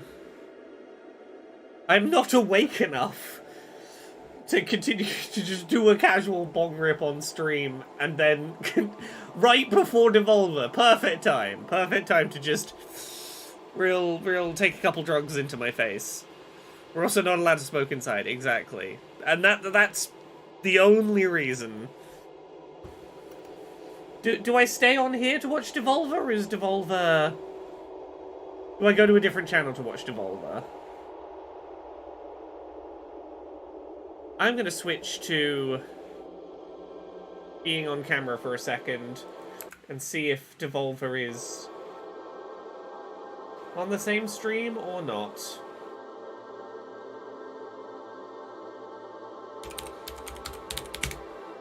Devolver.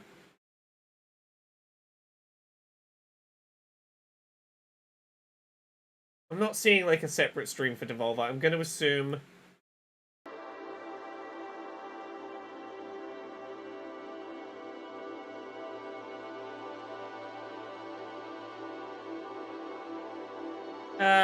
Is there... Let me just Google. Devolver where to watch.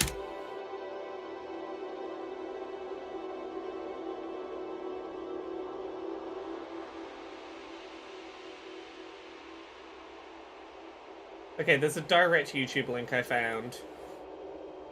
Oh, it's the Game Awards one.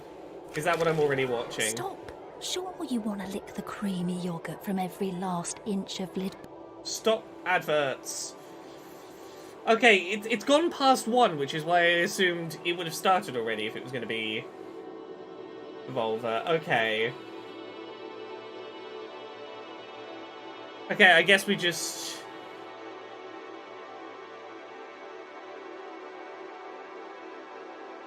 Yeah, sorry that you got a couple seconds of sexy yogurt advert. If anyone can find evidence that I'm supposed to be somewhere else for this, let me know, but I guess we're just vibing here for a minute. My dungeon is full of yogurt. Well, my yogurt is full of dungeons, so what do you make of that?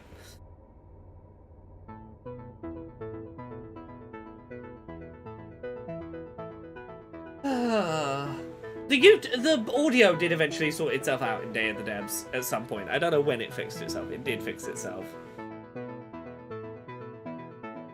I don't know if we know how long Devolver is. I don't know if they've said.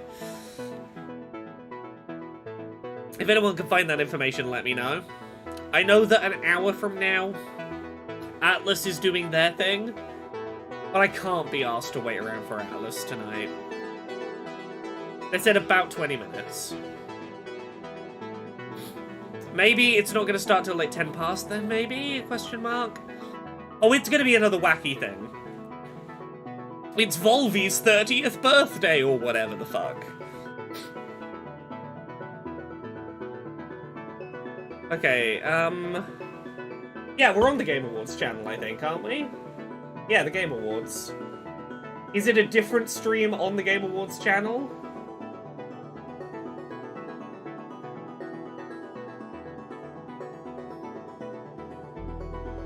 No. 15 today.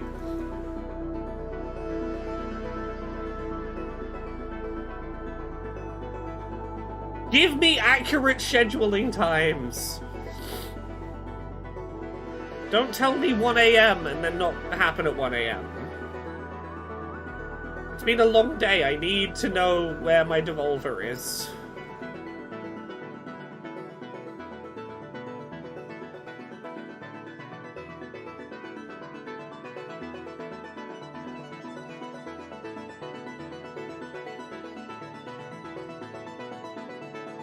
Okay, yeah, Devolver do keep linking to this. The Twitch stream they're linked to is also this, I guess. What did Devolver say? Tune in to watch Devolver Direct. And then linked to this.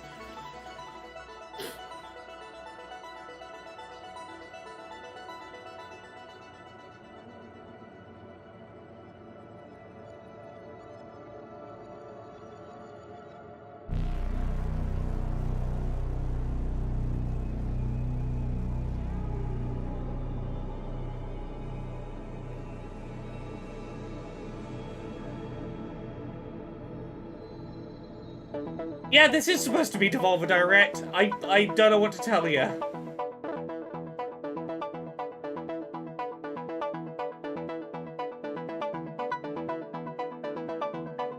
I kind of want this to be Devolver Direct. Devolver just keep linking you to a man playing music from Cocoon and won't explain why.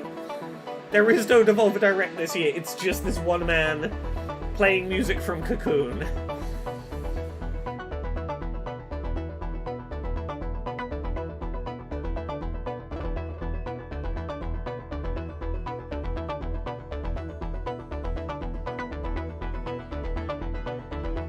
I'm too sleepy for you to drag this out, Devolver. Just start. Just go. Kick it off. I need to see Devolver and then go for a sleep.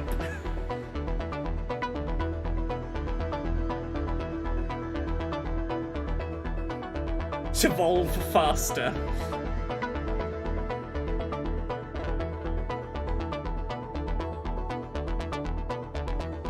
The battle cooking game I like is Battle Chef Brigade.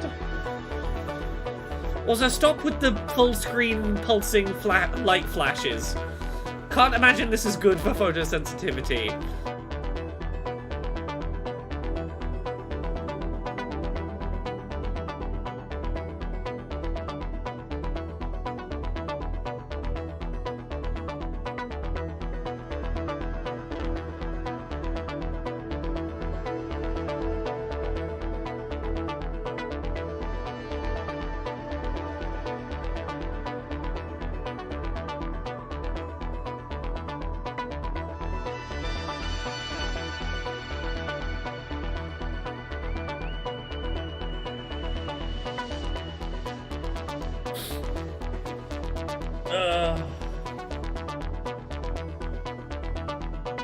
In a world there was one crafting survival horror game, yes.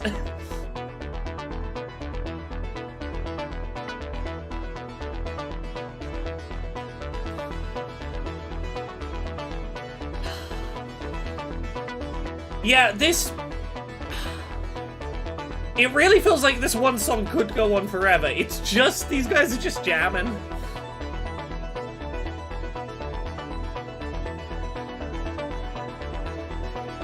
I'm gonna guess if Devolver's 20 minutes long, this is 10 minutes. So we got like 2 more minutes of this, Devolver starts, Devolver ends at past. That's my guess. Look, I wouldn't have minded a 10-minute musical number if they told me that's what I was getting in for. Just give me a heads up. Devolver's starting, it's not starting when we told you, it's starting in 10 minutes. Enjoy Jacob Schmid making music from Cocoon.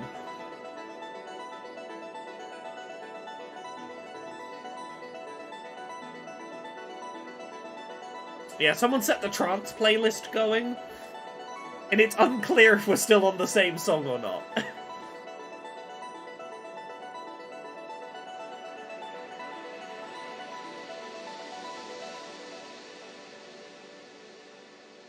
Yeah, they're winding down now because it's going to be approximately 20 minutes. Devolver's going to end at past. I see.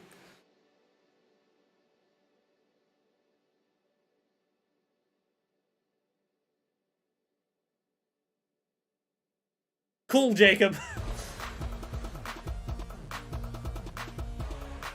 That sure was a pacing choice you made, Day of the Devs.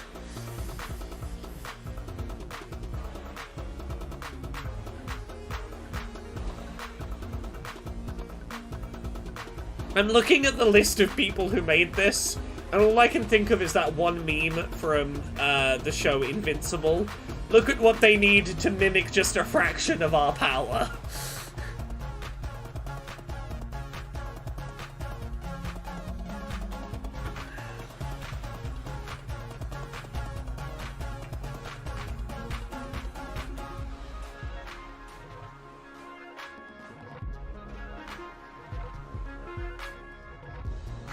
Come on, Devolver, come on. We're ready.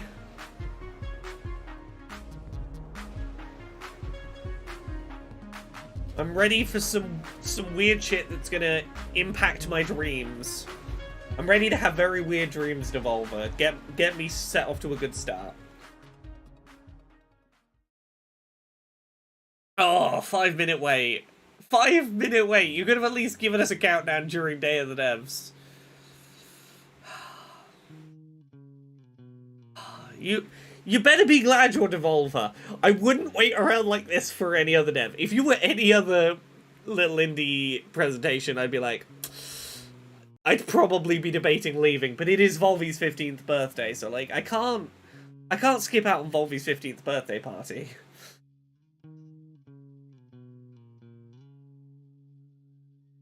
I respect ending with a trance performance more than 20-minute performance more than 20-minute ad break toward the end of Summer Games.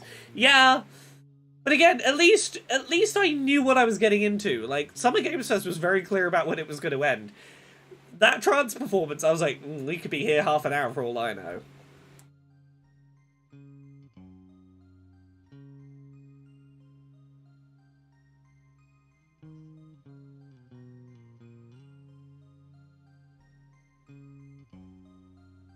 Well, for those of you who've never seen a Devolver Direct live before, welcome. It's gonna be a fever dream. No matter how prepared you think you are for it, you're not. And strap in for the ride, because it'll finish, and I will stare in stunned silence for about 20 seconds and just end the stream and go to sleep, probably. Even at their worst, Devolver Directs are a journey.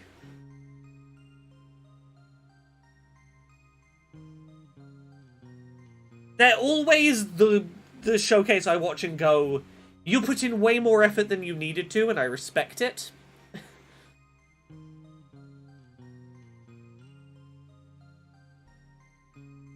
I love classic character Volvi. Chat, don't you all remember the first time you saw classic Devolver character Volvi 15 years ago? Share with me in the chat your favourite memories of Volvi 15 years ago. Volvi, the classic character. Volvi, the Devolver Vol.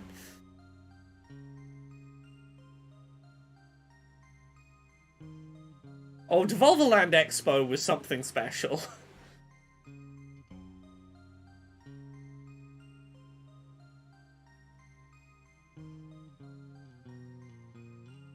I think my favourite one of the Devolver Directs might still be, the one where Nina was strapped into a machine to force her to make Nintendo Directs, and at one point she met, quote-unquote, his name was your uncle who works at Nintendo, who started giving fake Nintendo spoilers.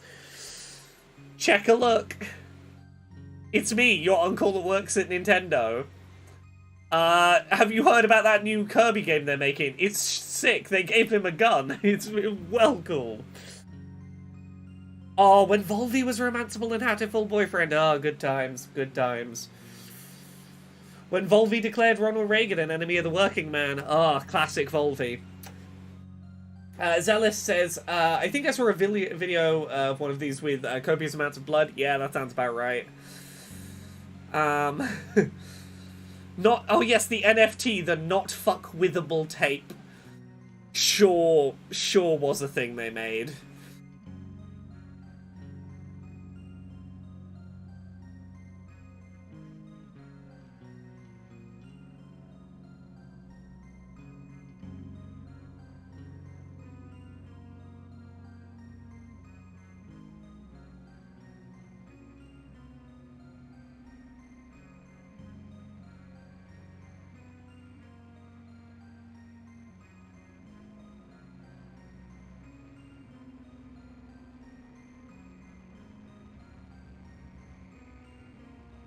No idea what they're going to show. My only real guess is that the Plucky Squire will finally get a release date.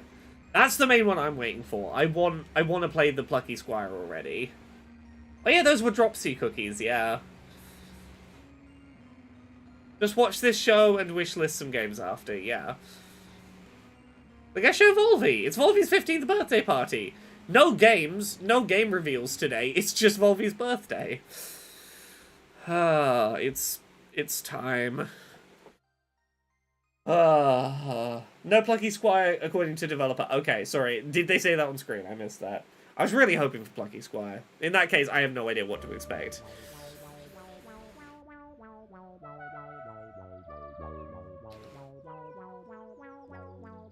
When people ask me what I like to do with my free time, I tell them that these days, I'm afraid I really don't have any free time. I'm turning this one up. My life is pretty much scheduled down to the minute.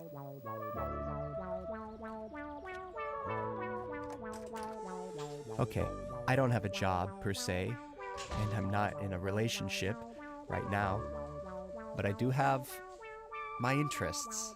Okay, this is exactly the level of way too serious mockumentary I was... This is a different vibe to any of the other ones they've done, and I'm here for it. I guess you could say I'm passionate, maybe even a little obsessive, about Devolver video games. When I think about the many enjoyable hours I've spent playing my games, I say to myself, what a wonderful world it is we live in. This is that one Tears of the thank Kingdom you. trailer with the man who came home from Thank work you to all those from his who depressing have life made to play my Tears of the life Kingdom alone so on the couch. Damn fun. That is the vibe we're capturing, that one Tears of the Kingdom trailer about the depressed man playing after work. That weird, slightly art house film. And that's why today is so important to me. Today is a special day. Today is Volvy's birthday. Please a chance for me to show my appreciation for somebody who has given me so much over the years. Please tell me he's gonna do an arcane fucking Take ritual Call to to the summon... Lamb, for example. To a summon roguelike Volvy. video game developed by indie studio Massive Monster and published by Devolver Digital. The game was released on the 11th of August 2022 and has sold over 4 million copies to date. The game follows a lamb who was saved from death by a godlike stranger named the One Who Waits, and must repay their debt by creating a loyal following in its name. It received 3 nominations at the 19th Toyota Okay, this is...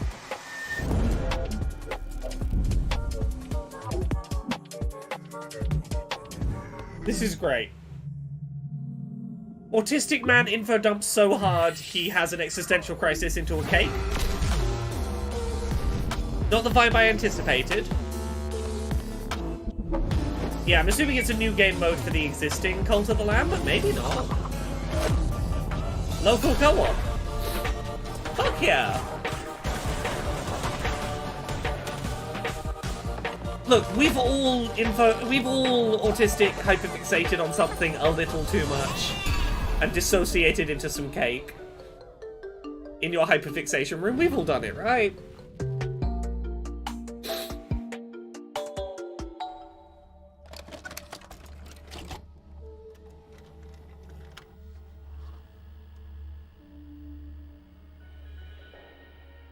It's no use, guys.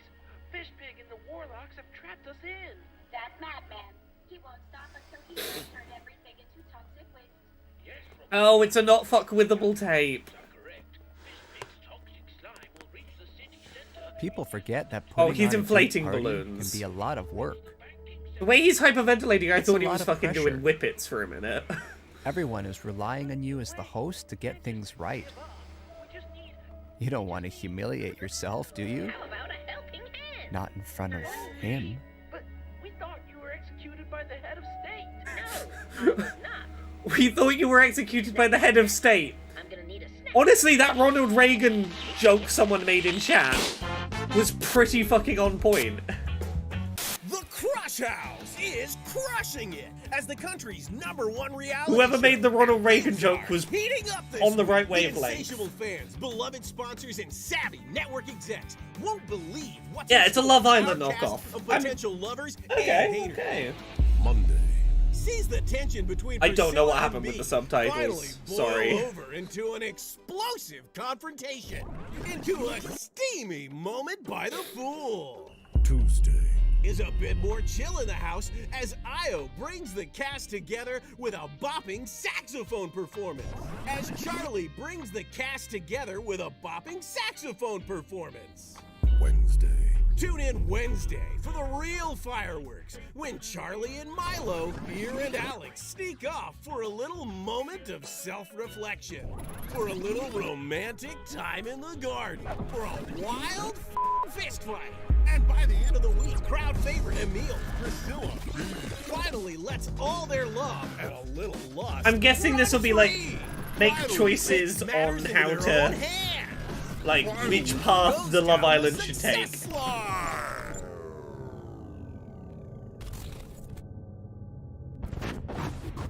And then yeah, it's going a bit horror-y, I see.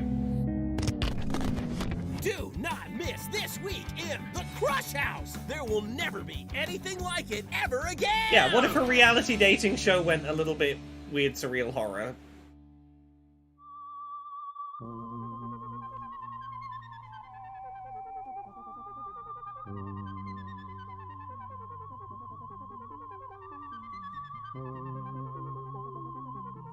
Sir, I understand this But feeling. a birthday isn't I just get about it. looking backwards.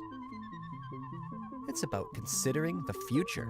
Look, today is Sure, the we've 20th. had some great times over Yeah. the years. Today is the But who's to 20th say that anniversary next of Michael year's won't be McGromatz's even 3 Cheers better? for Sweet Revenge album. I get it. I know Volvi has so much more to offer us. Who knows what he'll do next? Perhaps something truly unexpected. Maybe even a new genre. A rogue foo city builder. I made that up myself, but I like it. I like Something it too, sir. fast-paced, inspired by martial arts movies, set within the confines of a vast yet claustrophobic city dominated by vicious gangs. Each run is different depending on which of these crime syndicates you take down first. Maybe even crafted by the talented Dead Cells designer Sebastian Bernard. Wow. Oh yeah, there's no anticipating what Devolver will That's the do. kind of game I would play. Now that's the kind of game I would play. Does he have Volvi locked upstairs? It's Volvi. He's got Volvi locked in a room upstairs. He lets Volvi out once a year for his birthday party and then locks him back in the room.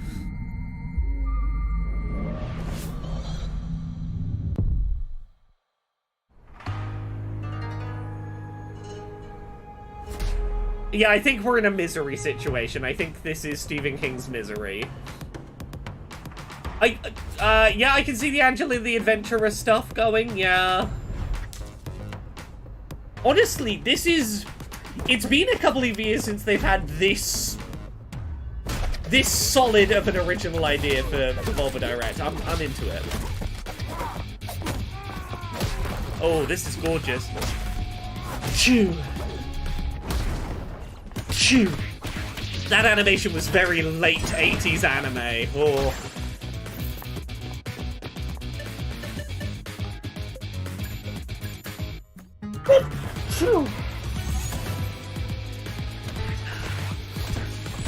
I don't know if I'd be any good at this game, but it does look very cool. Yeah, the thing he said is real. This is the thing about Devolver Direct, if you've not been here for one of these before. They'll say some weird-ass shit that you will assume is fake, and then you'll see a game and go, I guess that one's real.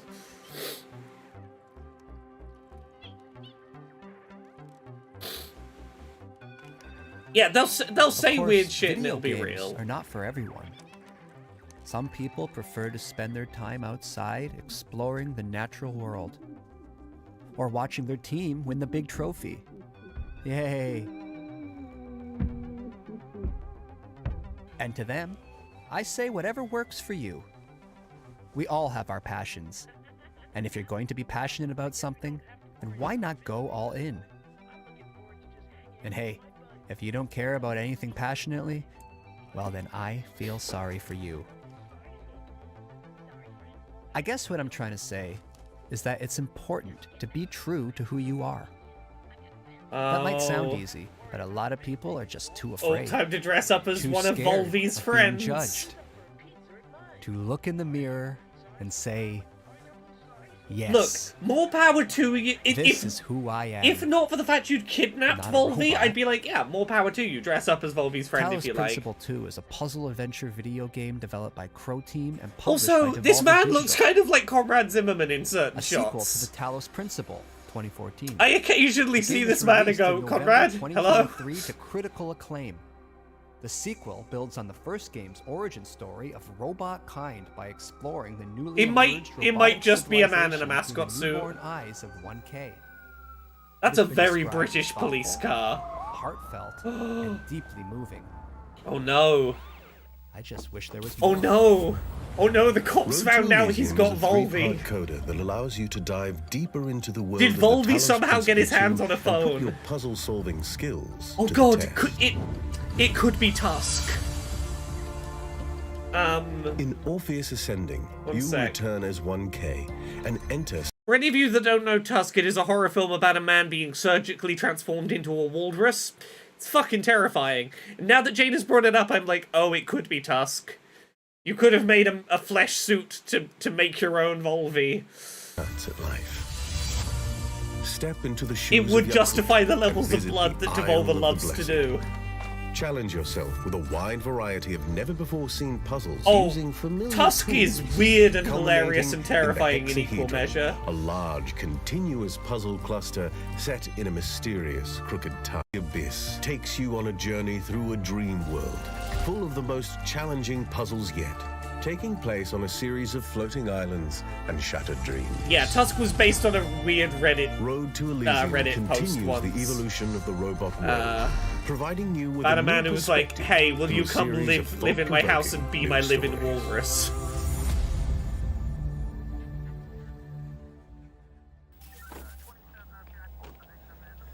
Oh, did a neighbor hear all the banging and the shouting and the pleas for help? Oh. Oh, she saw Volvi through the window.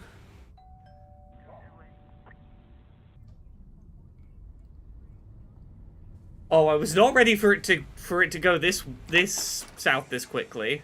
Oh, hello. Good evening, sir. I hope I'm not interrupting anything important. Oh, well, this is very British cops. No. We've had some complaints about some noise. One of your neighbours has described hearing strange sounds. Strange sounds. That would be my TV set. I like to keep my shows cranked. I like to get lost in the experience. Okay, maybe in future keep your TV and any other devices at a reasonable volume. I'm sure I don't need to remind you of the law against noise pollution. I don't want to have to waste any more police time dealing with petty issues like this. So, take this as a fair warning, not a Sir?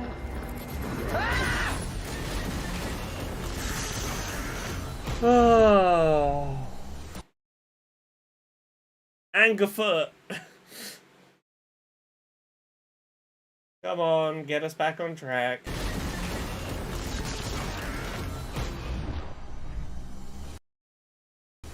Here we go.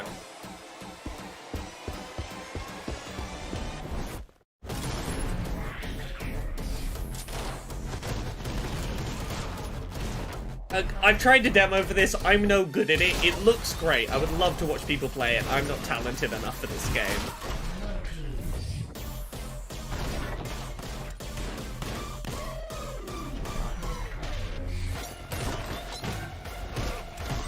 The differing shoes giving you different power-ups is pretty cool.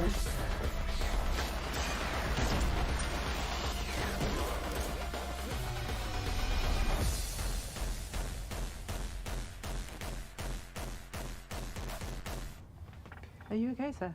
Yeah, absolutely. Yeah, you know what?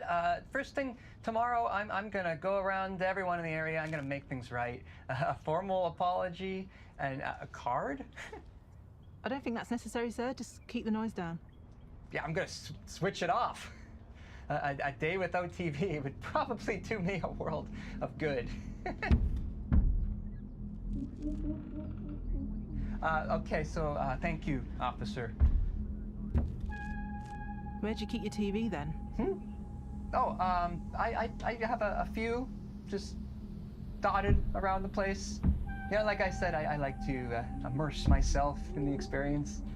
Sir, I think I might need to... Why does he look familiar? Because he looks like Conrad. Well, I'm expecting... Not a lot, just yes. he's got a smidge Now, of Conrad so, to him. Perhaps another time would be more appropriate. Sir, you need to step aside. Now. Sir, step aside. That sound! That's an old plumbing issue. Receiving It's really, 201. it's a matter for the landlord, so I could just give him a call and he can... Oh. Fix it. Please. Officer. It's nothing. Hello, police? Hello? Oh, this is gonna be like, oh, I'm not trapping Volvi Heart rate is precisely because I love 65 him. beats per minute. I'm trapping him to protect Rapid everyone. elevation is often attributed Like to the door's stress. gonna get opened and Volvi will go on a killing spree. My Heart Machine is an American independent video game development studio founded by Alex Preston. The studio is Jane, best I'm known for thinking developing Mr. Bonzo. Mr. Bonzo is 100% the fucking Silver reference Ash point I have 2021. because the Magnus Protocol. But rumors suggest that they may have another project on the way. It may or may not feature a rich interconnected world built to be approached in many ways, non-linear, with emphasis on clear choice for where to go next.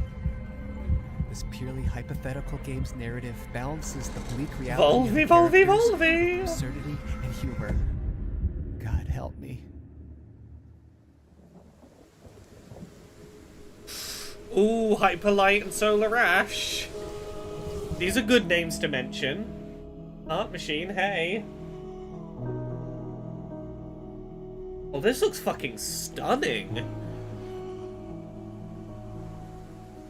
Oh.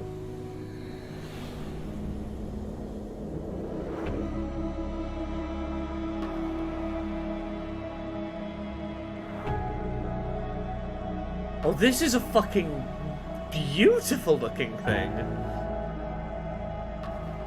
That animation quality reminds me of looking at old Vanillaware stuff. But, ooh.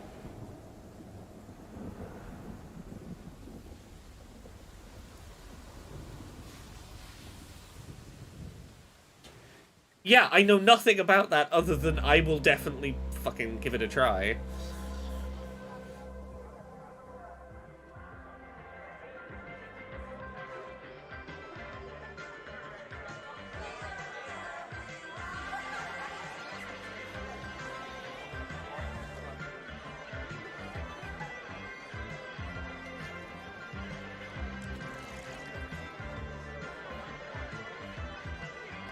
Oh, everyone's here for Volvi's birthday.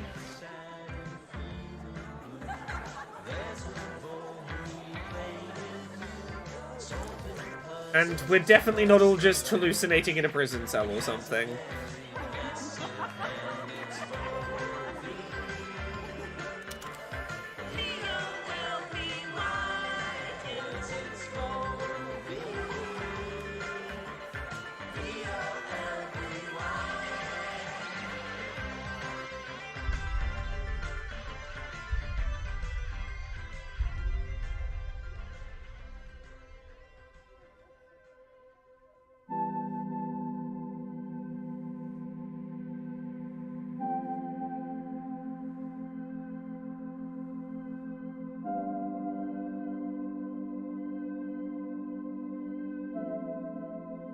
I don't feel safe. I don't feel safe. Hey, thanks for the party, friend. I feel safer if something obviously horrifying was happening. I don't like the ambiguity there. It's no use, guys. Fishpig and the Warlocks have trapped us in. That madman. He won't stop until he has turned everything into toxic waste. Yes, Robot here. And if my calculations are correct, Fishpig's toxic slime will reach the city center in just under 2 hours. Heck, it could even reach the banking sector. Grumpus, no. Grumpus, anger. But there must be a way. I want full episodes of the Volvi TV show. We just need... How about a helping hand? Volvi? Please tell me there's like half an hour of Volvi episodes up on Devolver's website or something. Now pass me that onion. I'm gonna need a snack if we're gonna take on Fishpig. And we need to get back to Buzzbridge before Fishpig, the Warlock King, turns all the money in Buzzbridge into slime. I'm sorry to tell you, Mr. Pennyworth, but the economy is looking a little unstable.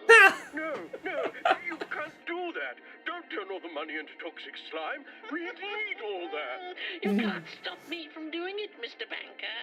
Please do turn all the money into toxic slime. But you can't break the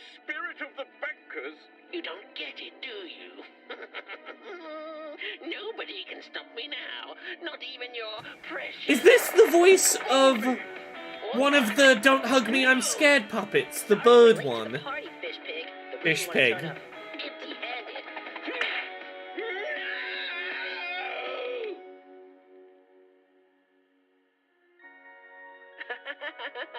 Well, I guess we don't have to worry about Fish Pig anymore. I'm looking forward to just hanging out with my buddies. Who's up for a pizza? Sorry, friends, but I gotta get going. Huh?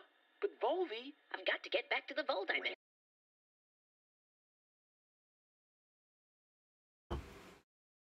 The Vol Dimension? Sorry, friends, but I gotta get going. Huh? But Volvi... I've got to get back to the Vol Dimension. It gives me shit diarrhea. He's right, guys. Sorry, I gotta rewind so that we don't miss this wonderful cartoon. And besides, pizza pie is greasy and gives me shit diarrhea. He's right, guys. No pizza tonight. Eating healthy is important. I'm wondering, yeah, was he the actor that voiced the kid in the cartoon and he's trying to relive that? Okay, I would put money on next year's Devolver Direct being a direct sequel and continuation of this. Like, I think this is the new, like, multi-year Nina storyline that they did. This is them setting up a character they're gonna bring back next year. This is establishing a new chronology. Well, welcome, everyone. I hope you enjoyed whatever the fuck that was. I'm gonna go get some sleep because it's coming up on 2 AM. I will be back tomorrow. 1 sec, let me look at the fucking time. 4 PM UK, 11 AM Eastern... 4 PM UK, yeah, 11 AM Eastern, 8 AM Pacific. Yeah, it's the AA showcase times. 4 PM UK, 11 AM Eastern, 8 AM Pacific. For Future of Play, wholesome games, Latin American games, women-led games, future games. Then Sunday, Xbox and Call of Duty and PC gaming show. Yeah, so tomorrow will be another, like, probably 6-hour stream, and then we'll be back on Sunday. Thank you very much, everyone, for everyone who came along to the Accessibility Summer Showcase and everyone who came around for all of the reaction stream stuff. I'm gonna go get some sleep, and I'll be back streaming more video game announcement streams tomorrow. Goodbye, everyone.